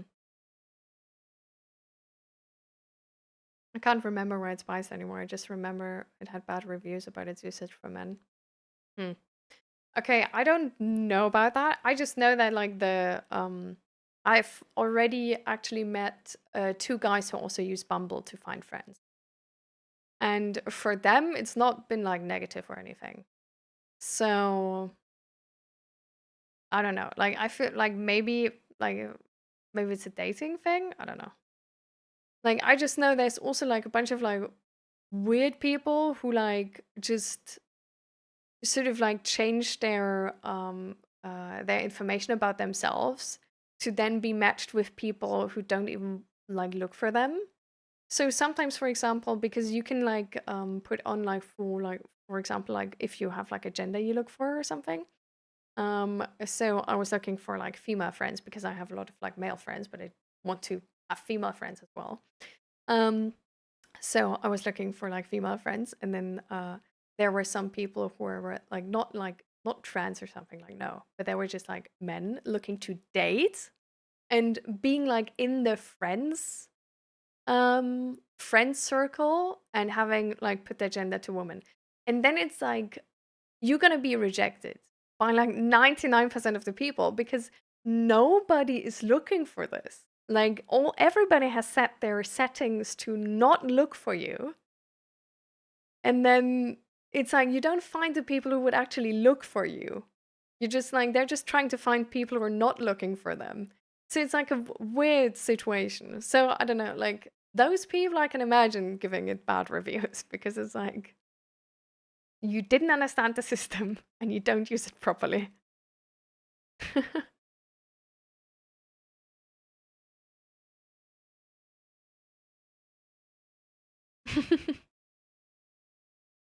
Hi, Owen Rosa. Welcome, welcome.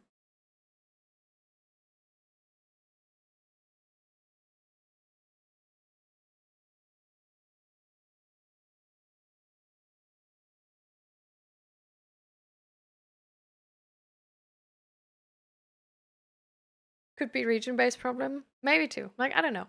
I would just say try it. Just try it. See for yourself. You know, maybe you're one of the like lucky few who doesn't have any of these problems and you find friends right away. Right? So, but yeah, the best tip I can give is be show yourself as yourself. Like don't try to be somebody else. Don't try to be the person you think people would like. Try to be yourself. Okay? But I don't think that's cringe. Well, I use it. I still have it. I never judged myself as cringe, and the friends I've gotten to know through that also didn't judge myself as cringe, apparently.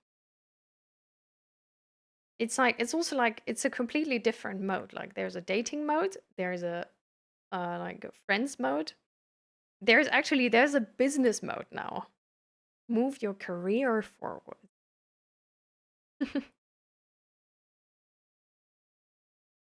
Wait, now it's gone. Now the business mode is gone. Weird. Um, but yeah. It's like I think it's really nice. There's so many people on it. There's so many people on it. Like some girls already made like a WhatsApp group with like a lot of the people from they matched with. And like one of the WhatsApp groups, so there's two WhatsApp groups from like Bumble like friends I'm in. And one of them is like 26 members and one of them is 18 members.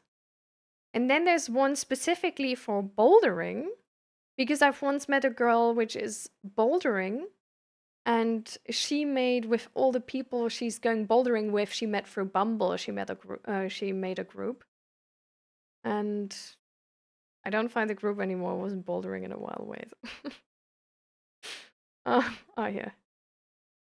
And there's 40 members in there. So I don't know, like there's so many people. There's literally so many people. Like try it.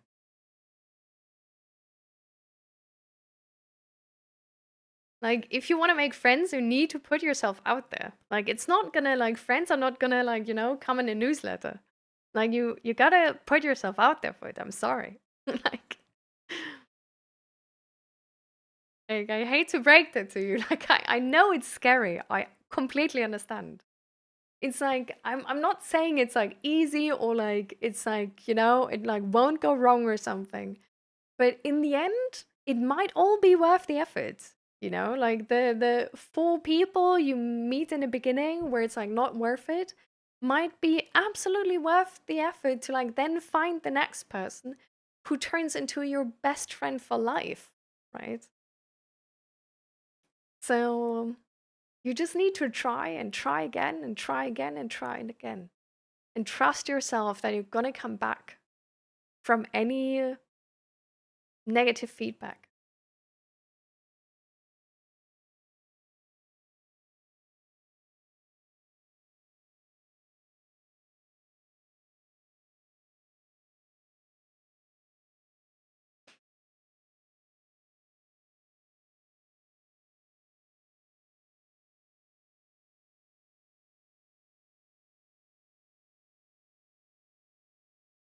Just the principles of dating apps are iffy to me. They're made to keep you on them. Hmm. Yeah, sure, but I like so far from like what I noticed is like I don't doom scroll on Bumble or anything. Like Bumble hasn't pulled me in like social media or whatever. And with most of the people I was texting with, I would always just be like, "Hey, like this is my like number, like text me on WhatsApp or whatever," and then we would move to like other apps, and it would be like completely fine. And that like I only used the free version, like I didn't use the paid version or anything. Like they definitely sort of promote the paid version because then you can see who's swiping right on you. But I was like, I don't even want to know because I don't want to base my decision if I like them or not on them liking me. I want to base it actually on me liking them. And if they like me as well, then that's a perfect match and that seems good to me. So, I don't know. You can always just like uninstall it and like not do it again.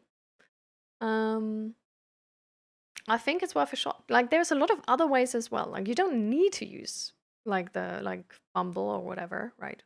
Like there's a lot of other ways, but it just sort of depends on like what way seems like a way you can actually do.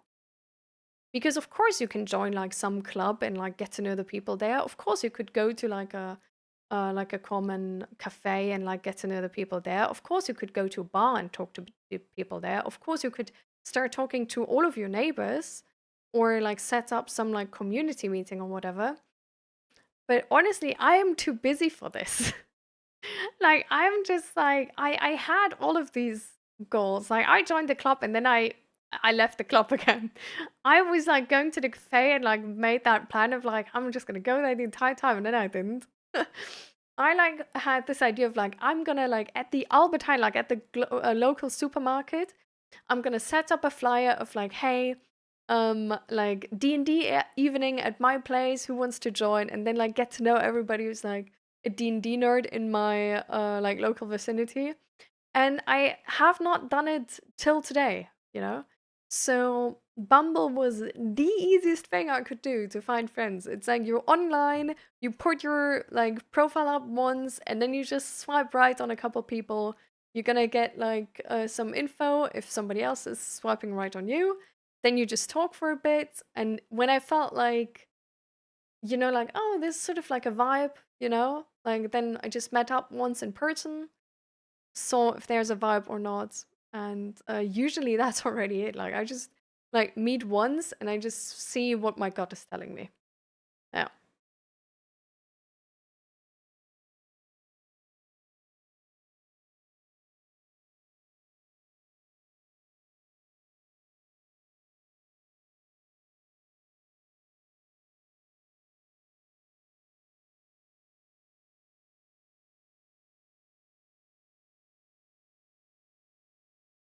Contact us if you want to adopt them. I mean, you can be like that, literally. Like let me just look up what I did. So I can give you an example.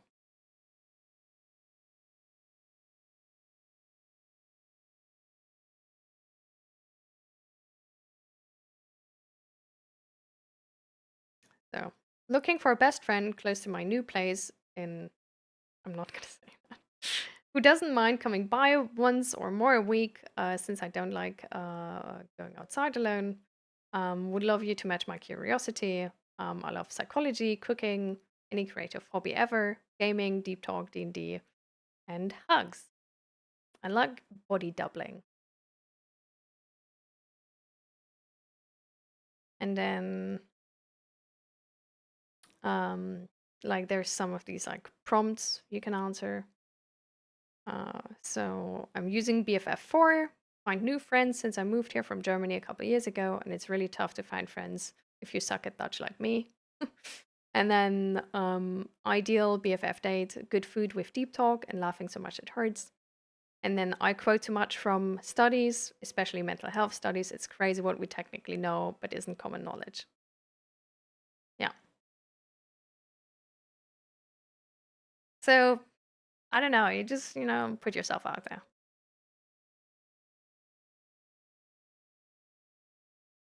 Trying again and expecting different results is the definition of insanity. This is only if you see it very simplistic, right? Because trying again to like meet different friends is not insanity because your like the system is not like it's insanity if you try like if you use a deterministic machine, you try and try again, the same thing, and because it's deterministic, the same result is going to come out of it. Life is not deterministic. Like we have yet to understand if it's like be able to sort of like make it deterministic. Like at some point maybe we're going to understand life to a point and have a computer powerful enough to actually show us that it's deterministic. But as of right now, nobody of us is able to grasp the deterministic machine of life. So you trying again and expecting different results is not the definition of insanity because you're not working in a deterministic machine.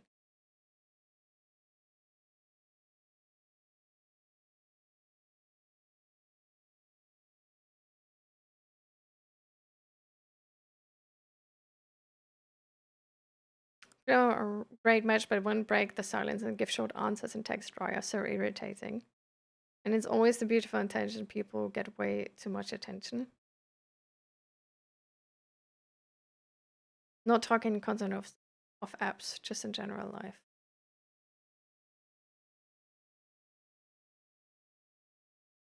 I don't really understand what you mean with this because it seems like you're sort of pissed off by everybody. It's like you're irritated by the silent people. and the like not silent people get too much attention. Like, huh?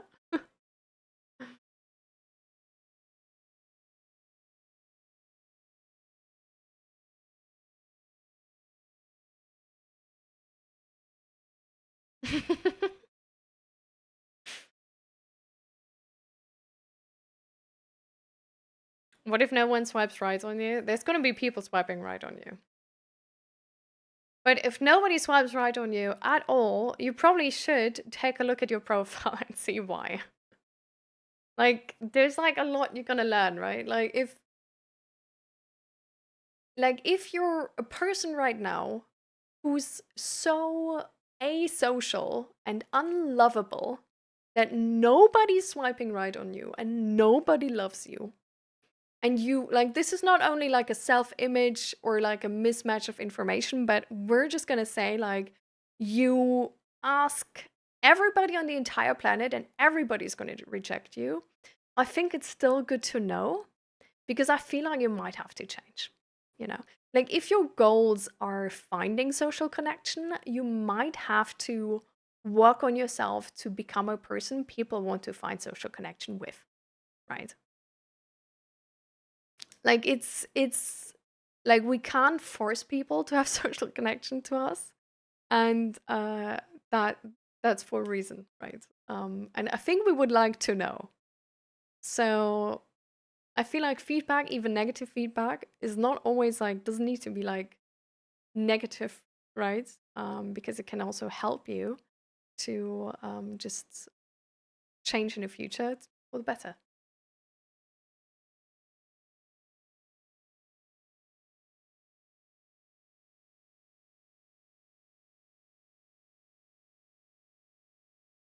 Bumble is for young people. Oh, I can't check.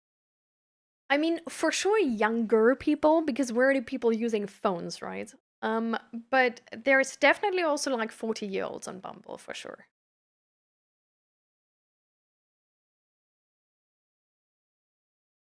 Are there social things on Dutch supermarket community boards? All the notices on my community board are ads. I mean, see, that's why when you would put a social thing on your community board, you would have no, like, there's no competition. Everybody's gonna come. Did the Bumble girl come to your birthday party? One of them made it to the birthday party. The other two didn't make it to the birthday party because they had like people already over. But we went to the like sushi place together.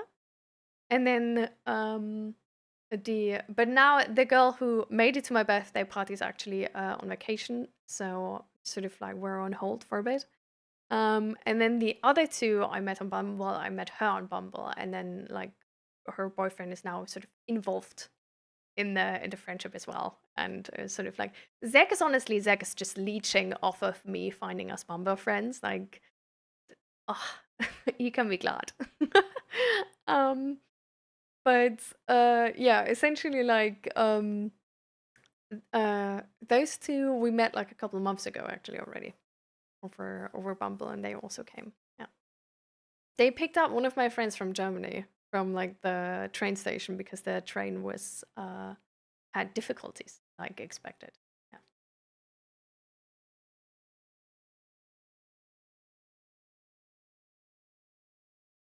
Yeah, but if I bang my head against the wall and it doesn't break and I keep banging, am I not insane?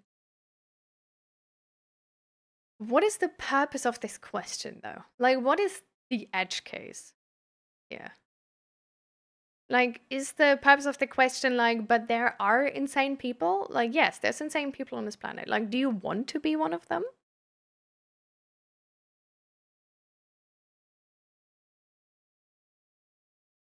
Can I see your Bumble answers? That seemed chill AF, like almost all of those I'd want to. I don't suggest you doing that. I suggest you writing your own ones. What do you mean you love hugs? I'm pretty confused. I just love hugs. I don't know. Like, I don't really know how to explain that more. I think it's like, what are you confused about if I love hugs?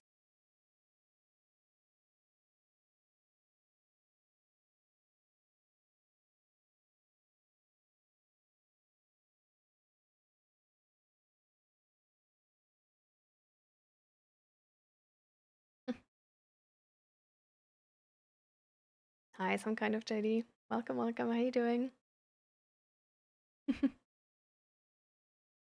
Oh, it's a Bessa. Cute.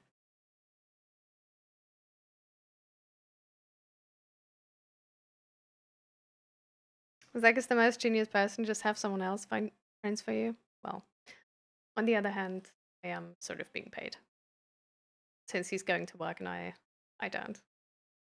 So it's fine.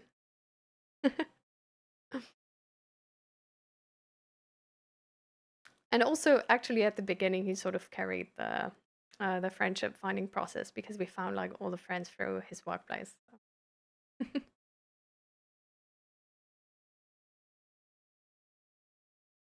Like people are silent outside of the drive. I try to ask questions to get to know them. Don't respond. Don't get a conversation started if I nudge them. Maybe by sending a meme or a photo, they're just started. Or they should be banned. Send a nice message about you liking the thing. I mean, I think those are maybe not your people then. Think, you know? Maybe you need to find different people or like a little bit more outgoing. The German trains. The German train.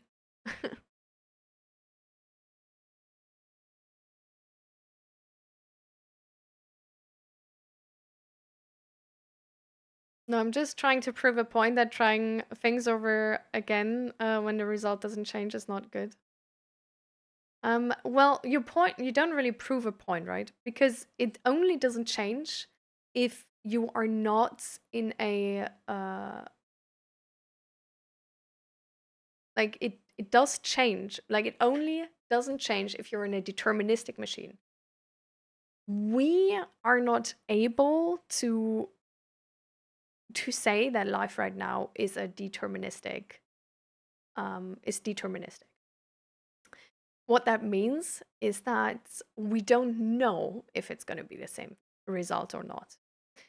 And the sort of edge case here you try to put forward of like somebody banging their head against the door and like just because it doesn't break does it again, if that would be insane, doesn't really prove any point except that obviously doing stupid stuff is stupid.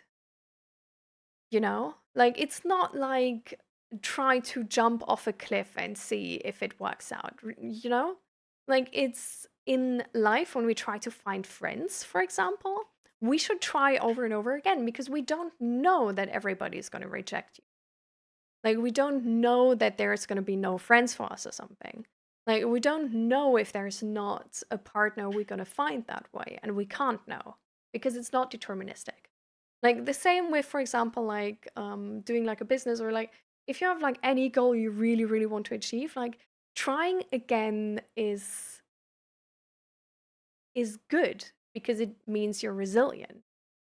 And like of course we should like learn from past mistakes if we've made some and sort of reflect on when things haven't worked out why that maybe would be the case, right?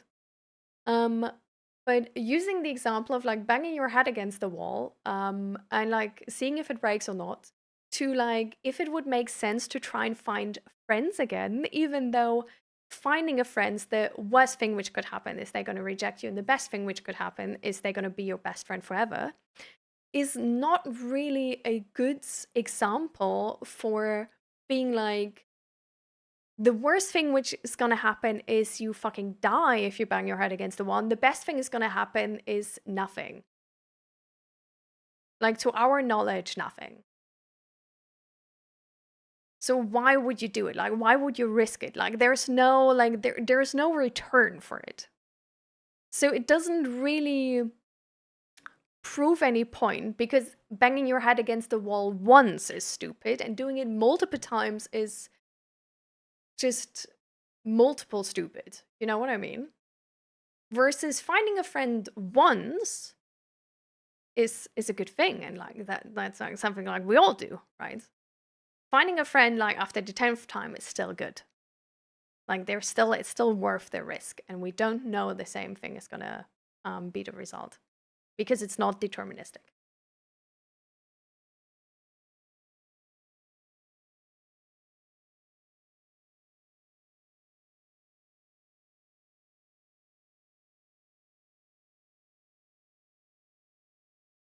This sounds really good, Uncle Britain. You have a really positive and hopeful outlook. And I think that's really nice to read. I'm hoping that tomorrow is going to be better. And I think it's really nice that you trust that today is a struggle, but it's gonna, like, the sun is gonna rise again.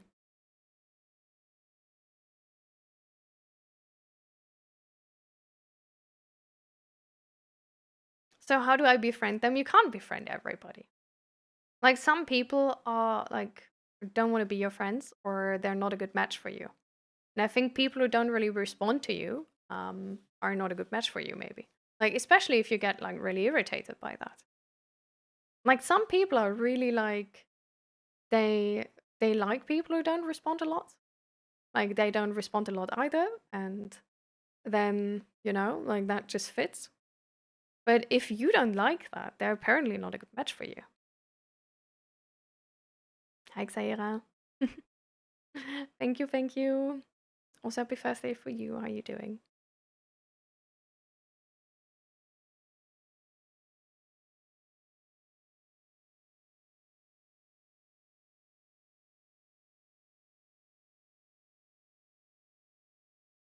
I don't know. It just feels weird. I think they are like needed or good. I don't know why I think this, but it feels like I'm the only one who's weird. To be fair, what are they even for? Like hugs? I mean, you don't need to like hugs. Like, some people don't like hugs. Some people have learned that hugs are dangerous. Um, for me, I can be like really awkward about hugs, but I really like hugs. Um, but yeah, that's your choice. Like, you don't need to.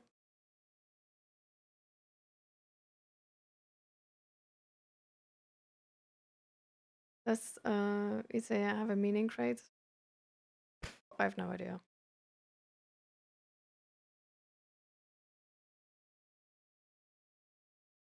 The definition of stupid is if there's a positive outcome.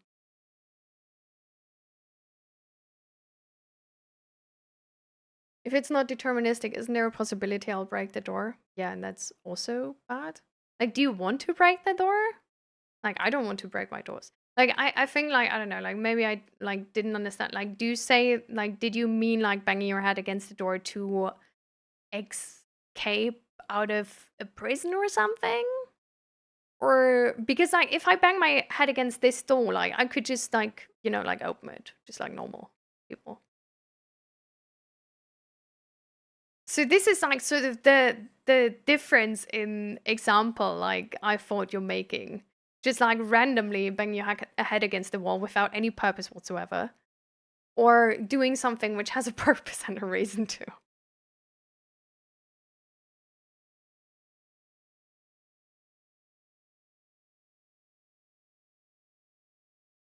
Like, if you're trying to like bang your head against the door in terms of like the purpose of like breaking out, then like, well, I think like banging your head against the door is, your purpose is to break the door. Okay, so when you then clarify that the purpose is to break the door, but there's also like more purpose as to breaking the door. So there's sort of like a motivation, because I don't have motivation to break doors usually. So I feel like we need to clarify motivation there. So the motivation, or the good thing to breaking the door, would be that I get out of like some sort of confinement.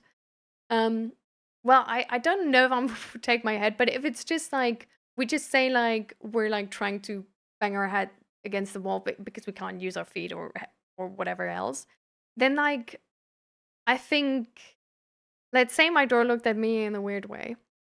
I don't think that's the same motivation as finding friends. So I can't relate to that. Like, I feel like the motivation here is like, life is about choices, right? And we only make choices which sort of feel like they make sense to us or seem reasonable to us. And for certain outcomes, more risk is worth it. And for other outcomes, the risk is unreasonable, right? So, for example, if the outcome is just me Like, for example, like this seems sort of like the motivation of being like throwing my mouse because I'm bad at League.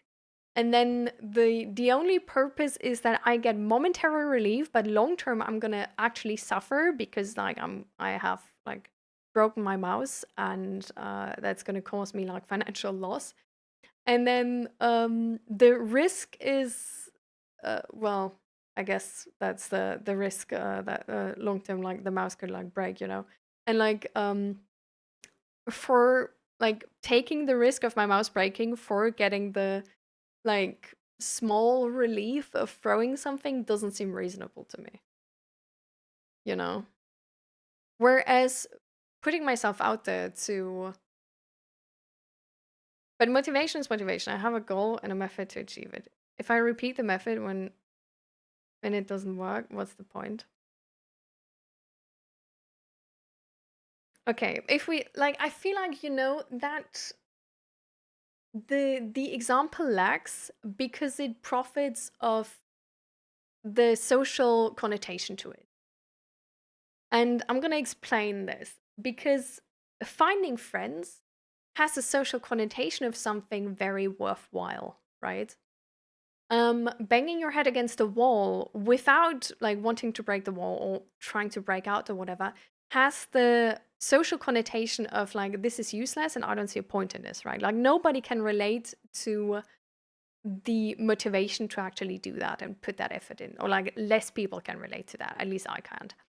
Um, and so it's there's sort of like if we just say like you want to do something, so we take motivation out of the account. You want to do something and you really want to achieve it. Is it worth it to try again even though you failed 100 times in this life? Then it would be yes, because our world is not deterministic. And you can make sort of um like simpler problems are more deterministic than bigger problems. So, for example, finding a friend, it working or not, is a really not deterministic problem because nobody from us can like actually see what like what all the einfl- um what all the factors are in this equation. Like there are so many factors coming together in this equation that we can in no way, shape, or form know what the outcome is going to be. Versus me banging my head against the door, it's fairly deterministic. It's like if I have like knowledge about the door being like, for example, like straight up wood, and like my head, well, just being my head, and it's like not, you know, like it's fairly deterministic. So if you've done that like 100 times, you can, with a good amount of confidence, say, like, okay, it's not going to work. But with finding friends, you can't because people are so much more different, and it's so much less deterministic.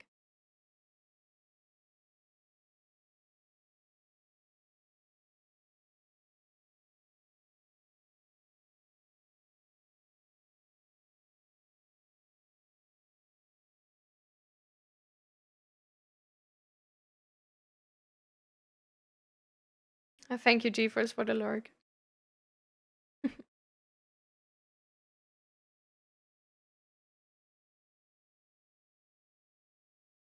See you, Judith.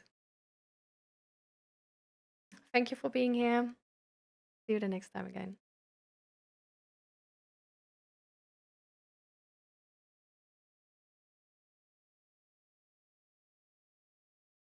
College office where I attended, they had a sign on wall to bump your head on the wall to relieve stress. I was so against it. Damn. um, truly, that's crazy. I've never heard that. So are you supposed to try a billion times if it just doesn't work? Won't my crusty bum be stuck on Bumble till I'm 90 years old searching for friends? You don't know. If you don't try, you don't know. I can't tell you. I can tell you it's very not deterministic. There's so many influences. There's the influence, like how you shape your profile. Maybe that's not accurate. Maybe you would need to adjust that. It's the sort of like political situation it's in. It's like the area you live in. It's the people who are signing up for it. Like maybe your best friend right now is like super busy and is only gonna sign up in half a year. Like there's so many factors you don't know that you just can't tell how long it's gonna work, and you can't tell that it won't work from like you can't tell now for sure because you haven't even tried. Like you haven't even banged your head against the wall once, like maybe it was made out of paper. like um but it's even after like 10 times versus like the door, like after 10 times you're fairly certain it's like solid wood, you're fairly certain like it didn't give at all, like you're fairly certain. Like, but with friends, like after 10 times, there's still like so many factors. And like you can't reduce it to one factor in that moment.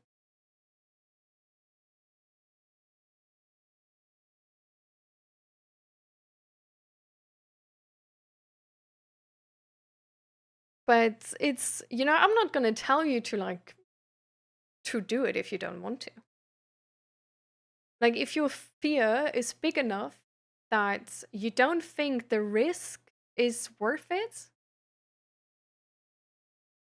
then don't do it. Like, you know what's good for yourself. Maybe your mental health right now is so fragile that you know that if there's one person who's gonna reject you, you're gonna fucking jump, bro. Like, how would I know? Like, I know for me it was definitely worth it. I know for me it was like a really well working thing. But I also knew that I'm not gonna jump if one person is rejecting me. So it's a thing like everybody like needs to make that decision. I'm just trying to make the point that without trying, we don't know, and this is not a deterministic system. And if we behave like it is a deterministic system, it's an excuse to get away out of the responsibility.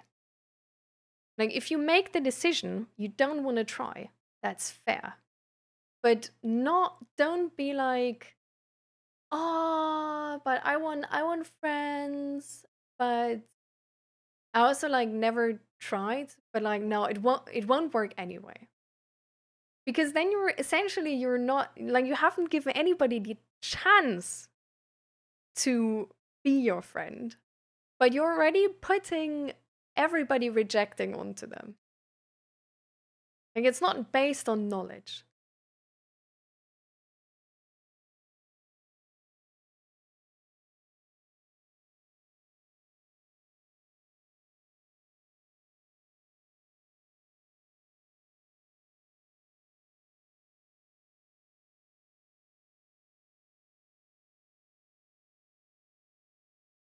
Exactly. So for example, with Asta, like Asta doesn't have the capacity right now. And then like looking for friends, not good. But there's gonna come a time when maybe like, you wanna like really look for friends and you wanna find friends, and then you're gonna have to do something to find friends. And it won't help to be like, oh, like I really want to find friends, but I'm just going to tell myself that it's a fact that nobody wants to be my friend. Because then you just give up on something where you don't have the information to. Well, like giving up would be like so super reasonable, right?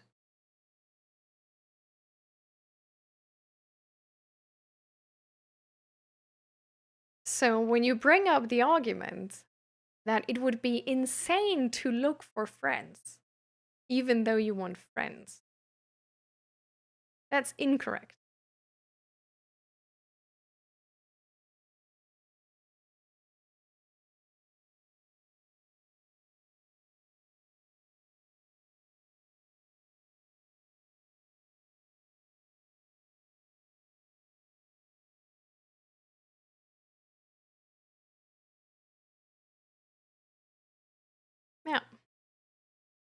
Exactly, Indiana Jones. Like we start with something small and we try to make it for us as easy as possible.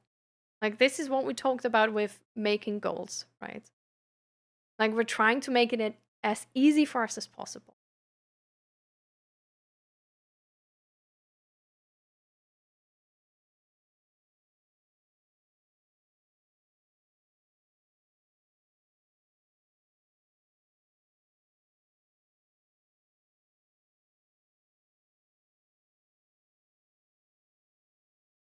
I'm saying using a method that doesn't work is insane. I don't know how to use a method that works in a non-deterministic world.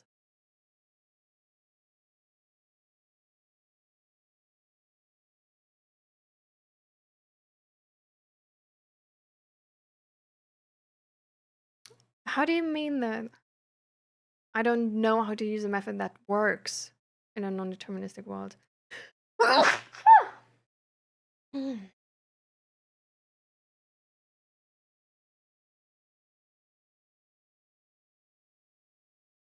Thank you.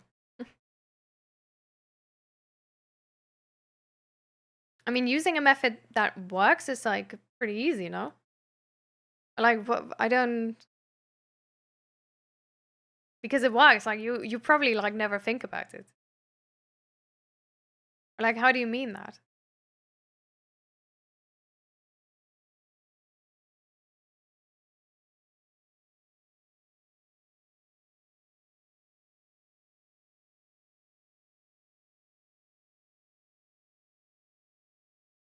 If it doesn't work, then you try something else. But it's a thing where like you can't know before you try it.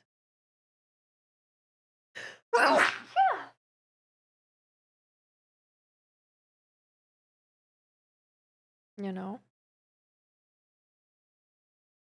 Oh, it's gonna happen again.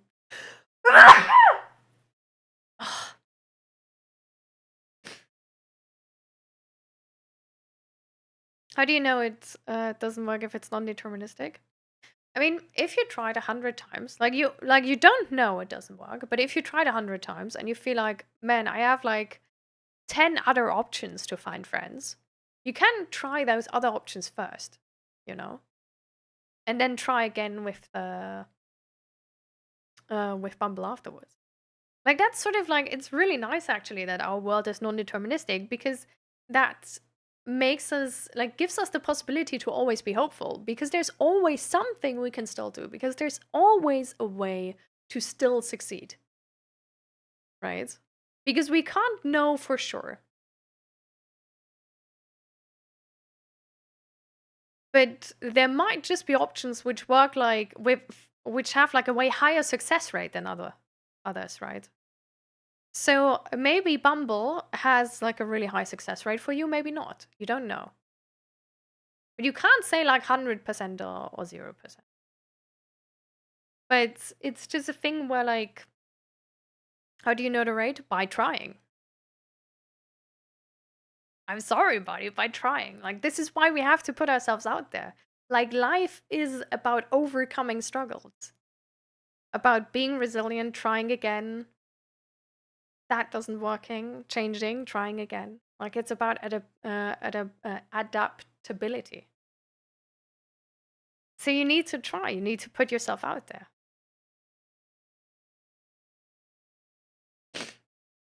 But like when to give up and switch to another method? When you don't feel like it. If it's not worth that, like you always make choices, right? So, for example, like with the choice with the door, like if I well, now I need to find an example which actually makes sense. Like if I'm trying to get out of confinement and I tried banging my head against the wall and I tried like sort of like 2 times and I'm like, okay, I'm like fairly certain this is like solid wood and it didn't do shit. Um then like trying it again is it just sort of seems like okay, like I'm sort of certain it's not gonna work. And how certain am I about like the other possibilities I have? I don't really have any information on them yet, so I'm gonna try the other possibilities. and then you're gonna come back. Like you can always like there's a button now you can like put your profile to like to not be shown anymore on Bumble. So you can actually you can try like one day and then just be like no. You can just swipe on like 5 people and then leave it on for a week and then just see if like you match with anybody and then just be like okay, I'm not gonna do that anymore. I'm gonna try something else. But it's like depending like on the goal you want to reach, it's like there's a sort of like a number of like options and it's your choice to make which option you use, right? And I honestly I just made a like a big deal about like the like deterministic system or not. Because you brought that up about like isn't it insane to try something which doesn't work? Like you would know it doesn't work. And that's just something where I'm like you don't know. And I just want to make that clear. Like you don't know. You can't.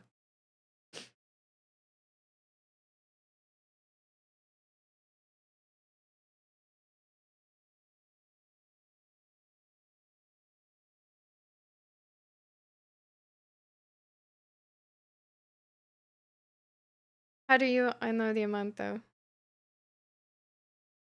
It's we're talking about Bumble, but using it for to find friends. Um,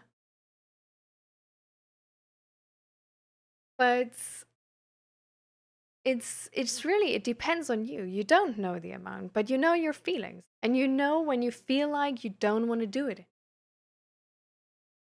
right? So you pick your goal, and if you have your goal, you want to achieve that, you probably will want to achieve that because it's your goal. You try to find the different possibilities you have and which way of them seems the most accessible to you. Like the most likely to you that you're going to achieve your goal. If you try it that way and you sort of like you get more information like with every try like if with every time you try you get more information, right?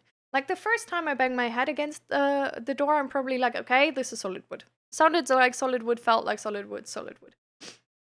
The second time I banged my head against the door, I also like noticed, okay, look, there's like nothing like even if I use more force or even if I like use my body different, there's like nothing to be seen on the door.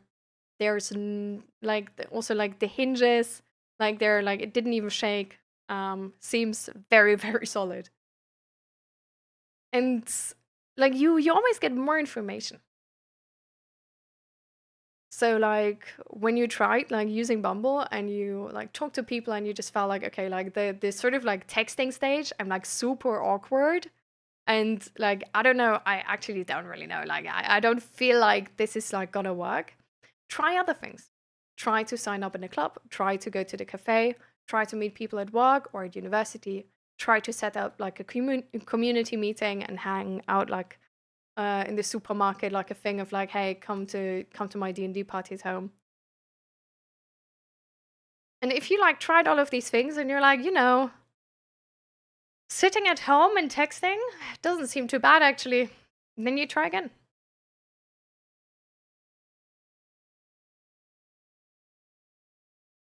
But my feelings have betrayed me a bunch of times. Like maybe my next match would have been a friend. I mean, you can just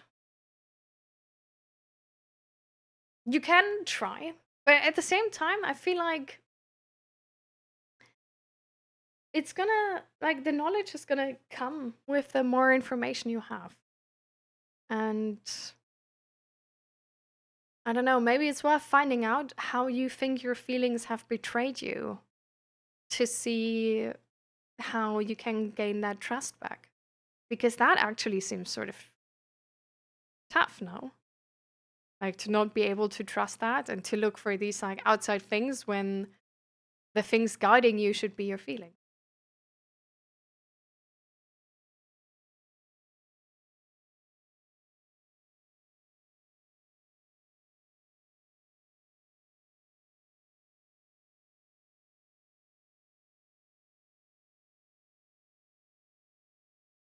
But I think you can always like start something and then just see if you feel like doing it or not. I don't think you have to do the hard things. I think you should actually like if you try to find friends, do put yourself out there, but start with the easiest thing. You don't need to start with the hard thing. Start with the easiest thing.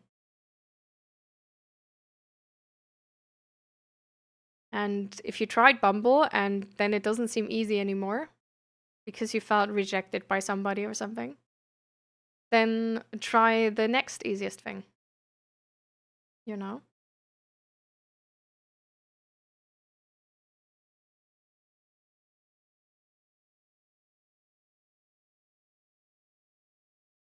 Isn't Bumble a dating app as well? I feel like finding friends on dating apps never works. Nice generalization. I'm happy that I'm a gamer. It's so easy to find buddies while gaming. At least for me, I can understand how people have trouble with that. So I found 5 friends via Bumble.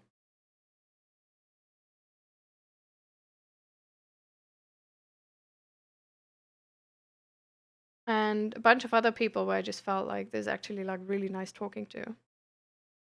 But then it just, like didn't work out because they lived too far away and stuff.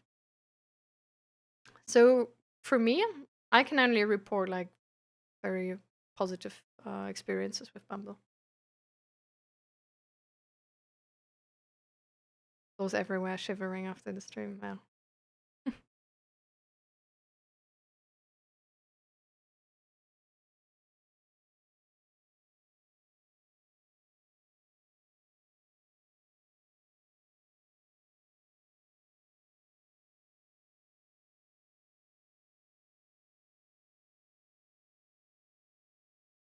Yeah. For me, it's like I have online friends, but I just noticed that it's not the same for me as having IRL friends. Like I wanted to find IRL friends, and that's why I used Bumble. And it wasn't like it was scary in the beginning, and I didn't figure out how to like put my profile up right. So I had a bunch of like iterations with Bumble, right? Like in the beginning, my profile was like more polished and sort of like seeming like this is a person like people gonna like and think like I'm an adult and shit, you know? And I started to talk to people and I was like, yeah, this doesn't really, doesn't really cut it. And I actually found a friend, but then she moved to Amsterdam but before she was already like living in Utrecht and I just noticed like there's actually not the amount of connection I want. Like it just felt like I couldn't really connect in their friendship because it was like meeting up like once a month and I just felt like I'm not gonna tell you what happened in an entire month when we're like in a museum or something. Like I can have good like these like sort of happy memories of like doing something fun I can have with like everybody. I don't need I don't know, like I want to find a friend who's actually gonna support me in times where it's tough, you know? And then sort of that friendship ended. But then I adjusted my profile because now I knew what I was actually looking for. And I found then like this other couple. And then I noticed, oh, but I actually never, like nearly never meet up with them because they live just a little bit too far away and I'm so lazy. So I updated my profile again to like, you need to come over to me. I'm not gonna, I know of myself, I'm not gonna do it. Like, I'm not gonna come over. Like, I'm sorry, mate, but you gotta come here. And now I know this couple and we spend like so much time together already. So it's a thing of like, you just need to, yeah, it changes. It always does. And that's like entirely fine. And all the information we get with that is actually super helpful. So with every new mismatch I had something new to write on my profile of like, this is not what I want, but this is what I want. And like in the beginning, I had like a bunch of pictures in where I looked like super polished and clean, like Instagram pictures.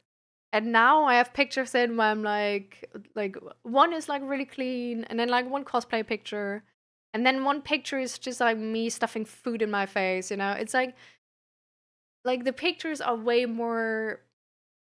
I feel like me and show sort of like the different sides of like yeah, I can like look polished, but also I don't value looking polished in like my everyday life. Um I value what I do. I value creative work more. And I was able to represent myself better. So, yeah.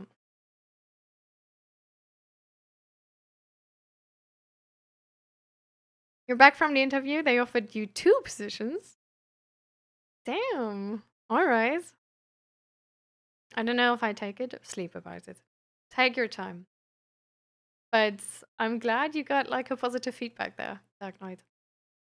Good for you.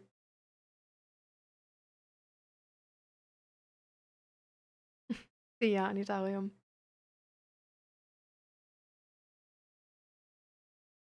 And Zeal, how are you doing, by the way? More sales jobs? Yeah, okay, I see. But it's a job. I mean, maybe you can sort of like get some more information on them, like if it's like maybe less of this like boiler room um uh community. Like there can also be like very nice sales jobs, right? And maybe they can give you um some information about like how that is, well, where you applied.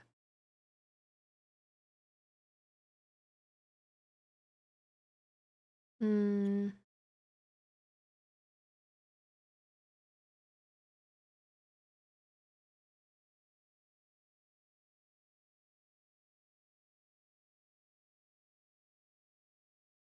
And Dragoo, I definitely also agree with like Indiana Jones. Just like, you know, just introduce it. Be like, when somebody like arrives, be like, hey, hi. When somebody leaves, bye guys. And just see if you like it.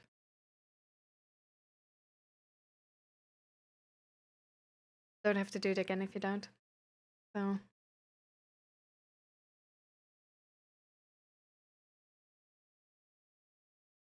all right, guys, we completely overdid it again.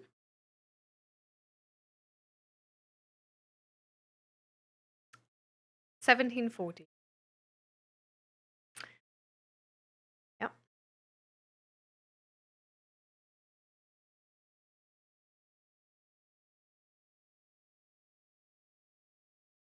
Like next time, I'm I'm I'm gonna manage to end at 5. For sure, for sure. We're gonna at some point we're gonna be able to do it, okay?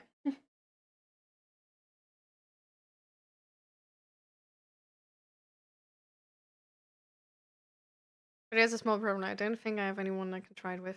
Hmm. I mean, maybe that's something you can look forward to, Dragu. You know? Maybe it's something where you can just be like, once I like find a friend, I'm gonna like try that. Are you sure about that?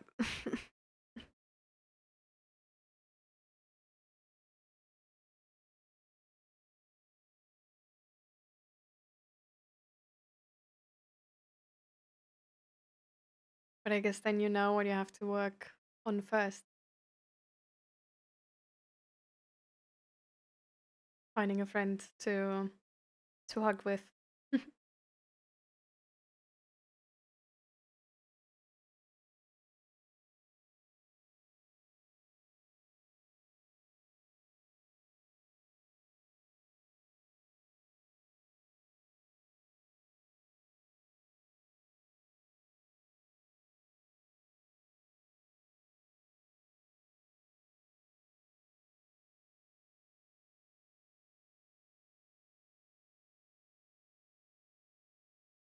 Anyway, by the time we go over time, it's really on time.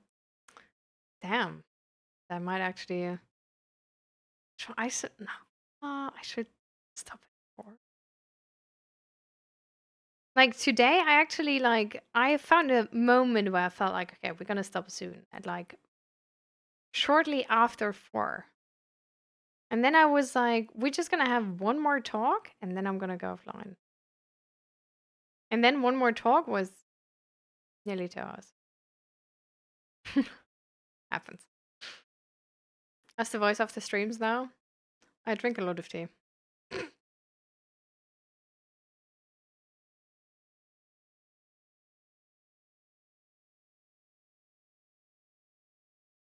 You didn't need to actively ask for it if you feel uncomfortable about that. You can just be like, "Hey, buddy," and like if they don't want to hug you, they're just gonna be like, "Hi," and then like when they leave, you can be like, "Bye, guys." And if they don't want to be like, they're gonna be like, "Yeah, bye, bye."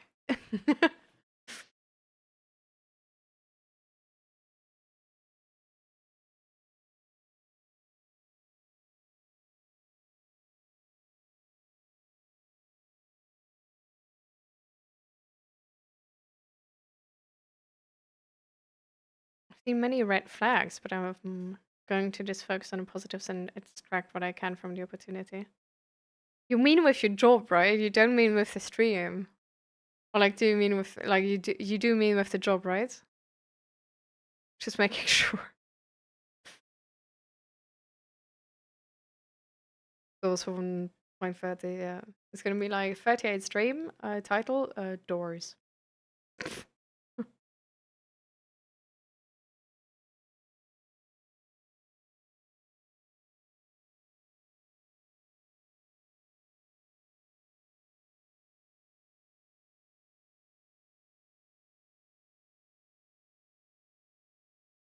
Okay.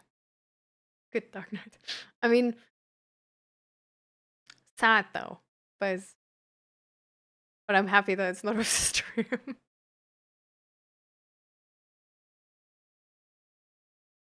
But I think it's good that you see positively to just take from the opportunity when you can.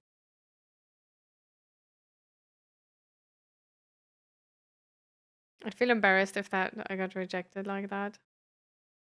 I mean, sometimes we feel embarrassed.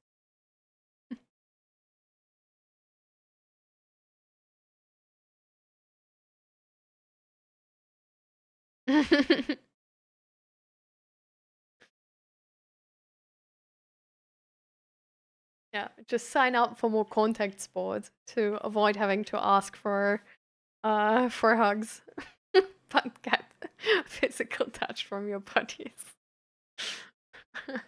That's the way to go.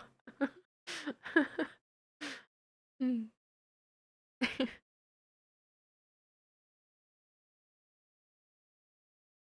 Mm.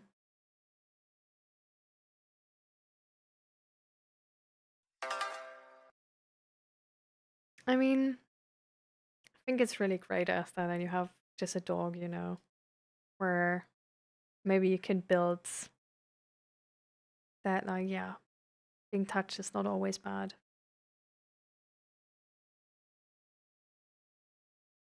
But I think you're gonna feel when you're like ready for like to explore if that's a thing you like want to explore with friends or not. Because it of course needs safe friends, right? Thank you for the follow, Billy. We're going offline by the way, right now.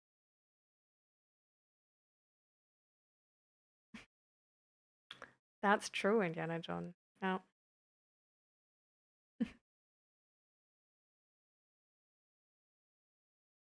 The free hug sign. Yeah. You love to stream? Thank you, Dark Knight.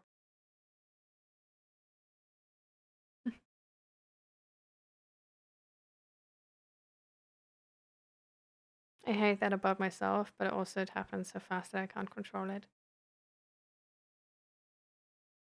See, this is one of those situations where I felt like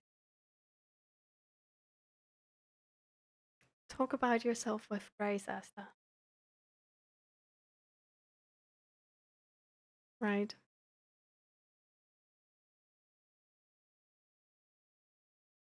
It's like, I don't think you need to hate yourself for that. I think it makes a lot of sense how you grow up. Have patience. It's a thing where, with enough love and patience for yourself and understanding for yourself, We can surely build that skill.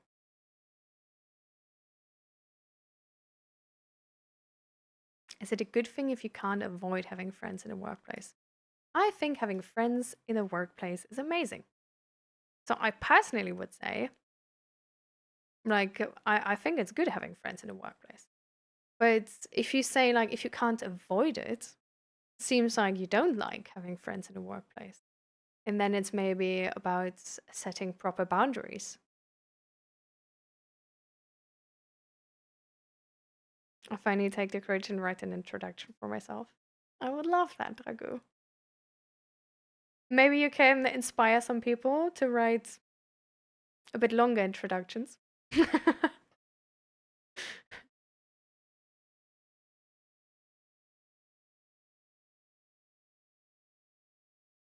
It makes me so sad and mad at the same time.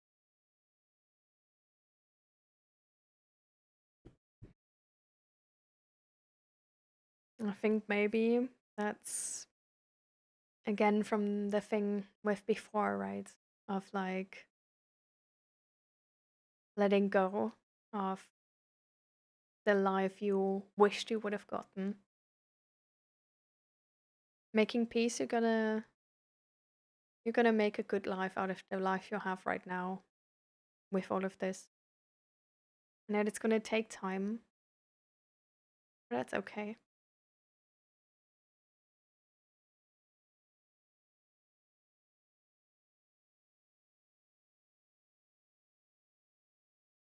And trying to have patience and approach yourself with love. And be very, very careful making the first steps, making them very, very tiny. Making sure you always feel safe every step of the way.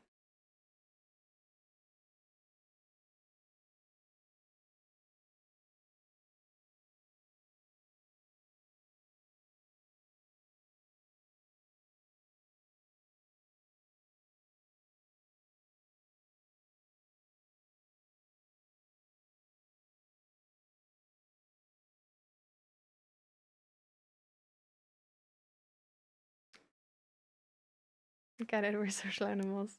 No man is an island. I get it. I mean, again, I feel like if you don't want to have those friends, it's I don't feel like I would call them friends then, right? So I would say if you have friends you don't want to have, so for example, at the workplace, like you describe it, like you just can't avoid it, like it just happens and you hate it. It might not be the problem that you always find friends, which would be like certain, like more of like a good thing, like a good phrasing, right? But it might actually be the problem that you don't make boundaries with people. And you say they're friends, but actually you don't feel like they're friends. Because essentially to you, they feel like they're strangers who are overstepping boundaries because they think you're friends, but you actually don't want to be friends with them, but you're not able to set those boundaries.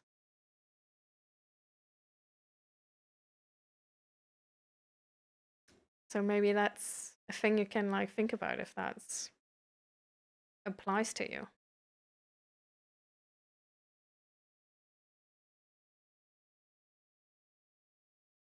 Feeling safe is hard now. I feel like I get proper therapy. Well, felt not really safe yet, but a bit more secure about myself. I mean, that makes so much sense, right? I don't expect you to feel like safe right now. And I definitely understand it's going to be hard, but that's, I think, why you need to start like so tiny steps, you know?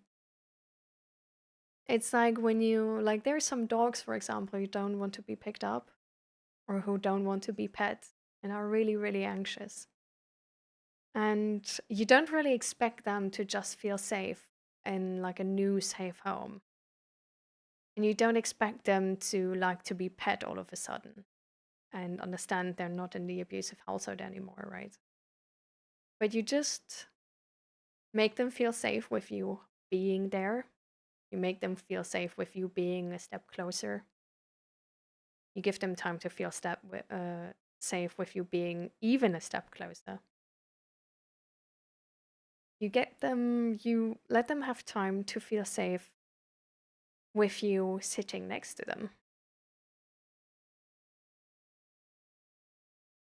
You let them feel safe when they sniff your hand without nothing more happening.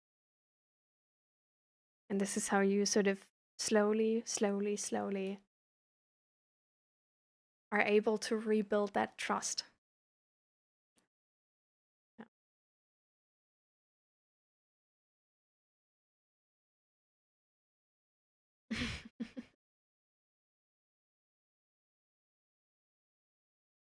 That would definitely be funny, Drago. Also, I just got recovered from my heartbreak. So yeah, I'm good now. I'm glad.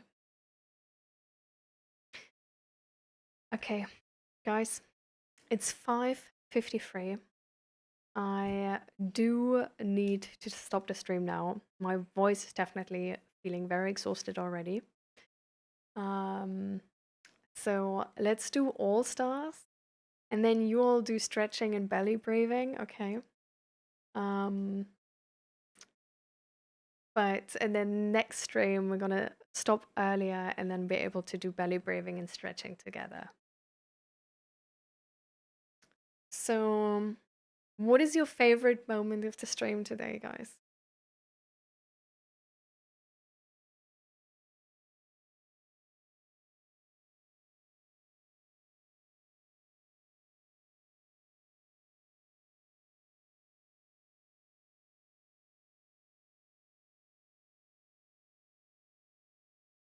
Mm,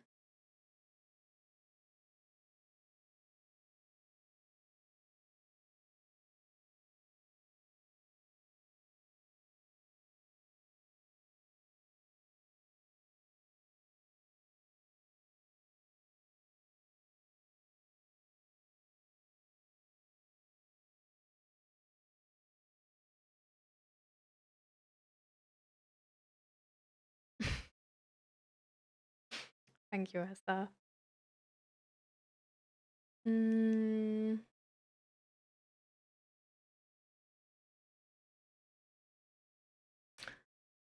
I was about to say, like, I do, of course, really enjoy when Jarp is like, here's 5 gifted subs. Like, that was really awesome. And that felt really special. Um, mm, Apart from that, I think. Uh, no, you have. No. Literally in that moment, Jarp just got ads. Yikes.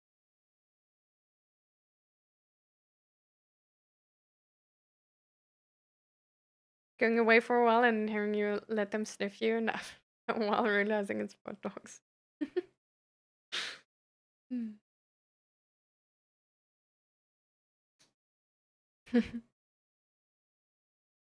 I hope Anitarium was able to digest what we sort of told them. I feel like it might have been a bit much. We sort of got a bit lost in a topic um of the determinism.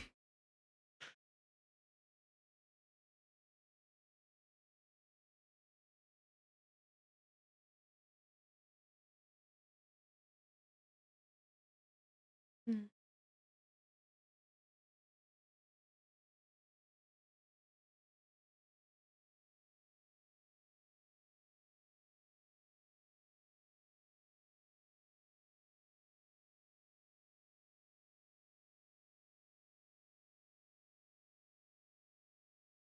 It's sad that Jarp now has ads.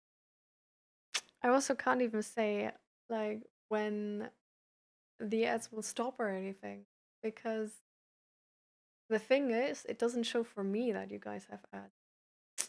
So I don't have any notification of them like stopping either.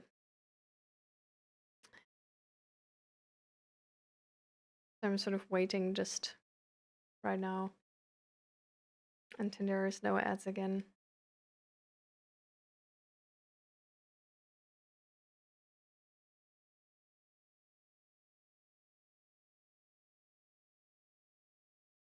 I'm interested to hear, Dragu. Can't wait.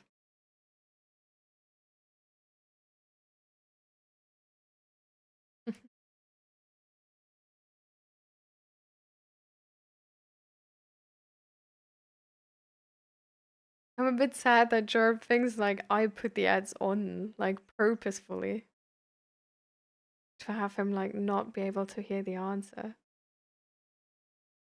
Like that would be so mean.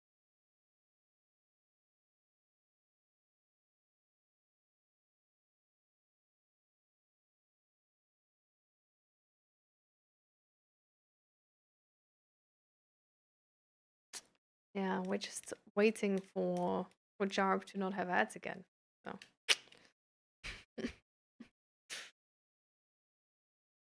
that's sort of like welcome back.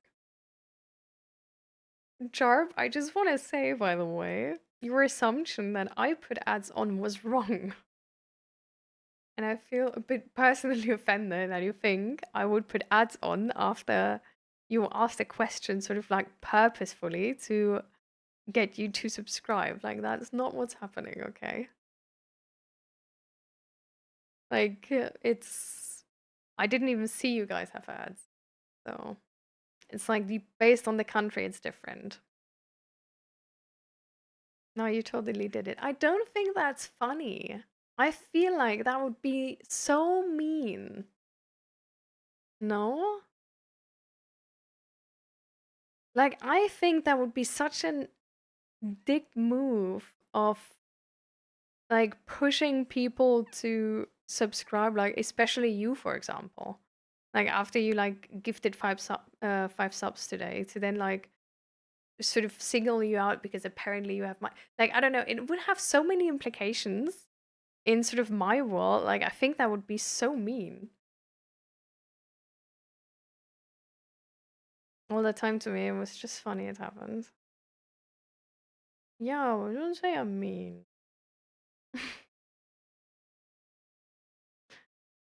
And like this is I don't know. Like, believe it or not, but we have trolls here who literally think I do this all for money and fame and whatever.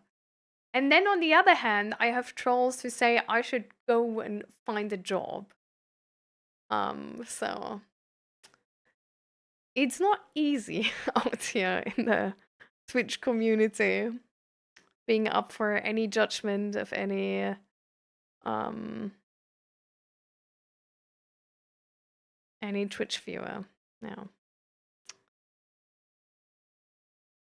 If you want money, it's easier to do buffums. Yeah, I don't know. Well.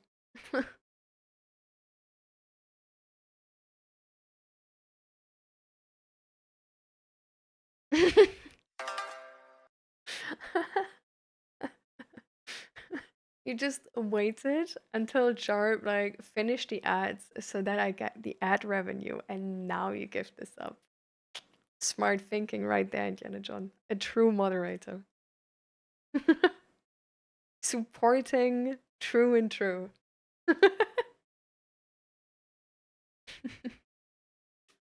Exactly. Big brain.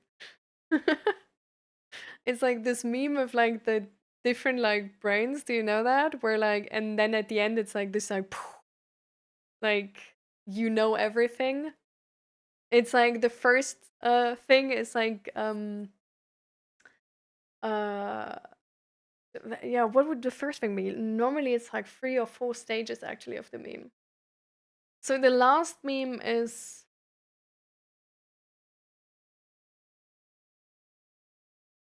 maybe the last one is actually like like I think the last one is actually just like subscribe like gifting subs to other people but like watching the ads yourself. Um and then like the one before that is subscribing after the ads. So you watch the ads but also subscribe, and the one before that is just like regularly subscribing.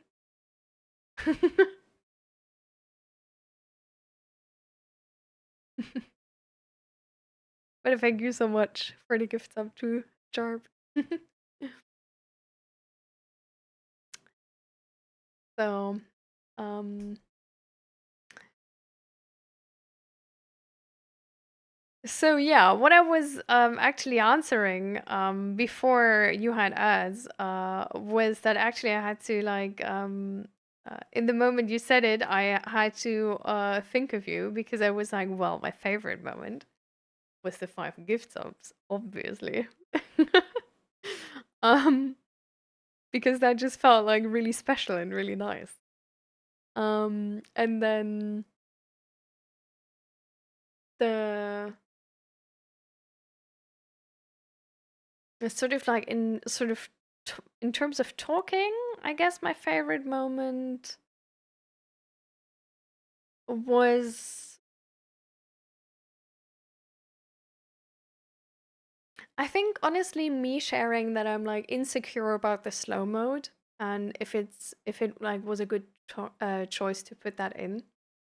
And then just the entire chat just answering with like, no, I actually like it, and it makes the message have more meaning. And well, it's like for me, it's like sort of like hard, but I do like it, and I think it makes sense for the stream, and just sort of like um trying to, or like giving me some words of affirmation about seeing how, yeah, how I'm trying to find a good solution with the stream, even though we get like quite many at certain moments.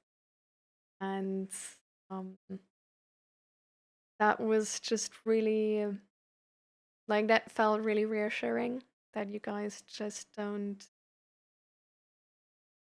you know, like don't expect something like bad from me or whatever, and I'm not like super pissed off about it.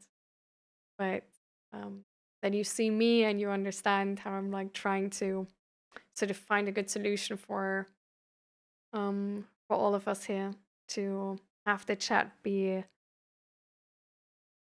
in a way where I can read all of your messages. But I don't need to just, to just like only read the new messages. Because like, yeah, like that would probably be like stupid, no? Like that would feel weird. Like if I like now, for example, if I now would just read like, oh yeah, the goat here, welcome in, you know? And then like, oh yeah, hi Tom. But like all the other stuff, just like not read that would feel so weird to me. I don't know. So I'm glad you were able to, I guess, like understand my reasoning then also um support me in that. Yeah. Thank you, Jar. Slow mode is elite. I'm glad you see it that way.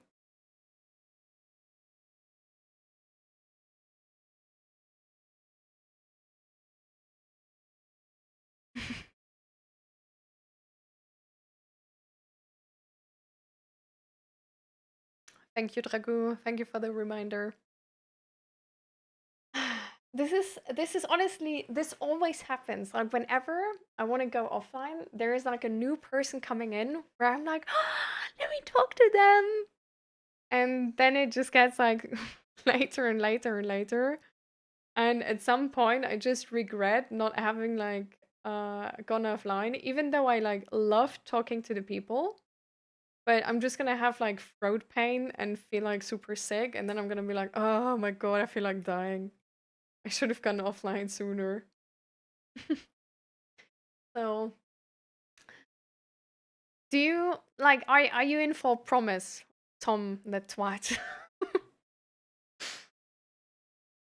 Do you maybe wanna promise me that you're gonna come to the next stream as well?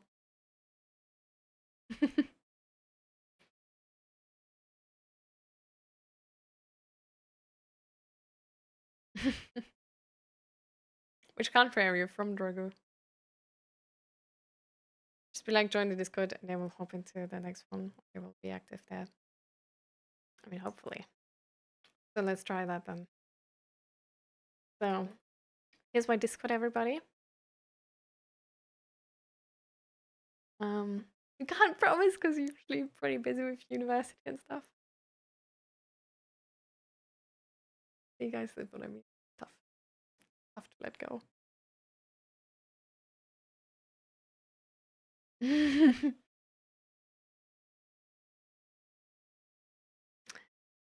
So I hope you're gonna find time with the next stream. Of course, like no stress. University and life first.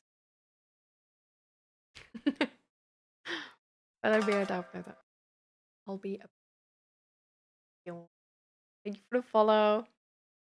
Okay. Excited to talk to you in the next stream. You can join.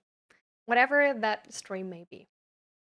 So now you still need my YouTube link. So if anybody wants to watch any of the VODs of the stream, they're gonna be there. And then the last link is my shop link, where I have a bunch of like mental health merch and also like digital assets for streamers and D&D enjoyers, or honestly like any like tabletop RPG enjoyers. And yeah, there might be actually some interesting things coming next because I'm working right now. Let me show you on condition rings. So for anybody who's playing like tabletop RPG, like this, this is gonna come up next. I'm working through like I have so many of the same one because I'm working through like different versions to make some which are really nice. Because some of them the text is like really easy to read, and then for others the text is sort of meh. So I'm sort of optimizing a lot of the things. But yeah. So this is gonna be the next project. I've always wanted to try D&D, but never been able to. We also still have to like thing is, we wanted to do a D&D stream the entire time already, but I literally haven't gotten to doing it. Because my like friends went over so much, and then I just felt like socially drained. And then like on the first weekend we didn't have like time for it, and then like in the second week like the friends went over because their building has like a fire hazard and stuff. And yeah, so there is a lot of things going on right now. But it's on my to-do list, guys. Okay, like I haven't forgotten it. Okay, it's on my to-do list and I'm trying to get around to it. But I just need to, yeah, like the mental health streams have priority. So I want to make sure that like whatever happens, I'm gonna be up for the mental health stream for sure. And that I then like on top of it, I can also do the D&D stream. Um, I'm a creator, so I probably find ways to break the rules constantly, but in a fun way. I love that, actually. No, I love that, genuinely. Like, I love creative people in D&D. Like, there are some DMs which deal not too well with creativity. Because then they're always like, oh no, but what does it say in the rules? And they want to be like super hyper correct and stuff. That's not me. I love creativity. And I'm gonna reward creativity the entire time. That's just the way it goes. And oh, you just reminded me. I still have like I still have to watch like the Critical Role campaign 4, like the new episode. Oh my god, I'm so excited actually. Yeah. If there's a loophole, I will find it. I mean, as long as it's in a fun way, like you say, and not in a way of like you're trying to like, like destroy the fun for others. Like, I don't mind it. And like, if you find it, I'm like, if I think it's cool, I'm gonna reward it for sure. Yeah. So let's see how that's gonna go.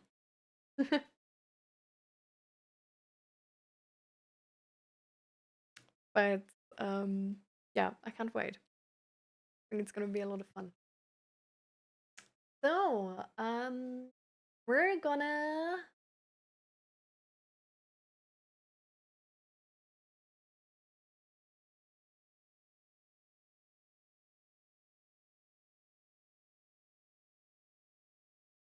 we're gonna rate Jim the mental health coach.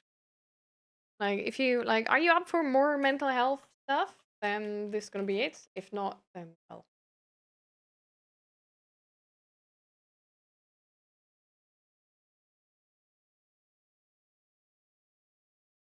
So, yeah, Jim does like very similar streams to my streams, I guess. He usually has like a very like a sort of like a big topic which the stream sort of evolves around.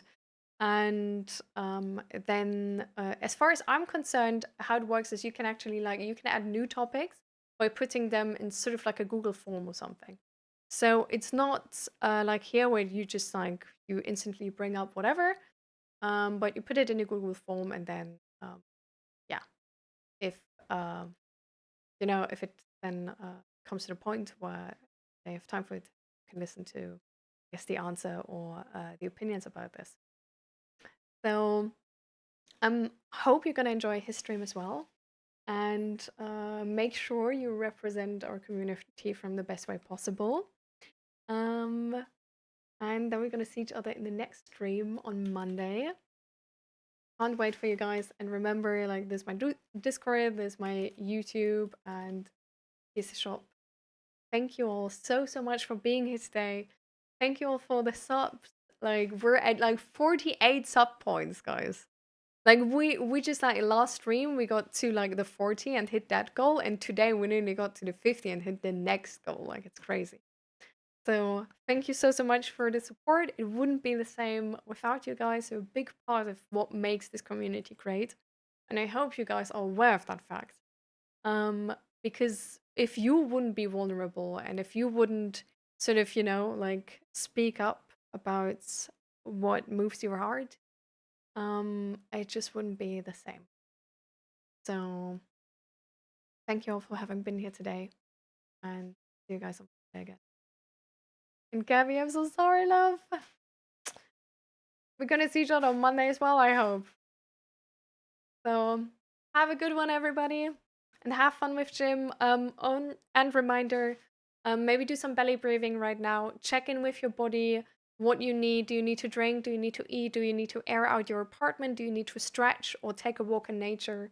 Do something healthy for your body. Like I'm gonna do it now too. So